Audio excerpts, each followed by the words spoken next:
Before we begin tonight's journey, I want to ask something of you. If you're enjoying this content, please consider using your hype points on this video. It helps the channel grow in ways you possibly cannot imagine, and it means the world to us. If you're listening on Spotify, leaving a review truly makes a massive difference in helping others discover these stories. And if you feel like it, drop a comment letting us know what time it is where you are and where in the world you're tuning in from. We absolutely love seeing where everyone is listening. It connects us all in this shared experience of exploration and reflection. And of course, if you're enjoying the content, subscribing helps us continue bringing you these stories night after night. Now, let's begin. There are moments in history when the divine crashes into the ordinary, when the sacred interrupts the mundane rhythm of daily life. Most of us imagine such encounters arriving with thunder, with angels descending on pillars of light with voices that shake mountains and part seas. But sometimes the presence of God arrives quietly, carrying with it not spectacle but a test of character. Sometimes holiness doesn't announce itself with fanfare. It simply waits at your doorstep asking a single question. Will you make room? This is the story of a man whose name appears only briefly in the ancient texts. No miracles are attributed to him.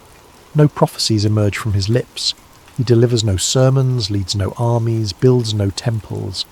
Yet his quiet obedience became the hinge upon which an entire nation's relationship with the divine would turn. His name was Obed-Edom, and for 3 months his home became the dwelling place of God's presence on earth. What happened within those walls would reveal something profound about faith, reverence, and the nature of blessing itself. Chapter 1. A Nation and its Sacred Object. To understand Obed-Edom's story, we must first understand what arrived at his door. The Ark of the Covenant was not merely a religious artifact.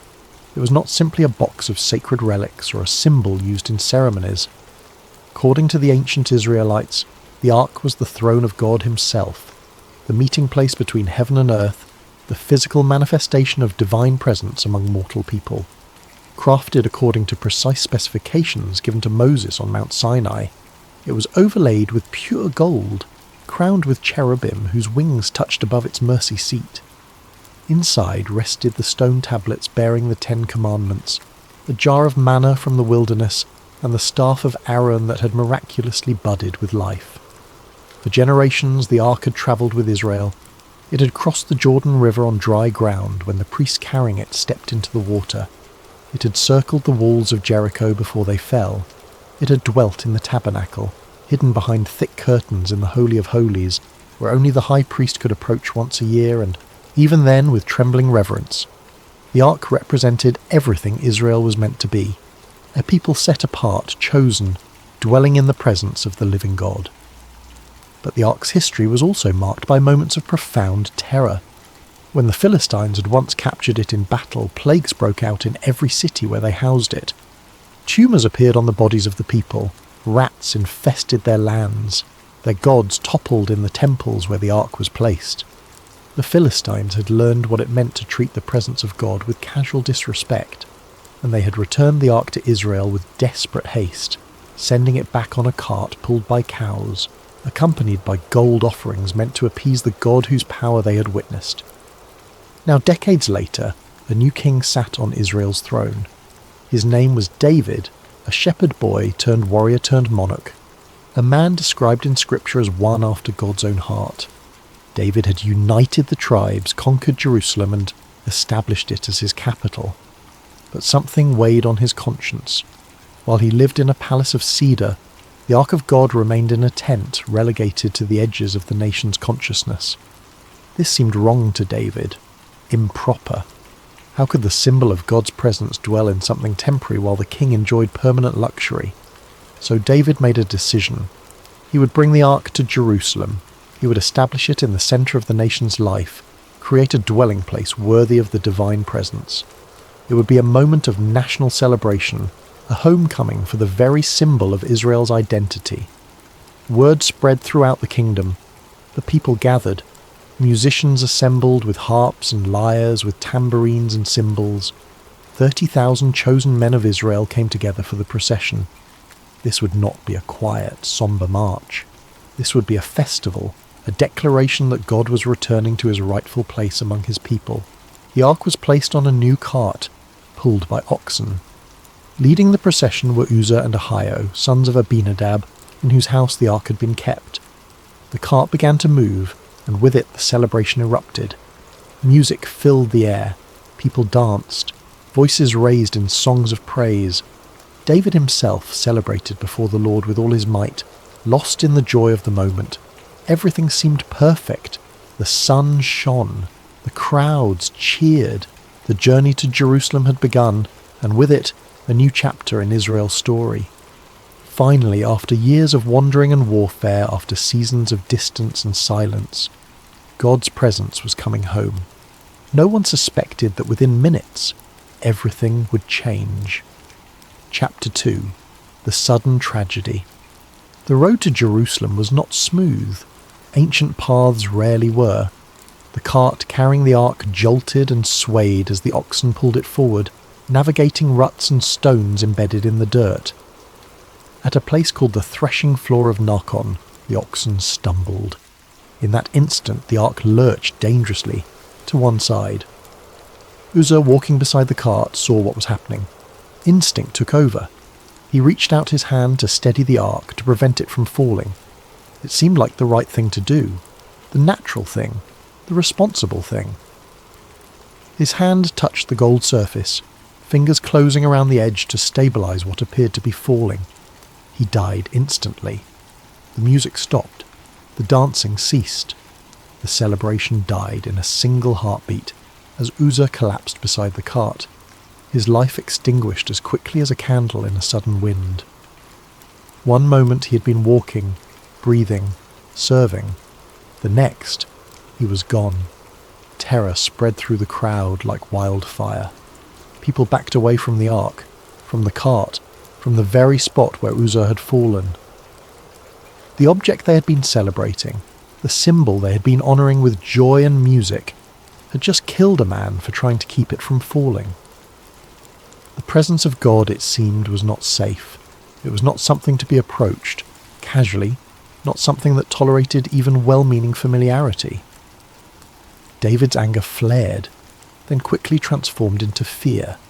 He had been dancing moments before, lost in worship and joy. Now he stood frozen, staring at the body of a man who had done nothing more than reach out to steady something sacred. The name he gave that place reflected his emotional turmoil. Perez Uzzah, meaning the outbreak against Uzzah. This was supposed to be a day of triumph. Instead, it had become a day of death. Questions must have flooded David's mind. Had he made a mistake? Was this journey itself an error? How could bringing the ark to Jerusalem, a seemingly righteous act, result in such tragedy? And if Uzzah died for touching the ark, what might happen if they continued? How many more might fall before the ark reached its destination? David made a decision born of fear and uncertainty. The procession would stop. The ark would not continue to Jerusalem, not yet. Perhaps not ever, if this was the cost of bringing God's presence close. The question now became urgent and practical. Where could they leave the ark? Who would be willing to house this dangerous holy object? Who would risk having in their home something that had just demonstrated its capacity to kill? The answer came in the form of a man whose name suggests he was not even originally from Israel, Obed-Edom the Gittite, a man from Gath, the Philistine city that had once been home to Goliath, the giant David had famously defeated. Whether Obed-Edom was a convert to Israel's faith or simply a resident living among the Israelites, the text does not specify. What matters is what happened next. The ark was brought to Obed-Edom's house, and Obed-Edom said yes. Chapter 3. The ark finds a temporary home. Imagine being Obed-Edom in that moment. Imagine standing in your doorway as the most powerful men in the kingdom approach you, carrying with them the object that has just killed someone for touching it improperly. Imagine being told that this ark, this throne of God, this thing of terrible holiness and dangerous power, needs a place to stay, and that place is your home. Obed-Edom was not a priest. He was not from the tribe of Levi, the family line designated to handle sacred objects. He was not a prophet or a king or a judge. He was, by all accounts, an ordinary man with a household to maintain, a family to feed, responsibilities and routines that made up the rhythm of daily life. Yet when the ark needed a home, his door opened. The text gives us no record of hesitation. We hear no bargaining, no requests for reassurance, no demands for protection or compensation. Obed-Edom simply received what was brought to him. Perhaps he understood something others had missed. Perhaps he recognized that what had happened to Susa was not about God's arbitrary wrath, but about the proper reverence required when approaching holiness. Perhaps he simply trusted that if he honored the ark correctly, treated it with the respect it demanded, cared for it according to God's instructions, then blessing rather than curse would result. Or perhaps he simply believed that sometimes, when God's presence arrives at your door, you don't ask questions, you make room. The ark was placed in Obed-Edom's house, not in a separate building, not in a specially constructed shrine. In his house, where his family lived, where they ate and slept and went about the ordinary business of being human. The throne of God became part of the daily landscape of an ordinary household. 3 months passed. During those months, Obed-Edom's life continued. He woke each morning in a home that housed the ark. He worked his land, cared for his animals, provided for his family, all while the presence of God dwelt under his roof. Whatever routines had defined his life before, they now unfolded in proximity to something holy. Whatever conversations had filled his evenings, they now occurred in a space that had become, in effect, a temple. We can only speculate about what those months were like. Did Obed-Edom wake with a sense of awe each morning, remembering what rested in his home? Did his family move quietly, carefully, aware that they lived in the presence of something far greater than themselves? Did they pray differently, speak differently, treat each other differently because holiness had taken up residence among them? What we know for certain is what happened next. And what happened would change everything, not just for Obed-Edom but for all of Israel. Chapter 4. The blessing of Obed-Edom's household. The ancient text is remarkably specific about what occurred during those 3 months. It states, without elaboration or explanation, that the Lord blessed Obed-Edom and all his household. Everything he owned prospered. The blessing was not subtle or gradual. It was evident, observable, impossible to ignore. What does blessing look like in practical terms? The text does not give us detailed inventory, but we can imagine based on the culture and economy of the time. Perhaps Obed-Edom's fields yielded harvests beyond expectation, grain growing thick and full where previous seasons had been modest. Perhaps his flocks multiplied, lambs and kids born healthy and strong, animals that would normally succumb to disease thriving instead. Perhaps his household experienced peace, relationships strengthening, conflicts resolving, the ordinary tensions of family life smoothed by some intangible grace. There would have been material prosperity, certainly. In an agricultural society, blessing manifested in tangible ways: full storehouses, healthy livestock, tools that didn't break, wells that didn't run dry. But the blessing mentioned in Scripture seems deeper than mere material wealth. It encompassed everything Obed-Edom owned, yes, but also his household itself, his family, the people under his roof, the texture and quality of their daily existence. Where there had been fear throughout Israel about the ark's presence, Obed-Edom's household experienced the opposite. The very thing that had caused David to halt in terror became, in the proper context of reverence and obedience, a source of life rather than death. The presence that could kill with a single improper touch became the fountain from which blessing flowed continuously. This was not magic. This was not about Obed-Edom possessing some special power or earning God's favour through extraordinary deeds. The text suggests something simpler and more profound. When the presence of God is honoured appropriately, when holiness is treated with the reverence it requires, when fear transforms into worship rather than avoidance, then blessing becomes the natural result. Think about what this means. The ark had not changed. God's holiness had not diminished or become less dangerous. What had killed Uzzah remained capable of killing. But in Obed-Edom's household, proper relationship to that holiness produced not death, but abundant life. The difference was not in the object, but in the approach, not in God's nature, but in human response. We might imagine the neighbours noticing first. Obed-Edom's crops growing taller than theirs, his animals healthier, his children thriving. Questions would have been asked. How are you doing so well? What has changed? And the answer, when it came, must have seemed both simple and impossible. The Ark of God is in my house.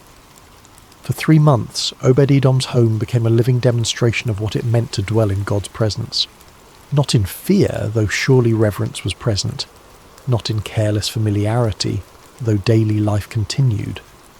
But in that balanced place where holiness is honoured, where the divine is neither treated as tame nor fled from in terror, where respect and relationship coexist. News of this blessing could not remain contained within the walls of a single household. Word spread, travellers carried stories, market conversations buzzed with reports, and eventually, inevitably, those reports reached the palace in Jerusalem, where a king still wrestled with the question of what to do about the ark he had been too afraid to bring home. Chapter 5. News reaches the king. David had not forgotten about the ark. How could he? The memory of that day, of Uzzah falling dead beside the cart, of the celebration transforming into tragedy in a single heartbeat, must have haunted him during the months that followed. The ark sat in someone else's home while David's original vision remained unfulfilled. Jerusalem was still without the symbol of God's presence. The thing David had most wanted to accomplish remained undone, stalled by fear and uncertainty. Then came the reports about Obed-Edom. At first, perhaps David dismissed them as exaggeration. People loved to gossip, to embellish, to transform modest success into miraculous blessing. But the reports kept coming, consistent in their details, insistent in their testimony. Obed-Edom's household was thriving, not just surviving, not just getting by, thriving in ways that defied normal explanation. The blessing was real, undeniable, observable. For David, this news must have been both encouraging and convicting. It proved that the ark itself was not the problem. God's presence did not inherently bring destruction. The tragedy that had occurred was not about divine caprice or arbitrary wrath. It was about approach, about reverence, about understanding the proper way to honour holiness. The realization likely came gradually, piecing together what had gone wrong during that initial attempt. The ark had been placed on a cart like common cargo. It had been pulled by oxen, as if it were a farmer's load being transported to market. While the celebration had been joyous and well-intentioned, the method had violated specific instructions given generations earlier about how the ark was to be moved. It was supposed to be carried by Levites, using poles that slid through rings on its sides. No hands were meant to touch the ark itself. The transportation method mattered because it reflected understanding, respect, recognition of what was being moved. Uzzah had died not because he was wicked, but because the entire procession had approached holiness incorrectly. His steadying touch was merely the culminating moment of a journey undertaken without proper reverence from the start. The form mattered. The method mattered. How you approached God's presence mattered as much as the intention behind the approach. And Obed-Edom understood this, perhaps instinctively, or perhaps he had simply been more careful, more attentive to what was required when housing something holy. Whatever the reason, his household had experienced what David had hoped for all of Israel, blessing flowing from proximity to God's presence. David made a decision. They would try again, but this time, everything would be different. This time, they would do it right. Preparations began, but these preparations were not about gathering crowds or planning celebrations. They were about ensuring proper reverence. David consulted the ancient texts, reviewing the specific instructions for how the ark was to be handled. He gathered the Levites, the ones designated for this sacred duty. He ensured that every detail would honour the holiness of what they were transporting. Word was sent to Obed-Edom's house. The ark would be moving again. But this time, its journey would be completed. This time, Jerusalem would become its home. Chapter 6. A changed procession. When the day came to move the ark from Obed-Edom's house to Jerusalem, everything about the procession reflected lessons learned through tragedy and blessing. The ark was no longer placed on a cart. Levites carried it on poles, just as the ancient instructions specified. Every 6 steps the procession stopped for sacrifices, acknowledging the holiness of their burden, maintaining continual reverence throughout the journey. David himself led the celebration, but his joy was now tempered with understanding. He danced before the Lord with all his might, wearing a linen ephod like a priest, humbling himself before God's presence. His celebration was exuberant but not careless, joyful but not casual. He had learned the difference between honouring God and presuming upon God's presence. The sound of trumpets filled the air. The people shouted. This was still a celebration, still a moment of national importance. But underlying the joy was something deeper: reverence, recognition. The understanding that what they were bringing into their capital city was not merely a religious artifact, but the throne of the living God. The ark entered Jerusalem safely. No one died. No tragedy interrupted the procession. What fear had prevented, proper reverence accomplished. The journey that had been halted in terror was completed in worship.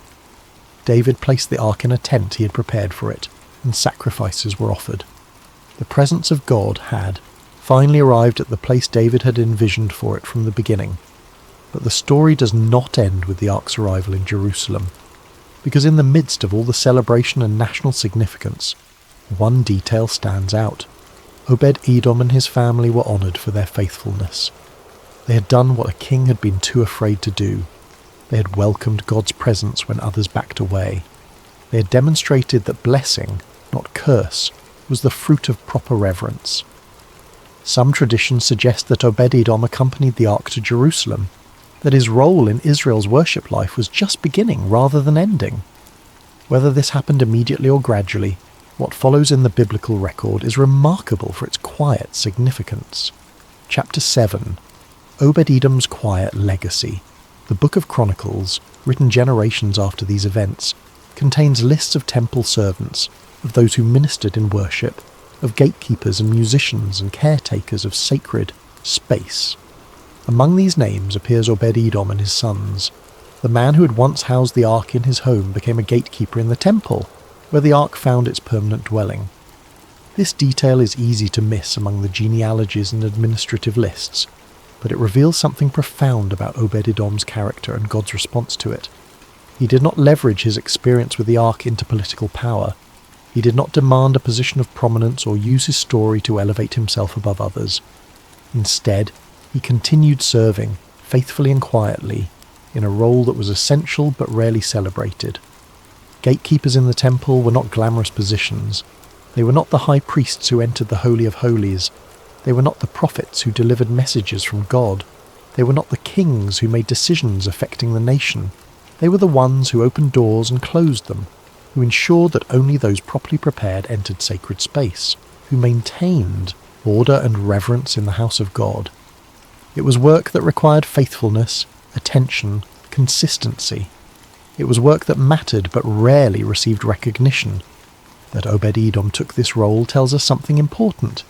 His 3 months with the ark had not made him proud or presumptuous. The blessing he had experienced had not convinced him that he deserved special status. Instead, it seemed to have deepened his understanding of what mattered: proximity to God's presence, serving faithfully, making room for holiness in everyday life. His sons followed in this pattern. Multiple generations of Obed-Edom's family served as gatekeepers and musicians in temple worship. The blessing that had marked his household during those 3 months became a legacy that extended far beyond material prosperity. His family became known not for wealth or power, but for faithful service in God's house. There is something beautiful in this trajectory. The man who had welcomed the ark into his ordinary home continued making room for God's presence in practical, unglamorous ways for the rest of his life. The blessing he experienced was not primarily about material reward, though material blessing came. It was about the privilege of proximity, about living in ongoing relationship with holiness, about understanding that the greatest wealth was not what you accumulated, but what you made room for in your life. Generations later, when people read the lists of temple servants, they would see Obed-Edom's name and remember, not a king, not a prophet, not a warrior or judge. Just a man who said yes when God's presence needed a home. Just a family that understood that blessing came through faithful service rather than self-promotion. This is how legacies are truly built. Not through single moments of glory, but through consistent faithfulness across years and generations. Not through seeking recognition, but through quiet obedience. Not through grasping for status, but through making room for what matters most. Epilogue. The meaning of the story. On the surface, Obed-Edom's story seems simple, almost incidental to the larger narrative of David's reign and the ark's journey to Jerusalem. 3 months, 1 household, a detail easily overlooked among the grand sweep of Israel's history. But within this small story lives a truth that resonates across centuries, across cultures, across the diverse experiences of human encounter with the divine. God's presence is not meant to be feared in the sense of terror and avoidance. The reaction to Uzzah's death, while understandable, was incomplete. Yes, holiness demands reverence. Yes, approaching God carelessly or presumptuously carries consequences. But the proper response to these truths is not to flee from God's presence, but to learn how to approach it rightly. Fear should lead not to distance, but to deeper understanding of what reverence requires. Obed-Edom understood this, whether through wisdom or intuition or simply trusting. Obedience. When others backed away, he made room. When fear paralyzed the nation, he opened his door. And in doing so, he discovered what many before and after him would learn, that God's presence, when honored properly, becomes the source of abundant blessing rather than danger. Consider what blessing meant in Obed-Edom's story. It was not merely about material increase, though that was part of it. The blessing encompassed his entire household, affecting relationships, peace, the quality of daily existence. This suggests that proximity to God's presence, when approached with reverence, transforms more than circumstances. It transforms atmosphere. It changes the texture of life itself. This has implications for how we understand blessing in general. We often think of blessing as something external, good fortune, favourable circumstances, obstacles removed from our path. But Obed-Edom's story suggests blessing is also about what happens internally when we make room for holiness in our lives. The ark did not change, God's nature did not shift, but Obed-Edom's household was transformed by living in constant awareness of sacred presence. His faith was quiet. There are no recorded prayers of Obed-Edom, no prophecies or teachings or dramatic declarations. His faith expressed itself through action, receiving what was brought to him, caring for it properly, continuing his daily life while honouring the sacred presence in his home. This is faith as obedience rather than emotion, a sustained practice rather than single moment, as way of life rather than isolated event. In our modern context, far removed from ancient Israel and its specific religious practices, Obed-Edom's story still speaks. It reminds us that sometimes the greatest acts of faith are not dramatic or public, but quiet and consistent. That blessing often comes not through seeking it directly, but through making room for what matters most. That proximity to the divine is less about extraordinary experiences and more about daily reverence. The contrast with David is instructive. David, the king, the man after God's own heart, initially approached the ark with enthusiasm, but insufficient reverence. Obed-Edom, the ordinary man from Gath, approached it with proper respect and consistent care. Status and reputation did not determine who could safely host God's presence. What mattered was reverence, understanding, willingness to honour holiness appropriately. This democratizes divine encounter in a way that should encourage us. You do not need to be a king or priest or prophet to welcome God's presence into your life. You do not need special status or extraordinary gifts. What you need is willingness, reverence, and understanding that making room for holiness requires both courage and humility. Courage to say yes when others back away. Humility to honour properly what you have welcomed. Obed-Edom's 3 months with the ark became a turning point not just for his own household but for the entire nation. His experience proved that God's presence could be safely approached, that blessing rather than curse was possible, that fear could transform into worship. David learned from Obed-Edom's example. and the ark's journey could be completed. Sometimes the faith of ordinary people teaches kings what they need to know. The legacy Obed-Edom left was not built on that 3-month period alone. It was built on what came after. Years of faithful service as a gatekeeper, generations of his family continuing in temple worship. The blessing he experienced was not a momentary windfall, but the beginning of a life oriented around proximity to God's presence. He had tasted what it meant to live with holiness under his roof, and he chose to continue that life in whatever form it could take. This is perhaps the deepest lesson of Obed-Edom's story, that encountering God's presence is not meant to be a single event we return to in memory, but a pattern we establish for life. The 3 months were significant, but more significant was what Obed-Edom did with the rest of his years. He did not rest on the reputation of having housed the ark. He did not use that experience as a credential to elevate himself. He simply continued making room for God's presence day after day, year after year, in whatever form that took. We live in an age that often seeks extraordinary experiences, dramatic moments of divine encounter, spectacular demonstrations of God's presence. Obed-Edom's story suggests something different, that the most profound blessing may come through consistent, quiet, daily faithfulness, through opening our doors when others close theirs, through caring properly for what is sacred, through understanding that reverence is not about fear, but about right relationship. Sometimes God's presence arrives not in thunder, but in a question. Will you make room? Obed-Edom's answer was yes, and in that simple affirmation, his life became a testament to what happens when ordinary people respond to divine invitation with reverence and trust. The greatest blessings often come when we simply make room for God, not through striving or self-promotion, not through seeking recognition or demanding status, but through quiet obedience, through consistent faithfulness, through opening our doors and our lives to sacred presence, and through honouring properly what we have welcomed. Obed-Edom's name means servant of Edom, or perhaps worshipper of Edom, but his life redefined what those words could mean. He became a servant not of a place but of presence, a worshipper not seeking glory but making room for glory to dwell. His story, brief as it appears in Scripture, echoes with the truth that transcends time and place, that blessing comes to those who welcome what others fear, who honour what others neglect, who make space in their ordinary lives for the extraordinary presence of the divine. May we all have the courage to say yes when that presence arrives at our door.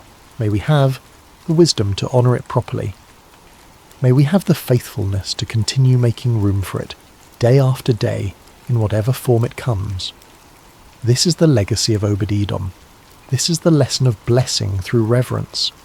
This is the promise that still stands, that God's presence, when welcomed with proper respect, transforms everything it touches into a source of abundant life. Hello, dear friends, and welcome back to Sacred Slumber. Before we begin tonight's story, I hope your day has been filled with blessings and peace. Whether it's morning where you are, the quiet of afternoon, or the gentle embrace of evening, know that you are exactly where God wants you to be in this moment. I'm curious about where in this beautiful world you're listening from tonight. Are you nestled in your bed in a bustling city, or perhaps finding solace in the countryside under a canopy of stars? Wherever you are, whatever time it is for you, you are welcomed here with open arms. If this story touches your heart tonight, I encourage you to subscribe to Sacred Slumber. We gather here regularly to explore the profound truths and timeless wisdom found in God's Word, bringing comfort to weary souls and strength to troubled hearts. Your subscription helps us continue sharing these sacred stories that remind us of God's unfailing love and faithfulness. Now let us journey together to ancient Israel, to a time when kingdoms stood at crossroads, when truth was a dangerous commodity, and when one man's courage would echo through the ages. This is the story of Micaiah, the forgotten prophet who dared to stand alone. The sun blazed mercilessly over the ancient city of Samaria, its golden rays dancing across the limestone walls of King Ahab's palace. Within those walls, power brooked no opposition, and truth was often the first casualty of political ambition. It had been 3 years since the last war between Israel and Syria, 3 years of uneasy peace that sat heavy on King Ahab's shoulders, like an ill-fitting crown. Ahab paced the marble floors of his throne room, his royal robes rustling with each agitated step. The king of Israel was a man consumed by his desires, a ruler who had long ago traded his soul to the altar of self-interest. His marriage to the foreign princess Jezebel had brought prosperity to his kingdom, but at a cost that would echo through generations. The worship of Baal had infiltrated the very heart of Israel, and the prophets of the Lord had been hunted, killed, or driven into hiding. Yet today something stirred within Ahab's ambitious heart. News had arrived that morning of Syrian movements near Ramoth-Gilead, a strategic city that had once belonged to Israel, but now languished under enemy control. The city's location made it a prize worth fighting for, a gateway that could secure trade routes and strengthen his kingdom's eastern border. As Ahab contemplated this opportunity, word came that King Jehoshaphat of Judah was approaching Samaria with a considerable entourage. Jehoshaphat was everything Ahab was not. A king who sought the Lord's face, who had torn down the high places of idol worship, and who ruled with righteousness as his compass. The irony was not lost on Ahab that he would need the help of such a man to achieve his ambitions. The great doors of the throne room swung open with a resonant boom, and Jehoshaphat entered with the dignity befitting a king of David's lineage. He was a man of medium stature but commanding presence, his beard meticulously groomed, and his eyes holding the wisdom of one who had walked closely with the Almighty. Behind him came his advisers and military commanders, their expressions respectful but cautious, as they entered the domain of Israel's controversial king. "Jehoshaphat, my brother," Ahab called out, his voice echoing through the vast chamber as he descended from his throne. "Welcome to Samaria. Your presence brings honour to my house." The two kings embraced in the customary greeting, though those who knew them well could sense the underlying tension. Jehoshaphat had come seeking alliance, but his heart was troubled by what such an alliance might require of him. "Ahab," Jehoshaphat replied warmly, though his eyes remained watchful. "It has been too long since we have spoken face to face.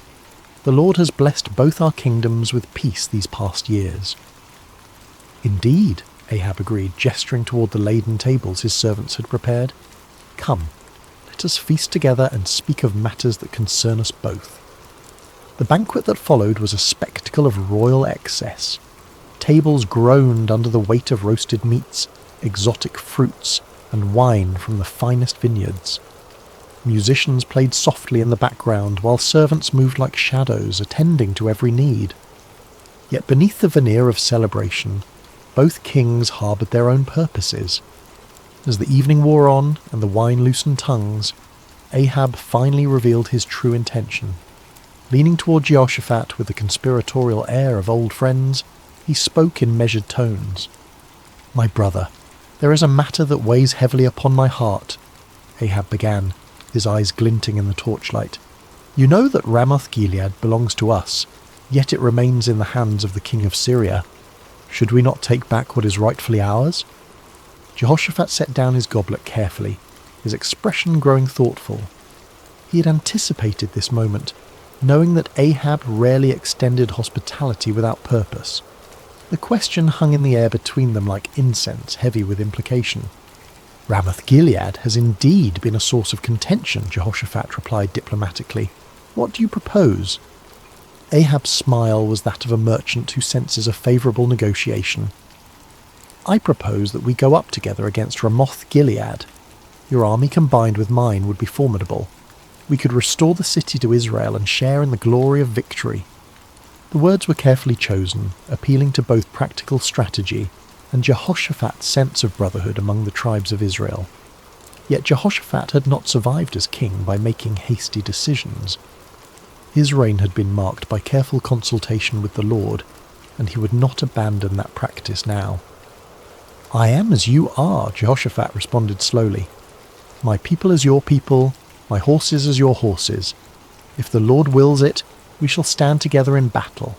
He paused, his next words carrying the weight of true conviction. "But first let us inquire of the Lord." Ahab's smile faltered slightly. In his eagerness for military glory, he had hoped to avoid the complications that divine consultation might bring. Yet he could hardly refuse such a reasonable request from a potential ally. especially one whose righteousness was renowned throughout the region. Of course, Ahab agreed, though his tone lacked enthusiasm. Let us seek the word of the Lord. What followed was a demonstration of the spiritual corruption that had infected Ahab's court. The king summoned his prophets, all 400 of them, men who wore the garments of holiness, but whose hearts served earthly masters. They came in a great procession, their robes flowing and their voices raised in what appeared to be spiritual fervour. These were not true prophets of the Lord, though they claimed his name. They were court prophets, men who understood that their continued prosperity depended upon telling the king what he wished to hear. Their prophecies were crafted not in the secret place of prayer, but in the calculating chambers of political expediency. As the prophets assembled in the courtyard before the two kings, their spokesman stepped forward. His name was Zedekiah, son of Chenaanah, a man whose pride matched his ambition, and whose hatred for true prophets would soon be revealed in violent fashion. "Hear the word of the Lord," Zedekiah proclaimed, his voice carrying across the courtyard with theatrical intensity. "Go up to Ramoth-Gilead and prosper, for the Lord will deliver it into the hand of the king." The 400 prophets took up the cry with orchestrated precision, their voices creating a chorus of false assurance. "Go up to Ramoth-Gilead and prosper. The Lord will deliver it into the hand of the king." Some of the prophets had even prepared visual aids for their performance. They danced and shouted, waving swords and spears, creating a spectacle that would have been impressive to any observer unfamiliar with the ways of true prophecy. The din was tremendous, the enthusiasm seemingly genuine, and the message exactly what Ahab longed to hear. Yet as Jehoshaphat watched this display, his spirit grew troubled. Something about the performance felt hollow, manufactured. These men spoke with one voice, but it was not the voice of the Lord that Jehoshaphat knew from his own times of prayer and seeking. There was no cost to their prophecy, no challenge to the king's desires, no hint of the divine complexity that marked true encounters with the Almighty. As the prophets continued their enthusiastic proclamations, Jehoshaphat raised his hand for silence. The courtyard gradually quieted, though the echo of their shouts seemed to linger in the air like smoke from a dying fire. "Is there not here a prophet of the Lord besides these?" Jehoshaphat asked carefully, "that we might inquire of him?" The question fell like a stone into still water, sending ripples of discomfort through the assembly. Ahab's face darkened, and several of the court prophets exchanged meaningful glances. They all knew there was indeed another prophet, one whose very existence was a thorn in the flesh of everyone present. Ahab's response came through gritted teeth, his voice barely concealing his irritation. "There is still one man, Micaiah the son of Imlah, by whom we may inquire of the Lord, but I hate him, for he does not prophesy good concerning me, but evil." The honesty of Ahab's admission was startling in its nakedness. Here was a king openly declaring his hatred for a prophet based not on any moral failing or false prophecy, but simply because the man refused to tell him what he wanted to hear. It was a moment that revealed the true spiritual state of Israel's leadership. Jehoshaphat, ever the diplomat, sought to smooth over the awkward moment. "Let not the king say such things," he replied gently, though his words carried a subtle rebuke. Ahab realized he had revealed too much of his heart.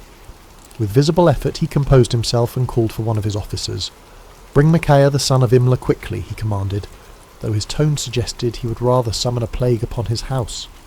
As the officer hurried away on his grim errand, the two kings settled in to wait.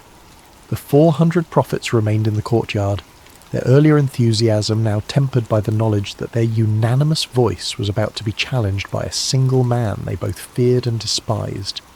The sun continued its relentless journey across the sky, and in the distance the sound of the officer's horse could be heard galloping toward the place where truth dwelt in isolation, where a forgotten prophet waited in the shadows of his integrity. The horse's hooves struck the dusty road with rhythmic precision as the king's officer rode toward the humble dwelling where Micaiah made his home. The prophet lived simply, far from the luxury of the royal court, in a stone house that spoke of function rather than ostentation. Here, away from the corrupting influence of political power, dwelt a man who had chosen faithfulness over favour, truth over comfort. Micaiah, son of Imlah, was not an imposing figure by earthly standards. Of average height and lean build, he bore the weathered appearance of one who had walked through many storms. His beard was streaked with silver, and his eyes held the deep weariness of a man who had spoken unpopular truths for too many years. Yet there was something unbreakable in his demeanour, a quality that suggested he had found his anchor in something far stronger than human approval. When the king's messenger arrived, Micaiah was in his garden, tending to the vegetables that provided much of his sustenance. The prophet lived modestly, supported by the occasional gifts of those few souls who still valued truth above comfort. He had long ago learned to find contentment in simple things, the satisfaction of honest work, the peace of prayer, and the quiet joy of communion with the Almighty. "Micaiah," the officer called out as he dismounted, "the king commands your presence immediately." The prophet looked up from his work, unsurprised. He had sensed in recent days that the Lord was preparing him for something significant. His prayers had been marked by an unusual intensity, and his dreams had been filled with visions he did not yet fully understand. "Very well," Micaiah replied simply, setting aside his tools. "Let me wash and prepare myself." As Micaiah went about the task of making himself presentable for the royal court, the officer felt compelled to share information that might save the prophet from making a costly mistake. The man had witnessed what happened to those who crossed King Ahab, and despite his loyalty to the crown, he possessed enough humanity to feel concern for this solitary figure. "Listen to me, Micaiah," the officer said, his voice dropping to a confidential tone. "The words of the prophets declare good to the king with one mouth. Let your word be like the word of one of them, and speak favourably." It was well-intentioned advice, offered by a man who understood the political realities of Ahab's court. The officer had seen the 400 prophets deliver their unanimous message of victory and prosperity. He knew that Micaiah's reputation for speaking uncomfortable truths could lead to imprisonment, exile, or worse. In his mind, he was offering the prophet a lifeline, a chance to align himself with the majority and avoid the consequences of standing alone. Micaiah paused in his preparations, considering the messenger's words. The offer was clear: conform, agree with the crowd, tell the king what he wants to hear, and enjoy the benefits of royal favour. It would be so easy, so practical, so utterly reasonable by every human measure. But as Micaiah looked into the officer's earnest face, he felt the familiar stirring of the spirit within him, that unmistakable presence that had guided him through decades of faithful service. The Lord had not called him to an easy path, but he had never failed to provide strength for the journey. "As the Lord lives," Micaiah replied with quiet dignity, "whatever the Lord says to me, that I will speak." The words hung in the air between them, a declaration of absolute commitment that left no room for compromise. The officer's face showed his disappointment and concern, but he knew better than to argue further. He had delivered his warning. What the prophet did with it was beyond his control. The journey back to Samaria was made in relative silence, the officer pondering the stubborn integrity of his passenger, while Micaiah prayed and prepared his heart for whatever lay ahead. As they approached the city, the prophet could see the banners of both Israel and Judah flying from the palace walls, confirming his suspicion that this summons involved more than a routine consultation. The palace courtyard was a scene of controlled chaos when they arrived. Servants scurried about preparing for what appeared to be an important gathering, while guards stood at attention in their finest armour. The 400 prophets were still present, clustered in small groups and speaking in hushed tones. Their earlier enthusiasm had given way to a more subdued attitude, though their confidence in their message remained unshaken. As Micaiah dismounted and followed the officer toward the throne room, he could feel the weight of many eyes upon him. Some looks were curious, others hostile, and a few held the barely concealed contempt of those who viewed his independence as a personal affront. He had grown accustomed to such reactions over the years, understanding that his very presence served as an uncomfortable reminder of the spiritual compromise that permeated the court.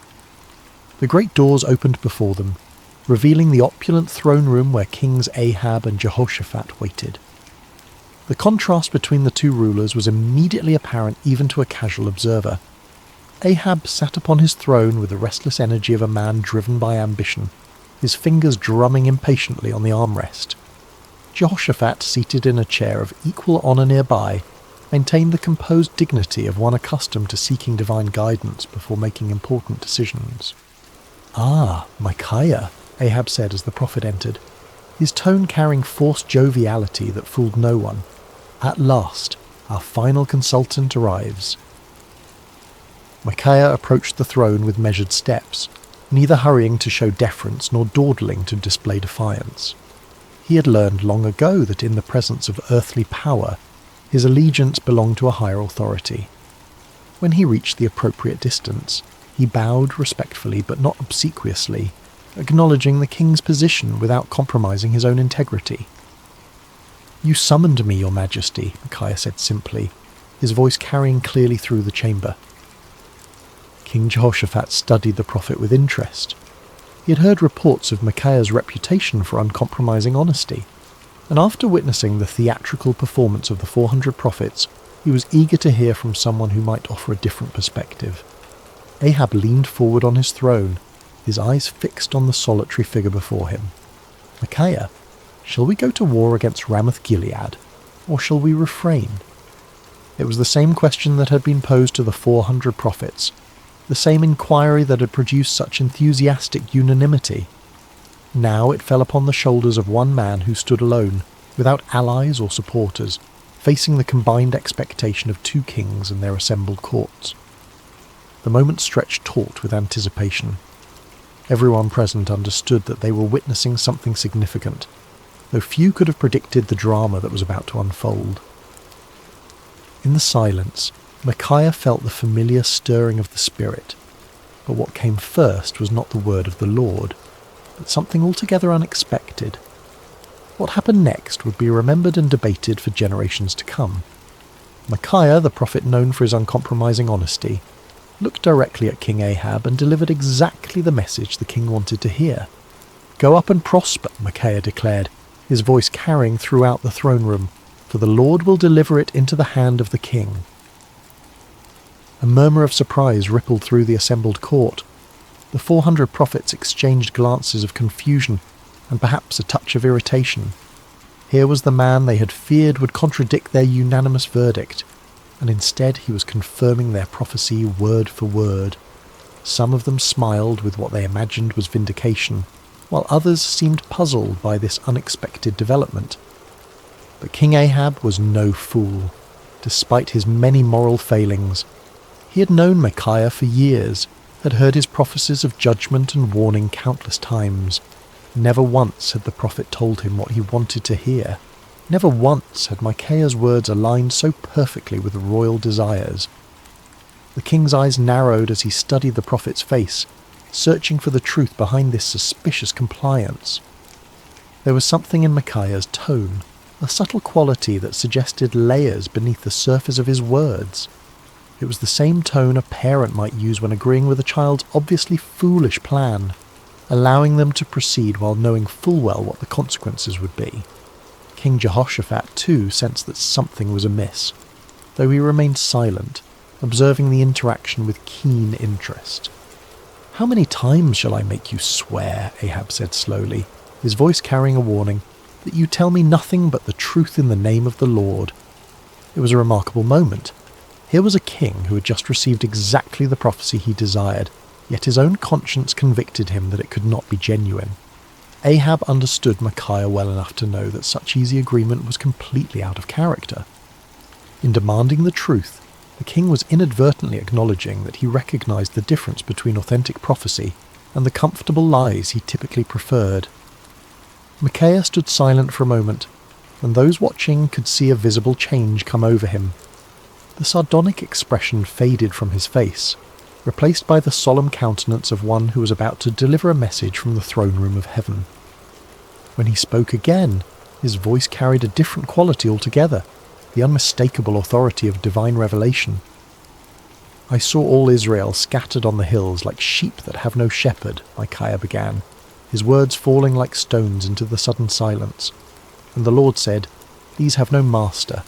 Let each return to his house in peace." The impact of these words was immediate and devastating. The vision was clear to everyone present. Israel would be defeated, their army scattered, and their king would not return from battle. It was a prophecy of military disaster and royal death, delivered with the calm certainty of one who had seen beyond the veil of earthly circumstances. King Ahab's face flushed with anger, but beneath the rage was something that looked remarkably like fear.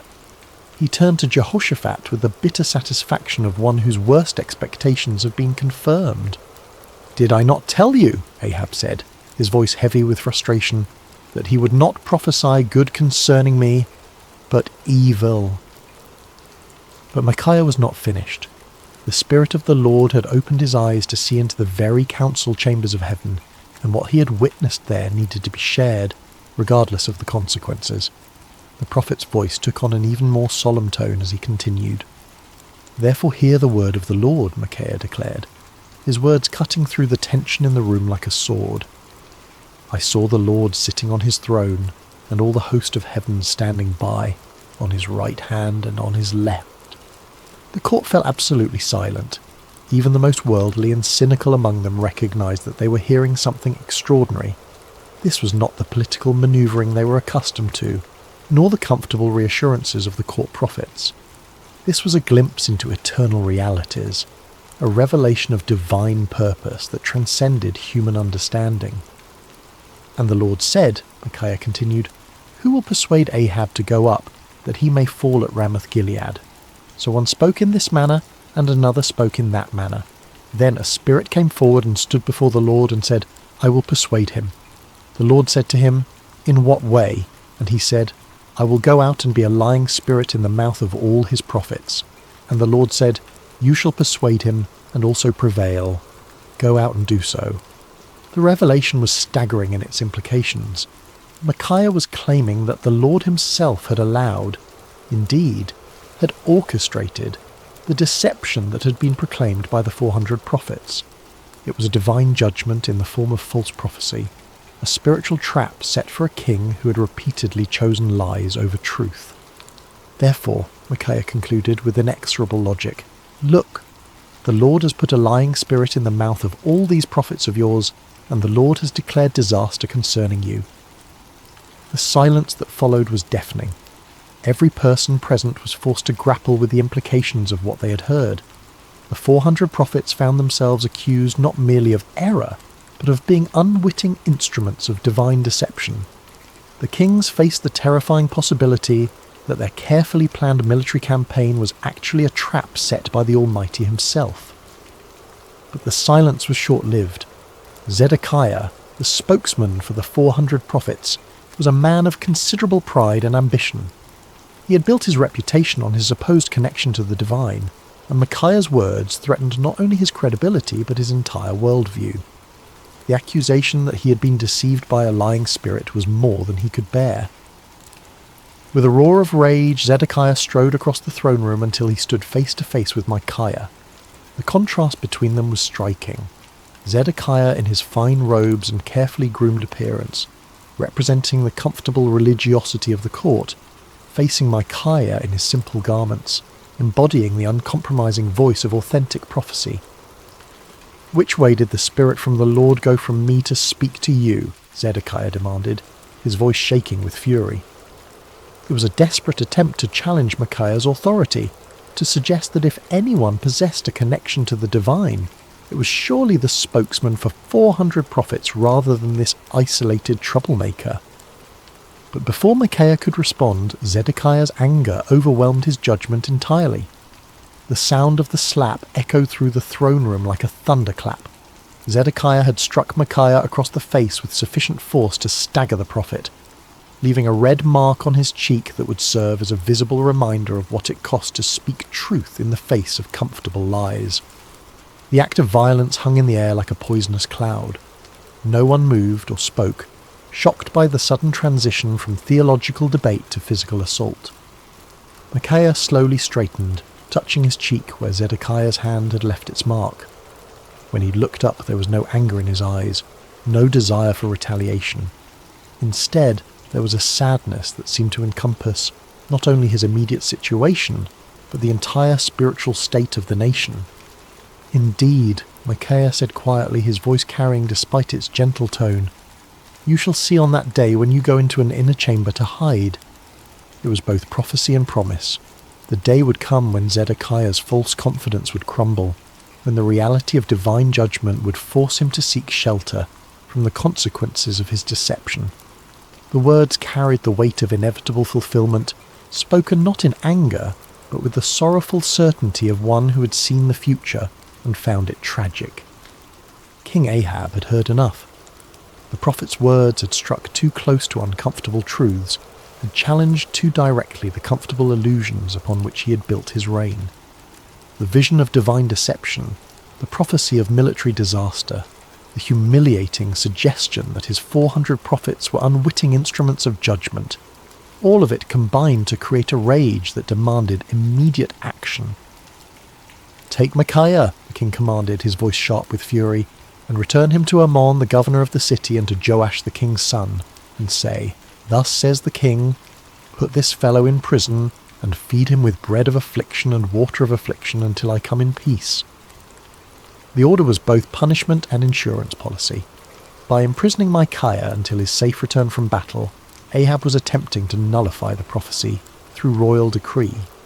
It was a desperate act of defiance against divine judgment, a futile attempt to bind the word of the Lord with chains and prison walls. But Micaiah was not finished.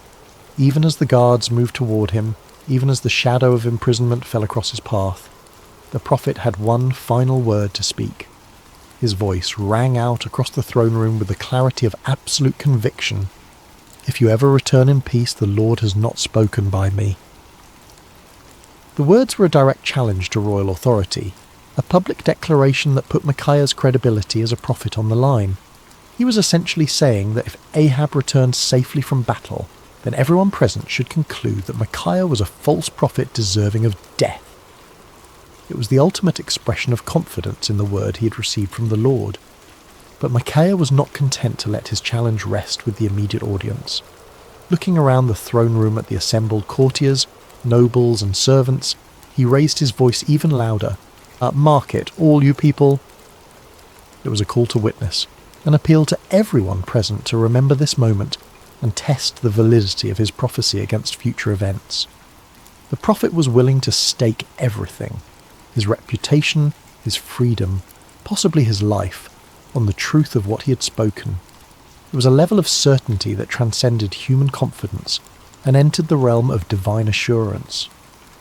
As the guards seized Micaiah's arms and began to lead him away, the throne room erupted in a buzz of conversation. Some whispered among themselves about the prophet's boldness, others debated the implications of his vision, and still others tried to process the dramatic confrontation they had just witnessed. Through it all, the 400 prophets maintained their uncomfortable silence, uncertain how to respond to accusations that struck at the very heart of their prophetic claims. King Jehoshaphat watched the proceedings with deep concern. The righteous king of Judah had requested divine counsel, and what he had received was a prophecy that directly contradicted his military plans and predicted disaster for his ally. Yet something in Micaiah's bearing, some quality of authentic conviction, made it impossible to dismiss his words as the ravings of a madman or the spite of a disgruntled prophet. As Micaiah was led away, his footsteps echoing through the palace corridors, he felt no bitterness toward his captors or self-pity for his situation. He had spoken the word of the Lord faithfully, regardless of the consequences, and that obedience brought a peace that transcended his circumstances. The prison cell that awaited him might confine his body, but his spirit remained free, anchored in the unshakable certainty that he had been faithful to his calling. The cell where Micaiah was imprisoned was a far cry from the luxury of the royal court. Built of rough stone with a small barred window that provided minimal light, it was designed for punishment rather than comfort.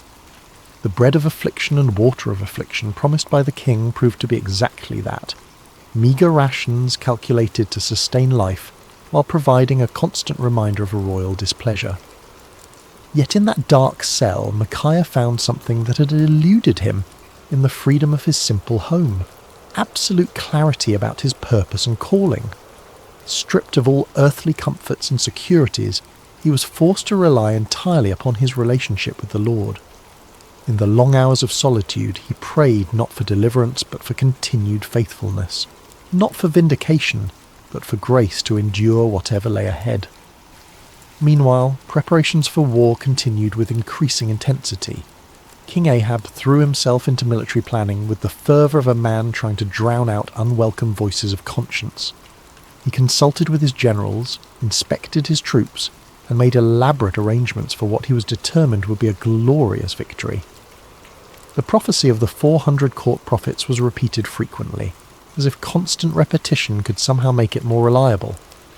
King Jehoshaphat, however, found himself deeply troubled by the day's events. The contrast between the theatrical unanimity of the 400 prophets and Micaiah's stark authenticity had left him with serious doubts about the wisdom of the planned campaign. Yet he had given his word to stand with Ahab, and the political implications of backing out now were significant. As the day of departure approached, Ahab made one final attempt to circumvent the prophecy that haunted his thoughts. If the word of the Lord through Micaiah was true, then King Ahab was destined to die in battle. But perhaps, the king reasoned, he could outwit divine judgment through human cleverness. "I will disguise myself and go into battle," Ahab announced to his commanders, "but you put on your robes." It was a cunning plan. By dressing as an ordinary soldier while Jehoshaphat wore royal garments, Ahab hoped to deceive the enemy about his identity and location. If the Syrians could not identify him as the king of Israel, perhaps he could survive the battle and prove Micaiah wrong. It was the kind of tactical thinking that had served Ahab well in political manoeuvring. But he was about to discover that divine judgment operates by different rules than human conflict. The morning of battle dawned clear and bright, with a gentle breeze that carried the scent of wildflowers across the plains surrounding Ramoth-Gilead. It seemed an unlikely day for the fulfillment of prophecy, too beautiful for the tragic events that were about to unfold. The armies of Israel and Judah had assembled in impressive formation, their banners flying proudly in the morning air, their weapons gleaming in the sunlight. King Ahab, disguised as a common soldier, moved among his troops with nervous energy.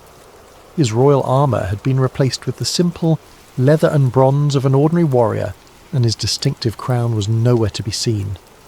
To any casual observer, he appeared to be merely another commander preparing for battle, yet those closest to him could sense his underlying anxiety, the tension of a man who was trying to outrun a divine decree. King Jehoshaphat, meanwhile, wore his royal robes with obvious reluctance. The righteous king of Judah had agreed to this deception as part of their military strategy, but his conscience troubled him. The memory of Micaiah's words weighed heavily on his mind, and he found himself offering frequent prayers for divine protection and guidance. The Syrian army was formidable, well-trained and confident in their ability to defend their territory.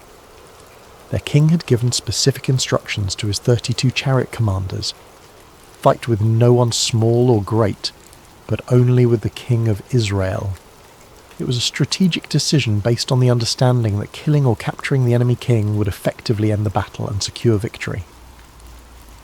As the two armies faced each other across the field of battle, the air was thick with tension and anticipation.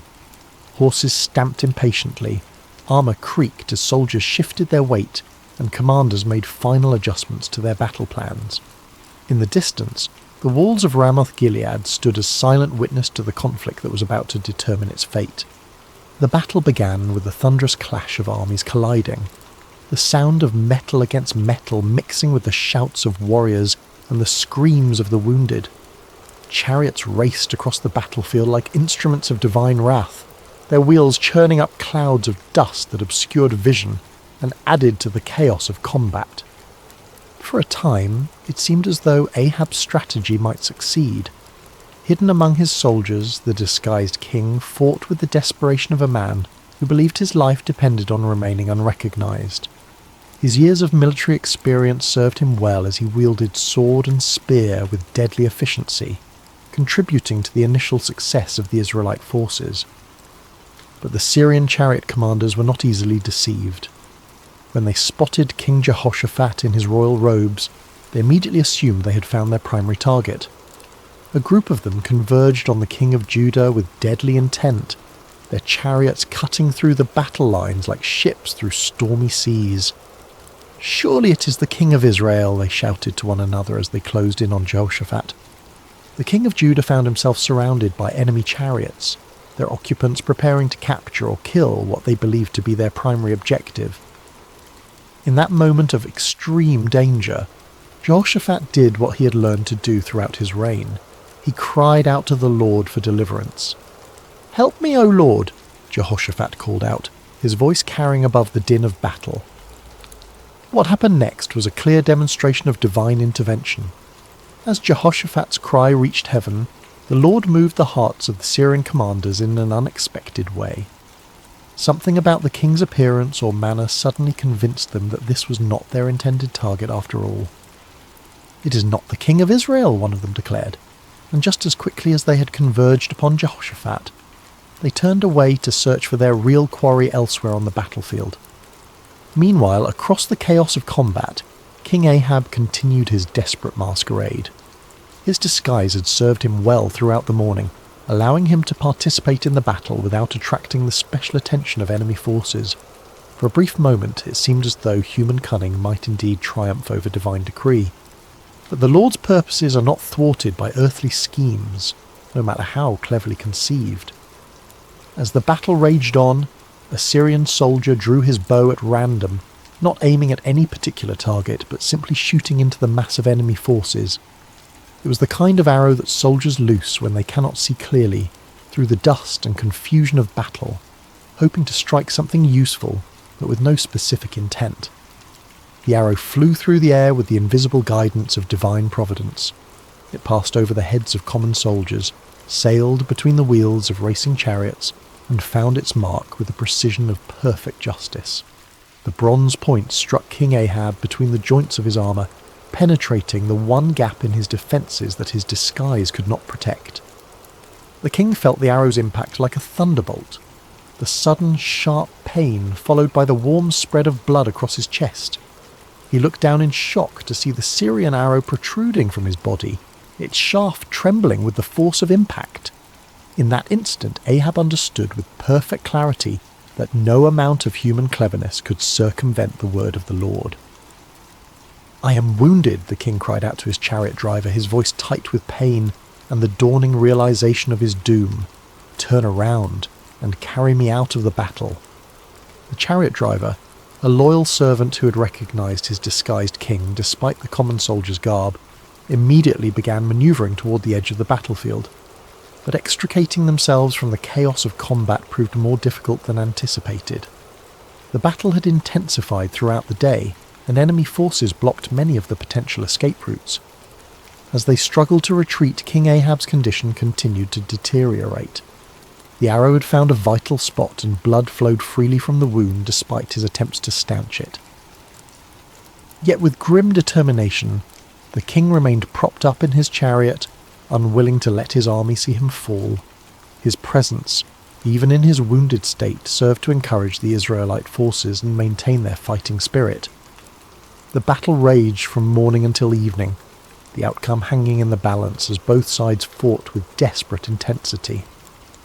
But as the sun began to set, painting the sky in shades of red that seemed to mirror the blood spilled on the battlefield below, King Ahab's strength finally gave out. The disguised king who had tried to outwit divine judgment slumped forward in his chariot, his life ebbing away with each laboured breath. As word of the king's condition spread through the ranks, the cry went up that would fulfill Micaiah's prophecy with devastating accuracy. Every man to his city, and every man to his own country. The army of Israel, leaderless and demoralized, began to scatter across the hills just as the prophet had foreseen. Like sheep without a shepherd, they abandoned their positions and fled toward home, their dreams of victory dissolving into the nightmare of defeat. King Ahab died as the sun set over Ramoth-Gilead, his blood pooling in the bottom of his chariot. The man who had spent his reign choosing comfortable lies over uncomfortable truths had finally encountered a reality that no amount of deception could alter. The word of the Lord, spoken through his faithful prophet, had been fulfilled to the letter. News of King Ahab's death spread quickly through the land, carried by the scattered remnants of his army and the merchants who followed military campaigns. In the palace at Samaria, the reaction was one of stunned disbelief.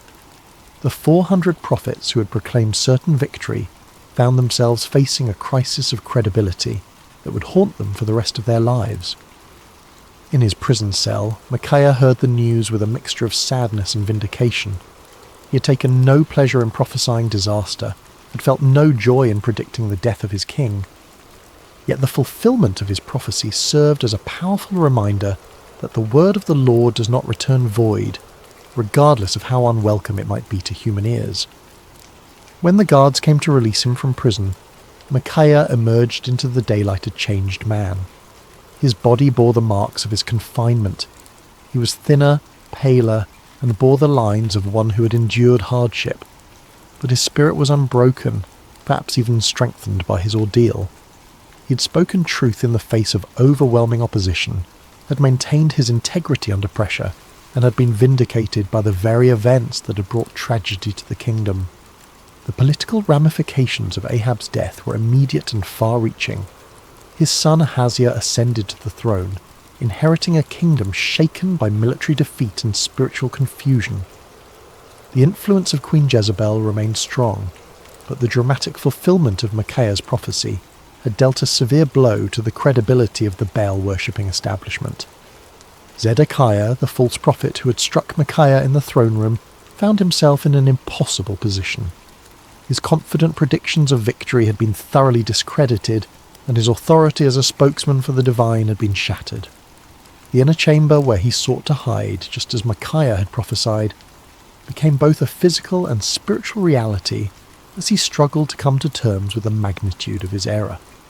The other court prophets faced similar crises of confidence. Their unanimous declaration of victory had been revealed as the lying spirit Micaiah had warned about, and their reputations lay in ruins. Some of them quietly retired from public life, while others attempted to reinvent themselves as followers of different deities. None of them could escape the uncomfortable truth that they had been deceived, and had, in turn, deceived others. King Jehoshaphat returned to Jerusalem a wiser and more cautious man.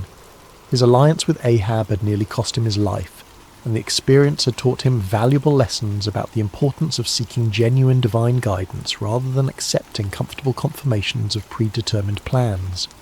The prophet Jehu, son of Hanani, met him upon his return with words of rebuke for his alliance with the ungodly king, but also with recognition that the Lord had delivered him from the consequences of his poor judgment.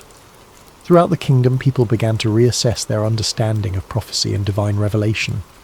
The dramatic contrast between the false assurances of the 400 prophets and the accurate warnings of the solitary Micaiah had provided a vivid lesson in discernment. Many began to understand that true prophecy was not measured by its popularity or its agreement with human desires, but by its faithfulness to the word and character of the Lord. Years passed, and the story of Micaiah's stand against the 400 false prophets became one of the most remembered episodes in the history of Israel. Parents told it to their children as an example of courage and integrity, while religious teachers used it to illustrate the difference between true and false prophecy. The tale grew in significance with each telling, not because it was embellished, but because its lessons proved to be timeless and universal. The first and most obvious lesson was about the cost of speaking truth. Micaiah had paid a heavy price for his faithfulness: imprisonment, isolation, and the hostility of the powerful. Yet his willingness to endure these hardships had ultimately served a greater purpose, preserving the integrity of prophetic ministry and providing a clear example of what it meant to fear God rather than man. His story became a source of encouragement for future generations of prophets and faithful believers who found themselves standing alone against popular opinion. The second lesson concerned the danger of groupthink and manufactured consensus. The 400 prophets had created an impressive display of unanimity, but their agreement had been based on political expediency rather than divine revelation. Their story served as a warning about the seductive power of majority opinion and the importance of seeking truth, even when it contradicted popular sentiment. The comfort of belonging to the crowd, they learned, was no substitute for the sometimes lonely path of authentic faith. The third lesson was perhaps the most theologically complex. The reality that God sometimes allows deception as a form of judgment. The lying spirit that had influenced the false prophets was not an independent force, but an instrument of divine justice, permitted by the Lord as part of his sovereign plan. This aspect of the story forced believers to grapple with difficult questions about the nature of divine sovereignty and human responsibility, helping them develop a more mature understanding of how God works in the world. The fourth lesson focused on the importance of discernment in spiritual matters. King Jehoshaphat's initial uneasiness with the 400 prophets had been a manifestation of spiritual discernment, a recognition that something was amiss despite the impressive display of consensus. His request for a prophet of the Lord had demonstrated the value of seeking authentic divine guidance rather than accepting convenient confirmations of predetermined plans. The fifth lesson was about the ultimate futility of human schemes when they oppose divine purposes. King Ahab's elaborate disguise had been a clever attempt to circumvent prophecy through human ingenuity, but it had proven utterly useless against the sovereign will of the Lord. The random arrow that found its mark had served as a powerful reminder that God's purposes will be accomplished regardless of human attempts to thwart them. As the years passed and the kingdom of Israel continued its spiritual decline, the story of Micaiah took on additional significance. It became a benchmark against which other prophets and prophecies were measured, a reminder of what authentic faithfulness looked like in the face of opposition. When Elijah stood alone against the prophets of Baal on Mount Carmel, people remembered Micaiah's solitary stand. When Jeremiah faced persecution for his unpopular messages, the example of Micaiah's courage provided encouragement and precedent. The story also served as a cautionary tale for those in positions of authority. King Ahab's admission that he hated Micaiah because the prophet never spoke favourably about him had revealed the dangerous tendency of leaders to surround themselves with yes men rather than truthful counsellors. Future kings and officials who heard the story were challenged to examine their own relationships with advisors and to consider whether they were seeking truth or merely confirmation of their existing beliefs. In the quiet of his later years, Micaiah often reflected on that pivotal day when he had stood alone before 2 kings and 400 false prophets. The physical scars from his imprisonment had faded, but the spiritual impact of his experience continued to shape his understanding of his calling and his relationship with the Lord. The prophet had learned that faithfulness was not measured by immediate results, but by obedience to divine instruction.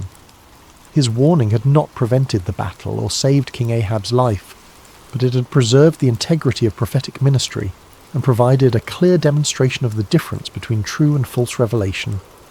Sometimes, he realized, the greatest victories were won not through changing circumstances, but through maintaining faithfulness in the midst of difficult circumstances. Micaiah had also discovered that standing alone was not the same as being alone. In his prison cell, deprived of human companionship and comfort, he had experienced a deeper intimacy with the Lord than he had ever known before. The isolation that had seemed like punishment had actually become a pathway to greater spiritual understanding and strength. He had learned that the approval of the crowd was a poor substitute for the approval of the Almighty.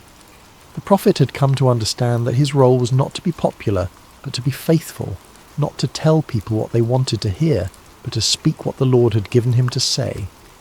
This understanding had freed him from the burden of trying to manage people's reactions to his messages, and had allowed him to focus entirely on the sacred responsibility of accurate communication of divine truth. The peace that came from this clarity of purpose was worth more than all the royal favour he might have gained through compromise. As news of Micaiah's faithfulness spread beyond the borders of Israel, his story began to influence other nations and cultures. Foreign dignitaries who visited the kingdom often asked to hear the account of the prophet who had stood against 400 false prophets and accurately predicted the death of a king. The story became a testament to the power of truth and the importance of moral courage, inspiring people of various backgrounds to examine their own commitments to integrity and faithfulness. The story also had a profound impact on the understanding of prophecy itself. future generations would use Micaiah's example as a standard for evaluating prophetic claims, recognizing that true prophecy was characterized by faithfulness to the Lord's character and purposes rather than by popular appeal or immediate gratification. The account helped establish criteria for distinguishing between authentic divine revelation and human manipulation disguised as spiritual authority. In the broader context of Israel's history, Micaiah's stand represented a crucial moment in the preservation of true worship and authentic faith. At a time when the kingdom was sliding towards spiritual apostasy, his unwavering commitment to truth served as a beacon of hope for those who still sought to follow the Lord with integrity. His example encouraged other faithful believers to maintain their convictions even when they seemed to be in the minority. The story of Micaiah also served as a bridge between the ministries of the earlier prophets like Elijah and later ones like Jeremiah and Ezekiel. His experience of standing alone against popular opinion and suffering for his faithfulness would be echoed in the lives of many subsequent prophets who faced similar challenges. The patterns of persecution, vindication, and ultimate triumph that characterized his story became recurring themes in the ongoing narrative of God's relationship with his people. As we reach the end of Micaiah's story, we find ourselves confronted with questions that transcend the ancient world and speak directly to our modern hearts. In an age of social media echo chambers and manufactured consensus, the prophet's example challenges us to examine our own commitment to truth and our willingness to stand alone when necessary. The 400 false prophets of Micaiah's day have their counterparts in every generation. Those who tell us what we want to hear rather than what we need to hear, who offer comfortable lies instead of challenging truths. The temptation to join the crowd, to find safety in numbers, to seek approval rather than accuracy, remains as strong today as it was in ancient Israel. Micaiah's courage reminds us that faithfulness is not a group activity, but an individual responsibility.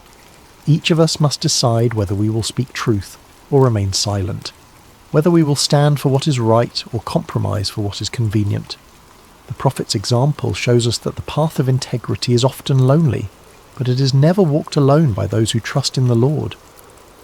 The story also challenges us to examine our own relationship with authority and our tendency to surround ourselves with people who confirm our existing beliefs rather than challenging us to grow. Like King Ahab, we may find ourselves preferring the comfort of familiar lies to the discomfort of unfamiliar truths.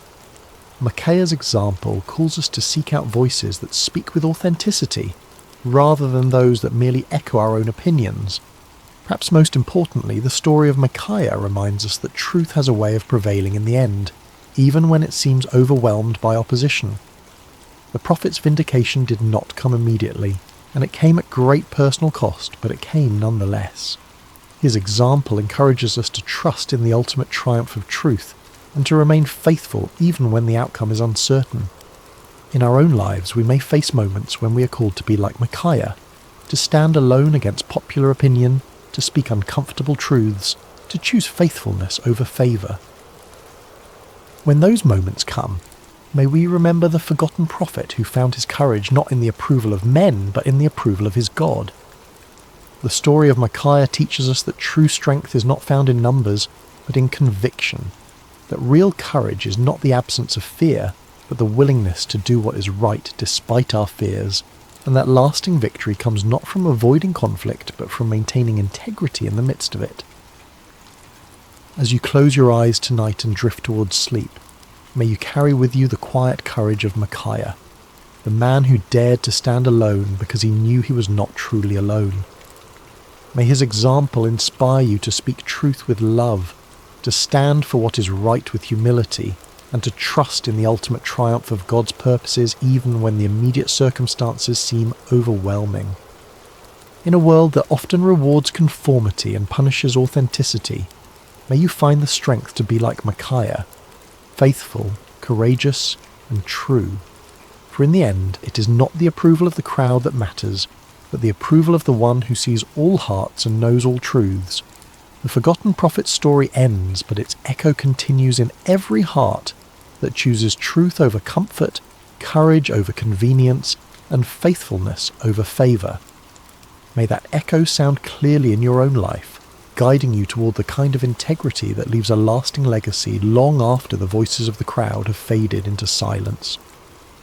Rest well, dear friends, and may your dreams be filled with the peace that comes from knowing you serve a God who honours faithfulness, rewards courage, and never abandons those who trust in him. The story of Micaiah reminds us that in God's kingdom, standing alone with truth is always better than standing with the crowd in deception. Sleep peacefully, knowing that, like Micaiah, you're never truly alone when you walk in the light of divine truth. Hello there, dear friend. Before we begin this peaceful journey together, I want to know a little about you. How has your day been? Whether it's been filled with joy or challenges, busy moments or quiet pauses, you're exactly where you need to be right now. What time is it where you are in the world? Are you settling in for the night, taking a midday rest, or perhaps greeting the early morning hours? Wherever you are, from the bustling cities of New York to the quiet countryside of England, from the mountains of Colorado to the shores of Australia, you're welcome here in this sacred space. If this story brings you peace, I'd love for you to subscribe to Sacred Slumber, where we gather each week to find rest in timeless tales of faith, hope, and gentle grace. Now, let's begin. Take a deep breath with me. Let your shoulders soften, your jaw relax, and your heart settle into this moment. Whether morning light is streaming through your window, afternoon shadows are dancing on the walls, or midnight quiet surrounds you like a gentle blanket, let us walk together through a story of gentle strength and unseen grace. We're about to enter a time long ago during the days of the judges in ancient Israel. It was a time of chaos and uncertainty, when everyone did what was right in their own eyes. But this is not a story of chaos. This is a story of peace, of quiet faithfulness, of love that chooses to remain when it would be easier to leave. This is the story of Ruth, a young woman whose loyalty would echo through generations and whose humble heart would become part of the greatest story ever told. So close your eyes if you wish, breathe slowly, and let us journey together to the ancient land of Moab, where our story begins beside still waters of the soul. In the rolling hills of Moab, where the morning mist clung to the barley fields like a gentle prayer, lived a young woman named Ruth. She had married into a Hebrew family who had come to Moab during a time of famine in their homeland of Bethlehem. Her husband's name was Mahlon, and his mother was Naomi, a woman whose very name meant pleasant, and whose heart had once been full of joy. But sorrow has a way of finding us, even in the most peaceful places. First, Naomi's husband Elimelech died, leaving her alone with her 2 sons in a foreign land. The boys had grown into men and married Moabite women, Ruth and her sister-in-law Orpah. For 10 years they lived together, and Ruth learned to love not just her husband, but his faith, his God, and especially his mother, who had welcomed her with open arms. Then tragedy struck again, swift and merciless. Both Mahlon and his brother Chilion died, leaving 3 widows to face an uncertain world alone. In those days, a woman without a husband or sons had little hope of survival. They were vulnerable, forgotten, with no one to provide for them or protect them. Naomi sat in her small house, looking at the 2 young women who had become like daughters to her. The silence was heavy with grief, but also with decision. She had heard news from Bethlehem that the famine there had ended, that the Lord had visited his people and given them bread. Her heart longed for home, for the familiar hills of Judah, for the place where she had known happiness before sorrow came calling. "My daughters," she said softly, her voice worn thin by weeping, "I must return to my people. But you are young. You have your whole lives ahead of you. Go back to your mothers' houses. May the Lord deal kindly with you, as you have dealt with the dead and with me." She kissed them both, and they wept together. How can you say goodbye to someone who has been your family, your comfort, your companion through the darkest days? Orpah, after much tears and embracing, finally agreed to return to her people and her gods. It was the practical choice, the safe choice, the choice that made sense to everyone around them. But Ruth clung to Naomi with a determination that surprised them all. When Naomi urged her again to follow her sister-in-law, Ruth spoke words that would echo through history, words that came from the deepest place in her heart. "Do not urge me to leave you or to return from following you. For where you go, I will go, and where you lodge, I will lodge. Your people shall be my people, and your God my God. Where you die, I will die, and there will I be buried. May the Lord do so to me, and more also, if anything but death parts me from you." There was something in Ruth's voice that told Naomi this was not a decision made in the heat of emotion, but a choice carved in stone, written in the very fibre of her being. This young Moabite woman was choosing love over security, faithfulness over comfort, an unknown future over a predictable past. And so they began the long journey from Moab to Bethlehem, two women with nothing but the clothes on their backs and the strength of their love for each other. They walked through valleys where wildflowers nodded in the breeze, past streams that sang ancient songs, under skies that seemed to stretch endlessly toward hope. As they travelled, Ruth would gather berries and herbs along the way, always making sure Naomi had enough to eat. She would find the softest spot for them to rest each night, would share her cloak when the desert air grew cold. She had chosen this path, and she would walk it with grace and dignity, one step at a time. The journey took many days, and with each step toward Bethlehem, Ruth was walking further from everything she had ever known. She was leaving behind the gods of her childhood, the customs of her people, the language of her birth. She was choosing to become a stranger in a strange land, not because she had to, but because love had made the choice for her. When they finally crested the hill that overlooked Bethlehem, the city spread before them like a handful of pearls scattered on brown velvet. The sun was setting, painting the stone houses in shades of gold and amber. Smoke rose from evening fires, and the sound of children playing drifted up to them on the evening breeze. "Look," Naomi whispered, her voice thick with emotion. "There it is, home." But as they descended into the city, the women who had known Naomi in her happier days barely recognized her. "Is this Naomi?" they asked each other, seeing how sorrow had aged her, how loss had bent her shoulders and silvered her hair.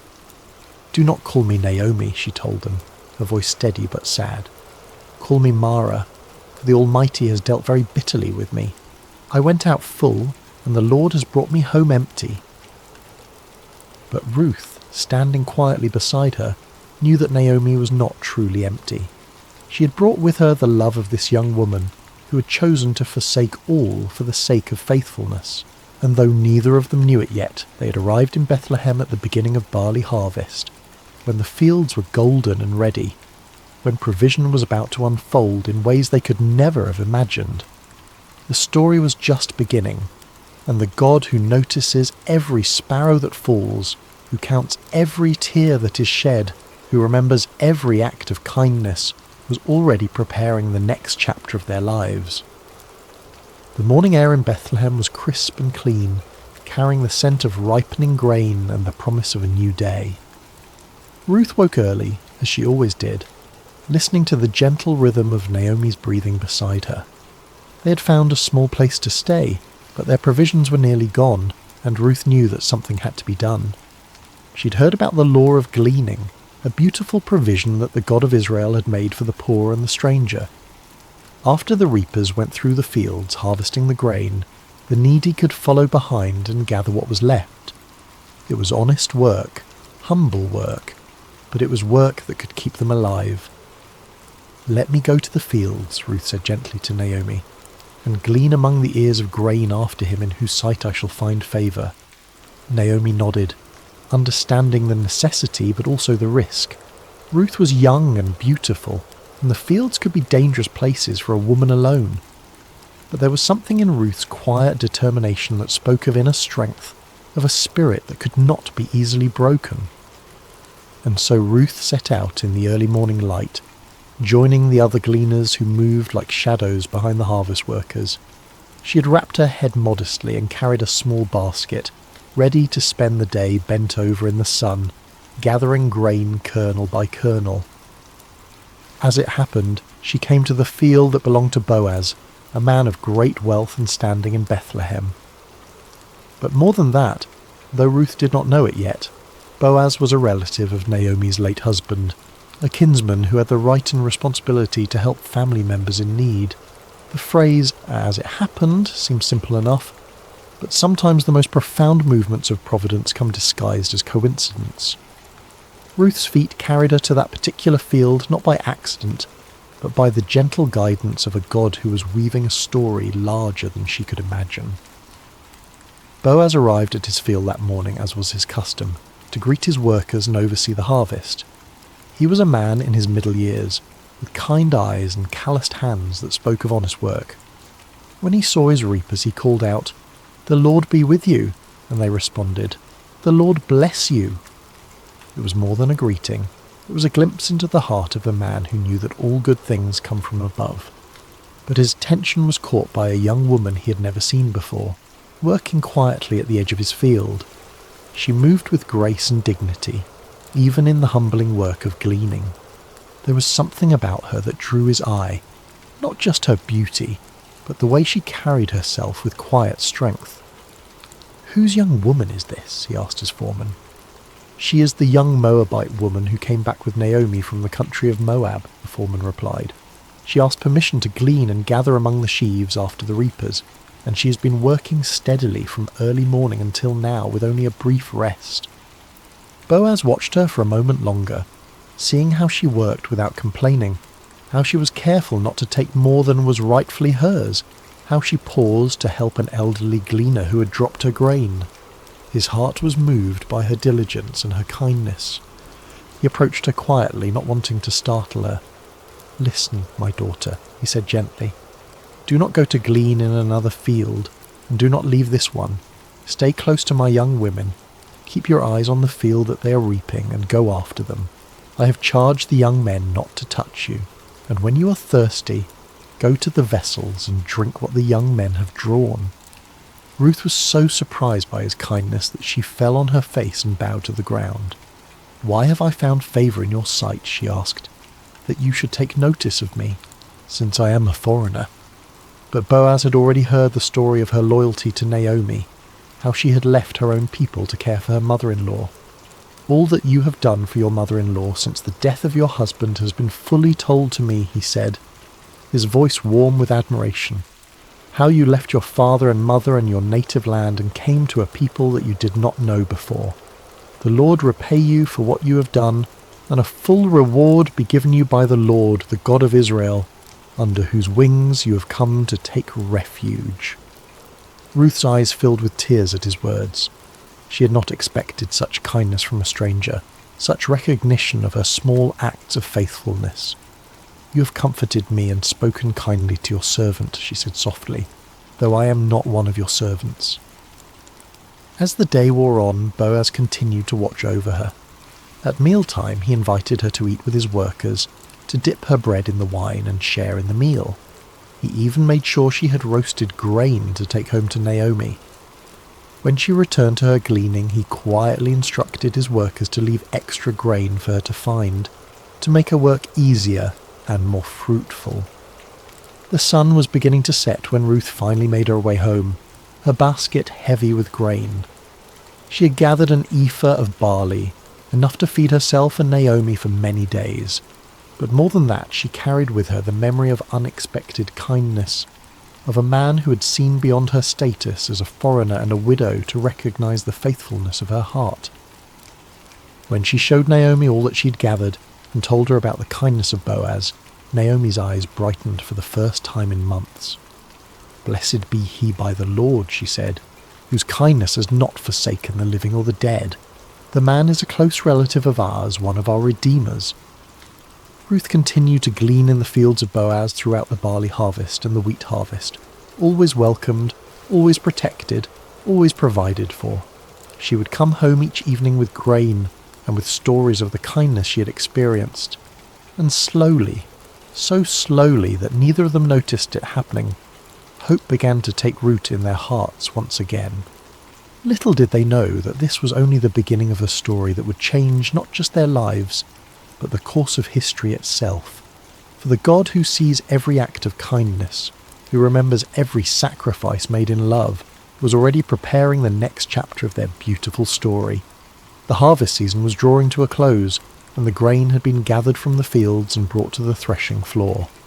It was a time of celebration and completion, when the hard work of the harvest gave way to the satisfaction of provision secured. The air was filled with the sound of winnowing, as the grain was separated from the chaff in the evening breeze. Naomi had been watching the growing affection between Ruth and Boaz with the wisdom of a woman who had lived long enough to recognize the hand of God in everyday circumstances. She had seen how Boaz's eyes followed Ruth, how he spoke to her with special gentleness, how he made sure she was always provided for and protected. And she had seen how Ruth, despite her natural reserve, had begun to smile more often, how she spoke Boaz's name with a special warmth. One evening, as they sat together in their small dwelling, Naomi took Ruth's hands in hers. "My daughter," she said softly, "should I not seek rest for you, that it may be well with you? Is not Boaz our kinsman, with whose young women you were? See, he is winnowing barley tonight at the threshing floor." Ruth listened carefully as Naomi explained the custom of the kinsman redeemer, how a close relative had the right and responsibility to marry a widow to preserve the family line and inheritance.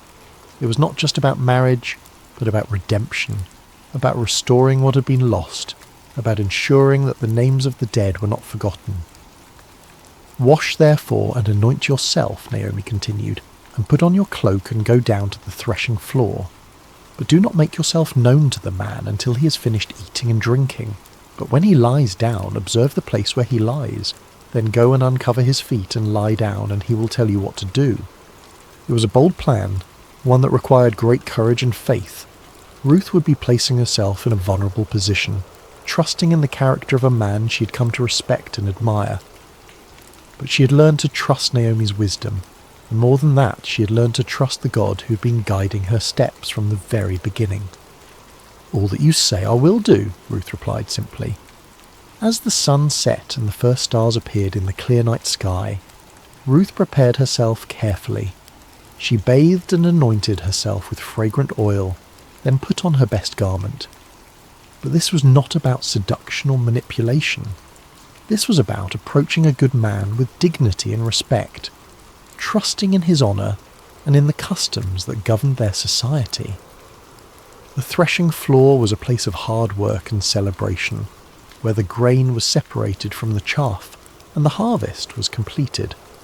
By the time Ruth arrived, the work was done, and the men had eaten and drunk and told stories under the stars. The atmosphere was one of contentment and satisfaction, of work well done and provision secured. Ruth waited in the shadows, watching as Boaz finished his meal and settled down to sleep beside the heap of grain. It was his responsibility to guard the grain through the night, to ensure that nothing was stolen or damaged. The night was warm and peaceful, filled with the sounds of crickets and the gentle rustle of the evening breeze. When all was quiet and Boaz was sleeping peacefully, Ruth approached with silent steps. Her heart was beating fast, but her movements were sure and deliberate. She gently uncovered his feet and lay down, then waited in the darkness for him to wake. It was midnight when Boaz stirred, suddenly aware of someone at his feet. He was startled but not afraid, turning carefully to see who was there. In the dim starlight he could make out the form of a woman, and he recognized her immediately. "Who are you?" he asked softly. "I am Ruth, your servant," she replied, her voice steady despite her racing heart. "Spread your wing over your servant, for you are a redeemer." It was a beautiful way of asking for his protection and provision, using the imagery of a bird sheltering her young under her wing. She was asking him to fulfill the role of kinsman redeemer, to marry her and restore the inheritance of her late husband. Boaz was deeply moved by her words, by the trust she had placed in him, by the way she had approached him with such dignity and grace. "May you be blessed by the Lord, my daughter," he said warmly. "You have made this last kindness greater than the first in that you have not gone after young men, whether poor or rich." He was older than Ruth, a man of substance and position, and he was amazed that she would choose him over the many young men who would have been eager to marry such a beautiful and virtuous woman. Her choice spoke of wisdom and character, of a heart that valued kindness and faithfulness over youth and passion. "And now, my daughter, do not fear," he continued. "I will do for you all that you ask, for all my fellow townsmen know that you are a worthy woman. And now it is true that I am a redeemer, yet there is a redeemer nearer than I." There was another relative who had the first right of redemption, and Boaz was too honourable to proceed without giving that man the opportunity to fulfil his duty. "Remain tonight," he said gently, "and in the morning if he will redeem you, good, let him do it. But if he is not willing to redeem you, then, as the Lord lives, I will redeem you. Lie down until the morning." Ruth lay down again at his feet, comforted by his words and his promise. She had taken a great risk in coming to him, but she had found in Boaz a man of integrity and honour, someone who would do what was right even when it was difficult. When the morning came, before anyone else was stirring, Boaz quietly measured out 6 measures of barley and helped Ruth arrange it in her cloak. "Do not go back to your mother-in-law empty-handed," he said with a smile. Then he sent her on her way before anyone could see her and misunderstand her presence there. Ruth returned home with her heart full of hope and her arms full of grain. When Naomi saw her coming, she knew immediately that something significant had happened. "How did you fare, my daughter?" she asked eagerly. Ruth told her everything that had happened, every word that had been spoken, every kindness that had been shown. When she finished, Naomi smiled with satisfaction. "Wait, my daughter," she said, "until you learn how the matter turns out, for the man will not rest but will settle the matter today." And so they waited, 2 women who had learned that sometimes the greatest acts of faith happen in the quiet moments, when we trust in the goodness of others and in the providence of God. The next chapter of their story was about to unfold, and with it the fulfillment of promises they had hardly dared to hope for. The morning sun was just beginning to warm the stones of Bethlehem when Boaz made his way to the city gate. This was where the elders gathered, where business was conducted, where legal matters were settled according to the ancient customs of Israel. His heart was full of purpose as he took his seat and waited for the other Redeemer to pass by. He didn't have to wait long. Soon he saw the man approaching, and Boaz called out to him by name. "Come over, friend, and sit down here." The man, curious about what business Boaz might have with him, came and sat down.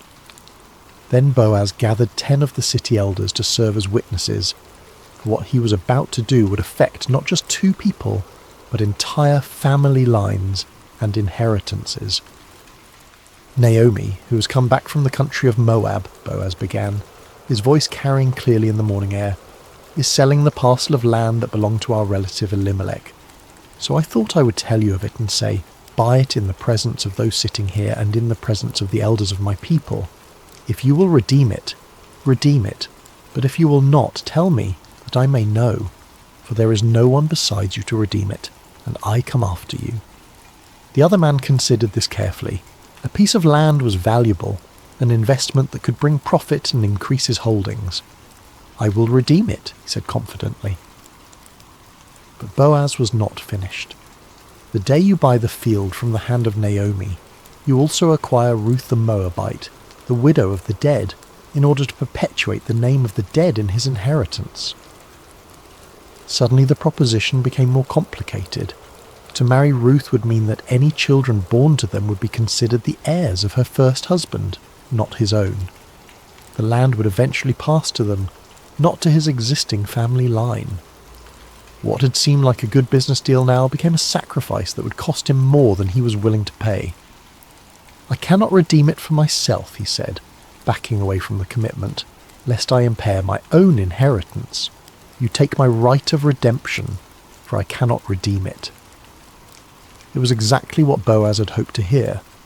According to the custom of the time, the man removed his sandal and gave it to Boaz as a sign that he was transferring his right of redemption.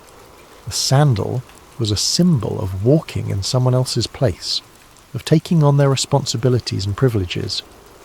Boaz accepted the sandal and turned to address the elders and all the people who had gathered to witness this transaction. You are witnesses this day that I have bought from the hand of Naomi all that belonged to Elimelech, and all that belonged to Chilion and to Mahlon. Also Ruth the Moabite, the widow of Mahlon, I have acquired to be my wife, to perpetuate the name of the dead in his inheritance, that the name of the dead may not be cut off from among his brothers and from the gate of his native place. You are witnesses this day." The crowd erupted in celebration and blessing. "We are witnesses," they called out joyfully. "May the Lord make the woman who is coming into your house like Rachel and Leah, who together built up the house of Israel. May you act worthily in Ephrathah and be renowned in Bethlehem, and may your house be like the house of Perez, whom Tamar bore to Judah, because of the offspring that the Lord will give you by this young woman." It was a beautiful blessing, invoking the names of the great matriarchs of Israel and expressing the hope that Ruth would become equally honoured in the history of God's people, and how prophetic those words would prove to be. Meanwhile, Ruth and Naomi had been waiting at home, their hearts full of anticipation and hope. When the messenger came running to tell them what had happened at the gate, they could hardly believe their ears. The legal proceedings had gone exactly as they had hoped. Boaz had redeemed not just the land, but Ruth herself, and they were to be married. The wedding was a joyous occasion, celebrated by the entire community. Ruth, the young Moabite woman who had arrived in Bethlehem as a poor widow, was now the honoured wife of one of the most respected men in the city.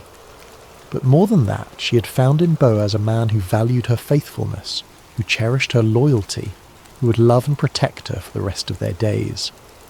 As the seasons passed, Ruth and Boaz settled into a life of contentment and purpose. Boaz was a generous provider, and Ruth was a wise and gentle wife. Naomi, no longer bitter but filled with joy, lived with them and was cared for in her old age. The house that had once echoed with sorrow now rang with laughter and love. And then came the greatest blessing of all. Ruth conceived and bore a son, a healthy, beautiful child who would be raised in the love and fear of the Lord. The women of the neighbourhood came to congratulate Naomi, saying, "Blessed be the Lord who has not left you this day without a redeemer, and may his name be renowned in Israel. He shall be to you a restorer of life and a nourisher of your old age, for your daughter-in-law who loves you, who is better to you than 7 sons, has given birth to him." They named the child Obed, which means servant or worshipper, and Naomi took him on her lap and became his nurse. The child brought healing to her broken heart, restoration to her empty life, and joy to her golden years. But the story doesn't end there. Little Obed grew up to become the father of Jesse, who became the father of David, the great king of Israel, and through David's line would come the Messiah, the saviour of the world.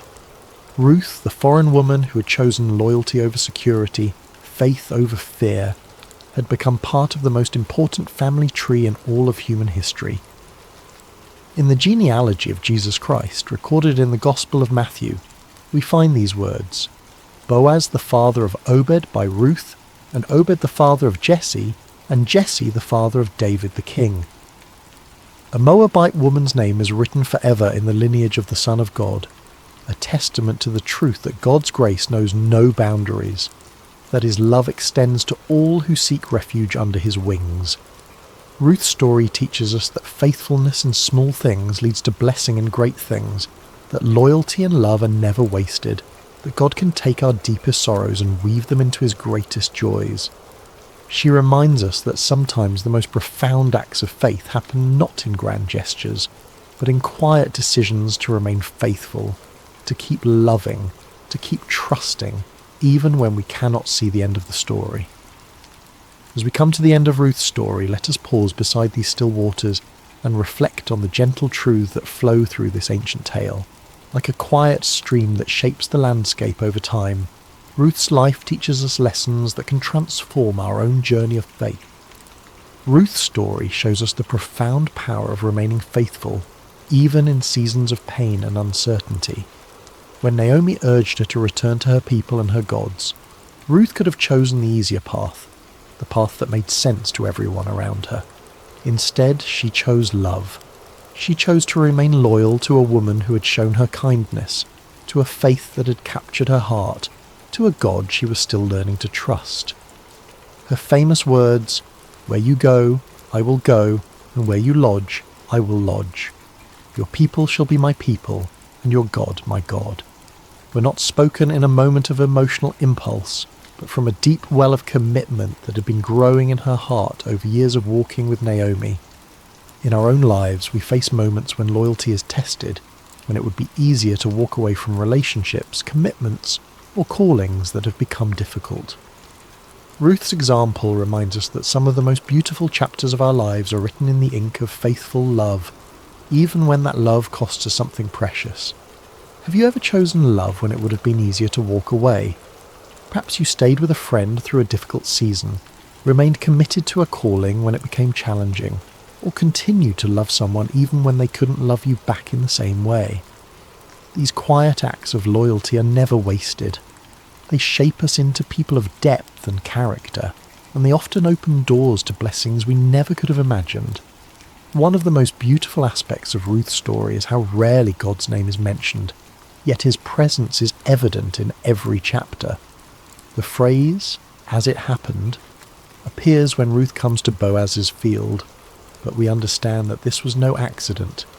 It was divine providence working through ordinary circumstances to bring about extraordinary results.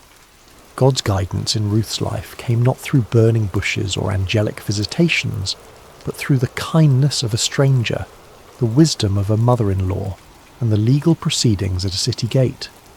He worked through the natural rhythms of harvest and gleaning, through cultural customs and family relationships, through the everyday decisions of people who were simply trying to do what was right. This reminds us that God's hand is often most visible in hindsight, in the moments when we look back and see how perfectly things came together, how doors opened at just the right time, how people entered our lives precisely when we needed them most. The God who numbers our days and knows our needs is constantly at work in the ordinary moments of our lives, weaving together circumstances and relationships for our good and his glory. Can you see moments in your own life where something just happened at the perfect time? Perhaps you met a lifelong friend in an unexpected place, discovered an opportunity through a chance conversation, or found help arriving just when you needed it most. These are not coincidences, but glimpses of a loving God who is intimately involved in the details of our lives. Ruth's story is ultimately about transformation, about how God can take our deepest losses and weave them into his greatest purposes. She began as a young widow in a foreign land, with no prospects and no security. She was an outsider, a foreigner, someone who by all human standards had little to offer the grand story of God's people. Yet her simple acts of faithfulness, her quiet loyalty, her willingness to work humbly in the fields, positioned her to become part of the royal lineage of David and ultimately of Jesus Christ. Her name is recorded forever in the genealogy of the Messiah, a testament to the truth that no one is too small, too foreign, or too broken to be used by God for his purposes. Ruth's transformation from widow to wife, from foreigner to family member, from poverty to provision, reminds us that our current circumstances do not define our future possibilities. The God who saw potential in a Moabite gleaner sees potential in each of us, regardless of our background, our mistakes, or our limitations. No matter where you come from, no matter what losses you have experienced, no matter how ordinary your life may seem, your story can become part of something bigger. Your faithfulness in small things, your acts of love and loyalty, your willingness to trust God even when you cannot see the whole picture. These are the threads that God uses to weave his magnificent tapestry of grace. Perhaps you are in a season of loss right now, wondering if your pain has any purpose, if your faithfulness matters, if your small acts of love make any difference. Ruth's story whispers hope into those questions. It reminds us that God wastes nothing, that he can bring beauty from ashes, that he specializes in writing stories of redemption and restoration. The title of Ruth's story, Beside Still Waters, comes from the 23rd Psalm, where David writes about the Good Shepherd, who leads his sheep beside still waters and restores their souls. Ruth's life exemplifies this truth. In the midst of chaos and uncertainty, She found peace in her commitment to love and faithfulness. In the midst of loss and grief, she discovered that God's provision was always enough for each day. Her story teaches us that peace is not the absence of problems, but the presence of God in our problems. It's not found in perfect circumstances, but in perfect trust. Ruth faced real challenges, real losses, real fears, but she faced them with a spirit of quiet faith and humble obedience. The still waters of God's peace are available to us in every season of life. They flow not from our circumstances, but from our relationship with the one who is the source of all peace. When we, like Ruth, choose to trust in God's goodness, even when we cannot see his plan, when we choose to remain faithful even when the path is unclear, we find ourselves beside still waters where our souls can be restored. As you drift toward rest tonight, may you carry with you the gentle strength of Ruth's example. May you know that even in quiet places, even in fields of sorrow, even in long roads and sleepless nights, grace is never far away. The God who saw Ruth's faithfulness, who provided for her needs, who wove her story into his greater plan, is the same God who sees you tonight. Your acts of loyalty may seem small, but they matter. Your faithfulness in ordinary moments is building something beautiful. Your willingness to trust when you cannot see the whole picture is positioning you for blessings you cannot yet imagine. Rest now in the peace that comes from knowing you are held by a love that will never let you go, guided by a wisdom that sees the end from the beginning, and called into a story that is bigger and more beautiful than you can possibly imagine. May you sleep beside still waters, where your soul can be restored, your strength can be renewed, and your hope can be refreshed for whatever tomorrow may bring.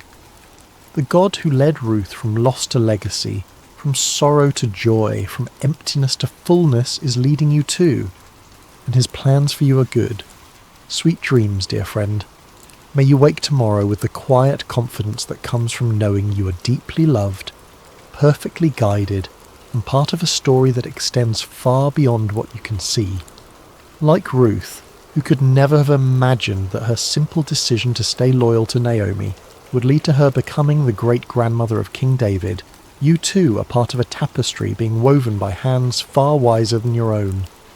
Your faithfulness today, your love tomorrow, your trust in the unseen God who walks beside you, these are the threads that he is using to create something beautiful, something lasting, something that will echo through generations.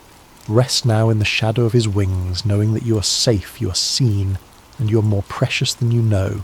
The same God who led Ruth beside still waters is leading you too, and his love will never fail. Amen?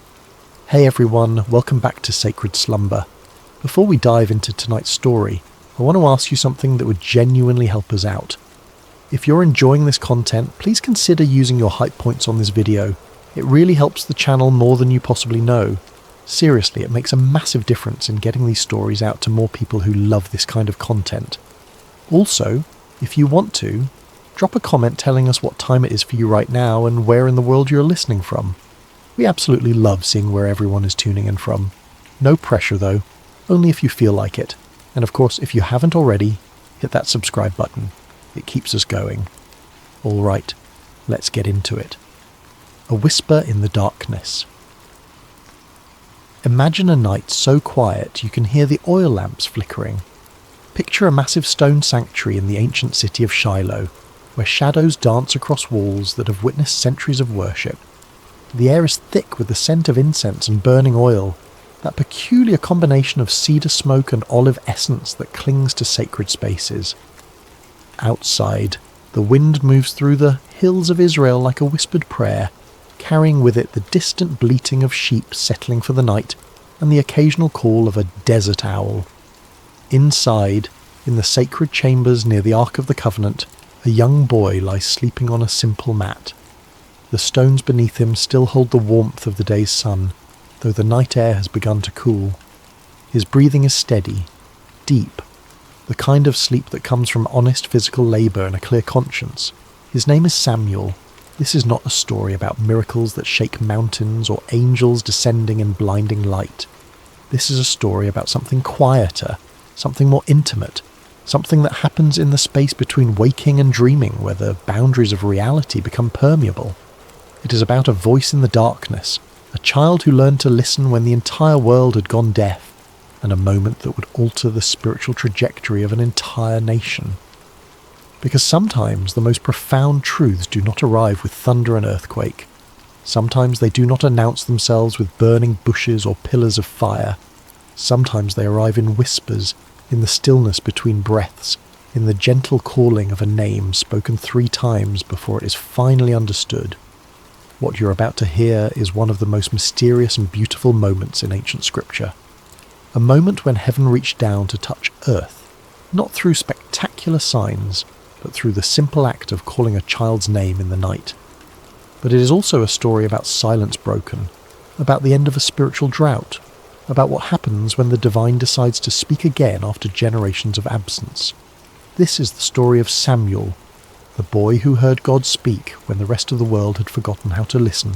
And perhaps, hidden within this ancient narrative, there are questions we have forgotten to ask. Questions about why heaven goes silent. Questions about who gets chosen to break that silence. Questions about whether the voice that called to Samuel in that darkened sanctuary is still calling, still speaking, still searching for those rare individuals who know how to say, "I am listening." Chapter 1. Hannah's Promise. To understand Samuel's calling, we must first understand how he came to be sleeping in that sanctuary. His story begins not with him, but with his mother, a woman named Hannah, who knew the bitter taste of desperation and the hollow ache of prayers that seemed to vanish into an empty sky. In the hill country of Ephraim, in a small village whose name has been lost to history, there lived a man named Elkanah who had 2 wives, as was common in that era. His first wife, Peninnah, had given him several children, sons to carry his name, daughters to arrange in marriage, a legacy written in flesh and blood. His second wife, Hannah, had given him only heartache and unanswered prayers. Year after year, Hannah remained childless, and in a culture where a woman's worth was often measured by her ability to bear children, this was not just a personal grief. It was a social death sentence, a daily humiliation, a question mark hanging over her entire existence. Neighbours would whisper, extended family would exchange knowing glances, even well-meaning friends would offer useless advice, or suggest that perhaps she had offended God in some way, that her barrenness was divine punishment for some unknown sin. Elkanah loved Hannah. The text makes this clear. He would give her double portions at feasts, trying to compensate with material generosity for what biology had denied her. He would ask her with genuine confusion, "Am I not better to you than 10 sons?" It was a question born of love but blind to understanding.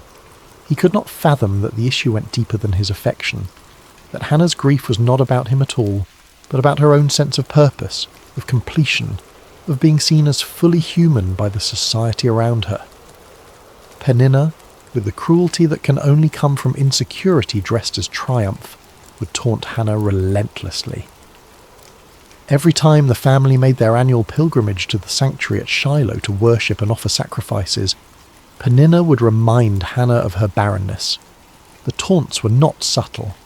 They were designed to cut deep, to remind Hannah that in the eyes of the world she was incomplete, cursed, forgotten by the very God she came to worship. Peninnah would parade her children before Hannah, would make comments about how blessed she was, would turn every moment of worship into a reminder of Hannah's failure. And Hannah would weep. She would refuse to eat. The pain went beyond physical longing for a child. It touched something deeper, the existential question that haunts anyone who feels overlooked by the divine. Does God see me? Does he hear my prayers? Am I worthy of his attention? Or am I simply background noise in a universe too vast to care about one woman's grief? The pilgrimage to Shiloh was supposed to be a time of joy, of celebration, of renewal. But for Hannah, it became an annual reminder of everything she lacked. Year after year she would go through the motions of worship, while her heart broke quietly in places no one could see. One year, During their pilgrimage to Shiloh, Hannah could bear it no longer. The weight of accumulated grief, the years of disappointment, the constant humiliation, all of it reached a breaking point. While the rest of the family feasted after the sacrifice, celebrating with wine and roasted meat, Hannah slipped away to the entrance of the sanctuary. She stood there, in the place where earth met heaven, in the threshold between the mundane and the sacred, and she prayed with an intensity that went beyond words. Her lips moved, but no sound emerged. Her whole body shook with the force of her grief and desperation. Tears streamed down her face. Her hands trembled. This was not the polite, ritualized prayer of public worship. This was raw, unfiltered communion with the divine. This was a woman pouring out her soul, holding nothing back, demanding to be heard by a God who had seemed deaf to her pleas for years. She made a vow that day, one that would echo through generations. If God would grant her a son, she would give him back to God. Not for a season, not for a few years, but for his entire life. The child would be dedicated to divine service from the moment he was weaned. It was the prayer of a woman who understood that sometimes the greatest gift we can receive is not something to hold on to, but something to offer back to its source. She was not bargaining with God so much as she was declaring her willingness to participate in something larger than her own desires. Eli, the high priest, sat by the doorpost of the sanctuary and watched this strange woman swaying and muttering. In his aging, perhaps cynical view of human nature shaped by years of dealing with corrupt worshippers and his own corrupt sons, he assumed she was drunk. The accusation was harsh, almost cruel. What are you doing here, intoxicated in the house of the Lord? How dare you bring your drunkenness into this sacred space? Hannah lifted her eyes, and in them Eli saw not the glaze of wine, but the clarity of absolute desperation, the look of someone who has nothing left to lose, who has stripped away all pretense and pride, who stands naked before God with only their need. She explained that she was not drunk, but deeply troubled, pouring out her soul before God. She had been praying out of her great anguish and grief. Something in her words, or perhaps in her eyes, or perhaps in the raw authenticity of her pain, convinced Eli. His response was both blessing and prophecy. Go in peace, and may the God of Israel grant what you have asked of him. It is unclear whether Eli knew what he was saying, whether he was simply offering the standard priestly blessing, or whether something moved through him in that moment. Some whisper of the divine speaking through a man who had grown complacent in his religious duties. But the words landed on Hannah like rain on parched earth. Hannah left the sanctuary that day transformed. Her face was no longer downcast. She ate. The grief lifted from her countenance like a fog dispersing under the morning sun. She had been heard, if not by man, then by something infinitely greater. She did not yet have the child she longed for, but she had something perhaps more precious. The certainty that her prayers had reached their destination, that her voice had penetrated the silence, that she mattered to the God she served. Within the year, Hannah conceived. When she gave birth to a son, she named him Samuel, which in Hebrew carries the meaning heard by God, or asked of God, or some translations suggest name of God. The name itself was a testimony, a permanent reminder that this child was an answer to prayer, a gift that came from somewhere beyond the ordinary workings of the world. Every time someone spoke his name, they were acknowledging that this boy represented the moment when heaven responded to earth, when silence gave way to acknowledgement. For the first few years of his life, Samuel remained with Hannah. She nursed him, taught him his first words, held him close during thunderstorms, watched him take his first steps, knowing that each day brought them closer to the moment of separation. She must have memorized the sound of his laugh, the feel of his small hand in hers, the weight of him sleeping against her chest. She was not raising a son to keep, but a son to give away, and that knowledge must have coloured every moment with a bittersweet intensity. When he was old enough to be weaned, somewhere around 3 years old by the customs of that time, Hannah kept her vow. She could have rationalised her way out of it.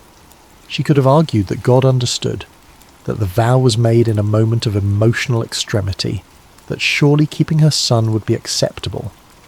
But Hannah was a woman who understood that integrity means keeping promises even when they cost you everything. She took Samuel to Shiloh. She brought him before Eli, the same priest who had blessed her years earlier, and she said words that must have torn her heart even as she spoke them. I am the woman who stood here praying. I prayed for this child, and the Lord has granted me what I asked. So now I give him to the Lord. For his whole life he will be given over to the Lord. Then Hannah sang, not a lament, but a song of triumph and praise. She sang of God overturning the proud and lifting up the humble. She sang of barren women bearing children and the powerful being brought low. She sang of the Lord bringing death and giving life, bringing down to the grave and raising up. She sang of God judging the ends of the earth, giving strength to his king and exalting his anointed.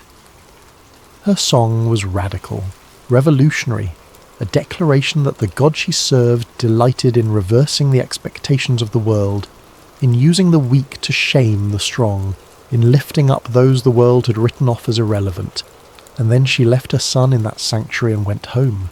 Imagine being that child, too young to fully understand why your mother brought you to this vast, echoing building filled with strange smells and unfamiliar faces and then walked away. Too young to grasp that you had become the physical embodiment of a promise, a living prayer offered back to its source. You watch her figure receding, growing smaller, disappearing down the road back to the only home you have ever known, and you are left in the care of an old man whose eyes can barely see you, whose own sons are corrupt, in a place that will become your entire world. Samuel's childhood was unlike any other in Israel. While other boys played in fields and learned their father's trades, running through olive groves and swimming in streams, Samuel grew up in the sacred space of the tabernacle. His world was one of ritual and reverence, of ancient objects and whispered prayers, of shadows and lamplight, and the constant awareness that this place was different from all other places. He opened the doors of the sanctuary each morning, flooding the holy space with light. It was his job to unlock the heavy wooden doors that seal the sacred from the profane, to let in the dawn and with it the worshippers who would come seeking connection with the divine. He assisted Eli in the daily tasks of worship, learning the intricate patterns of sacrifice and ceremony, memorizing which offerings are required, which procedures, understanding the difference between sin offerings and burnt offerings and peace offerings, learning to read the subtleties of ritual purity. He tended the lamps that burned through the night, ensuring their wicks were trimmed and their oil replenished. This was not glamorous work. It required attention to detail, a willingness to wake in the darkness to check that the flames had not guttered out, an understanding that these small acts of maintenance were what kept the sacred space functioning. The lamps represented the presence of God, and Samuel learned that presence requires constant tending, constant attention, constant care. He cleaned the sacred vessels, swept the courts, washed the linens used in ceremonies, helped prepare the incense, carried water, ran errands. He memorized scriptures, learning to recite the stories of Abraham and Isaac and Jacob, the tales of Moses and the Exodus, the laws given at Sinai.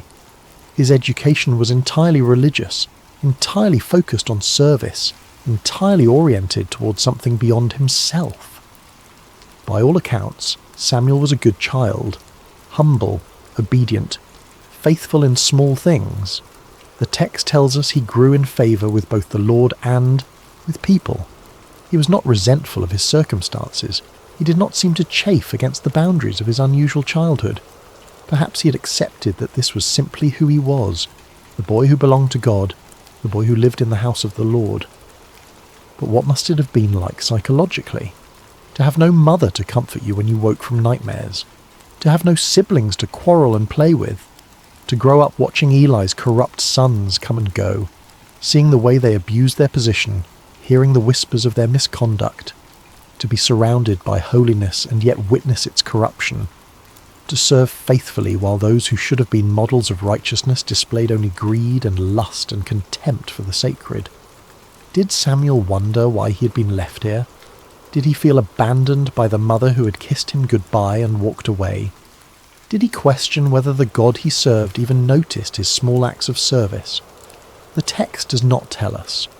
We see only the external facts, a boy growing up, performing his duties, learning his role. But surely there were moments of loneliness, moments of doubt, moments when the weight of it all felt too heavy for small shoulders to carry. Hannah visited when she could. Each year during the family's annual pilgrimage to Shiloh, she would bring Samuel a new robe she'd made for him, watching him grow, trying to compress a year of mothering into a few brief encounters. These visits must have been both blessing and torment. The joy of seeing his mother mingled with the pain of watching her leave again. The new robe, a reminder that somewhere he had a home, a family, a life he was not permitted to live. Yet there is no indication that Samuel rebelled or resented his circumstances. He simply continued. Day after day, year after year, faithful in the small things, present in the sacred space, available to be used however God saw fit. There was no indication in those early years that he would become anything more than a helpful assistant to an aging priest, that he would one day be the voice through which God spoke to an entire nation. But God, it seems, has a habit of preparing his instruments in obscurity before bringing them into the light. Samuel was being shaped by his circumstances, formed by his loneliness, refined by his faithfulness in tasks that no one celebrated. He was learning what it meant to serve without applause, to be obedient without immediate reward, to remain present even when presence felt like punishment. He was learning to listen in the silence. Chapter 2. The State of Israel at the Time. To appreciate what happened on that quiet night when God called Samuel's name, you need to understand the spiritual condition of Israel during this period. It was, to put it simply, a disaster. But the disaster raises uncomfortable questions that the text never fully answers. Questions about divine silence. Questions about why systems of worship become corrupt. Questions about what happens when the mediators between heaven and earth become obstacles instead of conduits. The problem started with Eli's sons, Hophni and Phinehas. These two men had inherited their father's position as priests, but they had not inherited his reverence for the sacred. They were corrupt in ways that went beyond simple moral failing. They actively perverted the worship of God, treating the sacrifices and offerings as opportunities for personal gain, turning the sacred into the profane with a systematic cruelty that suggests something darker than mere greed. When people brought animals to sacrifice at Shiloh, the priests were entitled to a specific portion of the meat according to the law of Moses. But Hophni and Phinehas were not content with their allotted share, with what had been designated as rightfully theirs. They wanted more. They wanted the best. They wanted what belonged to God. They would send their servants to threaten worshippers, demanding the choicest cuts of meat before the fat was even burned on the altar, as required by law. The fat belonged to God. That was non-negotiable in the sacrificial system. The burning of the fat was the moment when the sacrifice became truly sacred, when the offering transitioned from human gift to divine acceptance. But Hophni and Phinehas did not care about divine acceptance. They cared about their appetites. If people objected, if they tried to follow the proper procedures and insist that the fat be burned first, the servants would respond with threats of violence. We will take it by force if necessary. The priests were literally stealing from God, taking what belonged to the altar and consuming it themselves. They were turning worship into extortion, using their position of spiritual authority to exploit the vulnerable and the faithful. But their corruption went even darker, into territories that the text only hints at with uncomfortable brevity. They engaged in sexual immorality with women who served at the entrance to the sanctuary. These were women who had dedicated themselves to service at the tabernacle, who came to worship and serve with sincere devotion, and Hophni and Phinehas exploited them, used their authority and position to prey upon those who should have been under their protection. They turned the house of God into a place of exploitation and abuse, where the very people who were supposed to represent divine holiness became perpetrators of trauma. Worship became a source of fear rather than transcendence. People stopped coming, or when they came with cynicism and resentment, going through the motions but empty of faith. How could you trust a system where the gatekeepers were predators? How could you believe in the holiness of a place where the priests defiled it daily? The sanctuary at Shiloh, which was meant to be the central hub of Israel's spiritual life, became instead a monument to religious corruption. Eli knew what his sons were doing. The text makes this painfully clear. People told him. They came with reports of misconduct, of abuse, of exploitation. He heard the rumours and saw the evidence. He was not ignorant. He was not blind to their crimes, and to his credit he confronted them. But his rebukes were weak, almost apologetic, carrying no weight and no consequence. Why do you do such things? I hear reports from the people about your wicked deeds. If someone sins against another person, God may mediate. But if someone sins against the Lord, who will intercede? The words acknowledge the problem but offer no solution. There is no threat of removal from office, no stripping of authority, no punishment that might actually deter the behaviour. Just words, just disappointment, just a father hoping his wayward sons might suddenly develop a conscience they had never demonstrated. Hophni and Phinehas ignored their father and continued their corruption. Why wouldn't they? There were no consequences.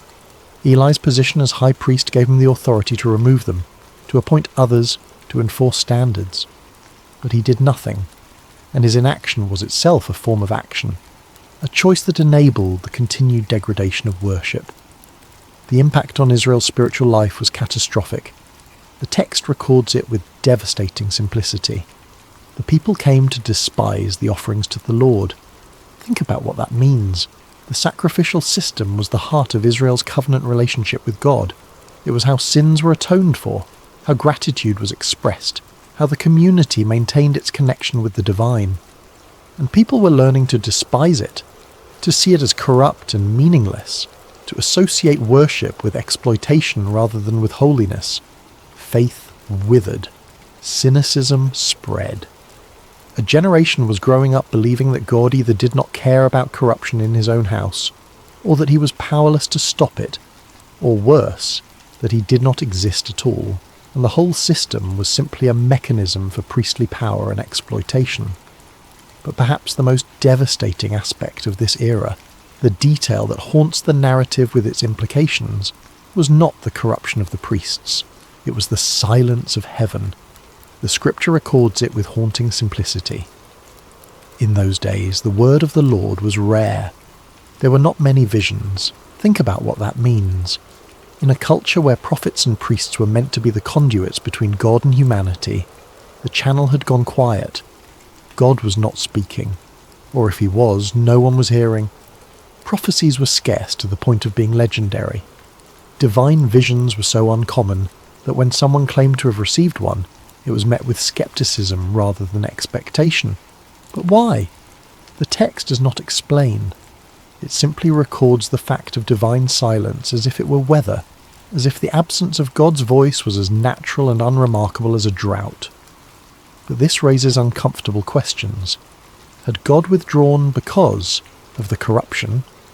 Was the silence a form of judgment, a divine turning away from a people who had corrupted worship? Or had the people simply stopped listening?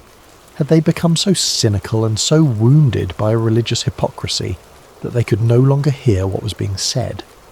Or was there another possibility, one that the text does not explore but that hangs in the air like smoke? Perhaps the priests, who were supposed to be the mediators between God and people, had become such effective blockers of communication that divine messages simply could not get through. Perhaps Hophni and Phinehas were not just corrupt individuals, but symptoms of a systemic failure, a spiritual infrastructure that had collapsed under the weight of its own contradictions. Israel was spiritually adrift, navigating by dead reckoning through waters where the stars had gone dark. There were no prophets to consult, no clear word from God about how to proceed, no divine guidance about which way to turn, just the daily grind of existence, the hollow rituals performed without meaning, the slow death of a people's faith in the face of institutional betrayal. This was the world into which Samuel was growing up, a world where the representatives of God were corrupt, where worship had become hollow, where heaven seemed distant and disinterested. If you were a young person in that era, what would you believe about the divine? Would you expect God to speak? Would you even know what his voice sounded like? Would you be able to distinguish a divine call from your own imagination or from the voice of a very human priest? Samuel cleaned the lamps each evening, ensuring the light would burn through the night. It was a practical task, a maintenance duty, nothing spiritual about it. He trimmed the wicks, refilled the oil reservoirs, ensured the flames were steady. But in that small act, there was a symbol that perhaps Samuel himself did not fully understand. The lamp of God had not yet gone out. Somewhere in the darkness a light still burned, and into that darkness, cutting through the silence that had lasted for generations, a voice was about to break through. Chapter 3. The night God spoke. The night began like any other. Samuel had completed his duties for the day, working through the familiar routines that structured his life. The sanctuary was clean, the floors swept, the vessels washed and arranged in their proper places. The lamps were lit, their flames steady, casting dancing shadows across the ancient stones. The sacred space was prepared for the silence of the evening hours, for the long watch through darkness toward dawn. Eli, now elderly and nearly blind, his eyes grown dim from age and perhaps from seeing too much corruption without acting, had retired to his usual place. He moved slowly now, carefully, feeling his way along walls he had walked beside for decades. His sleeping area was separate but nearby, close enough that Samuel could hear him if he called, out in the night. Samuel lay down in his customary sleeping spot somewhere near the chamber where the Ark of the Covenant rested. The exact location is not specified in the text, but the implication is clear. He slept in proximity to the most sacred object in all of Israel, closer to the physical representation of God's presence than anyone else in the nation that night. The Ark was the most sacred object in Israel, a gold-covered chest containing the tablets of the law, a jar of manna, and Aaron's staff that had budded. But more than its contents, the Ark represented the very presence of God among his people. It was the throne of the invisible king, the place where heaven touched earth, the point of contact between the divine and the mortal. To sleep near it was to sleep in the shadow of holiness, though Samuel likely thought nothing of it. This was simply where he slept, as ordinary to him as any bedroom, as familiar as his own breathing. The lamp of God was still burning, casting flickering shadows across the stone walls. This detail matters more than it might initially seem. In the Jewish tradition, the lamp in the sanctuary, the menorah that burned with consecrated oil, was not allowed to go out until morning light made it unnecessary. It represented the presence of God, the light that persisted even in darkness, the hope that had not yet been extinguished. The phrase, "the lamp of God had not yet gone out," carries within it both promise and warning. Not yet, but it could. The light was still burning, but barely. The presence was still there, but fading. As long as the lamp burned, there was hope. As long as the light persisted against the encroaching darkness, God had not abandoned his dwelling place entirely.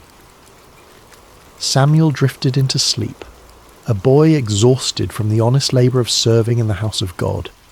His breathing slowed, his muscles relaxed. He sank into that deep, dreamless sleep that comes from physical work and a clear conscience. The sanctuary around him settled into its nighttime sounds.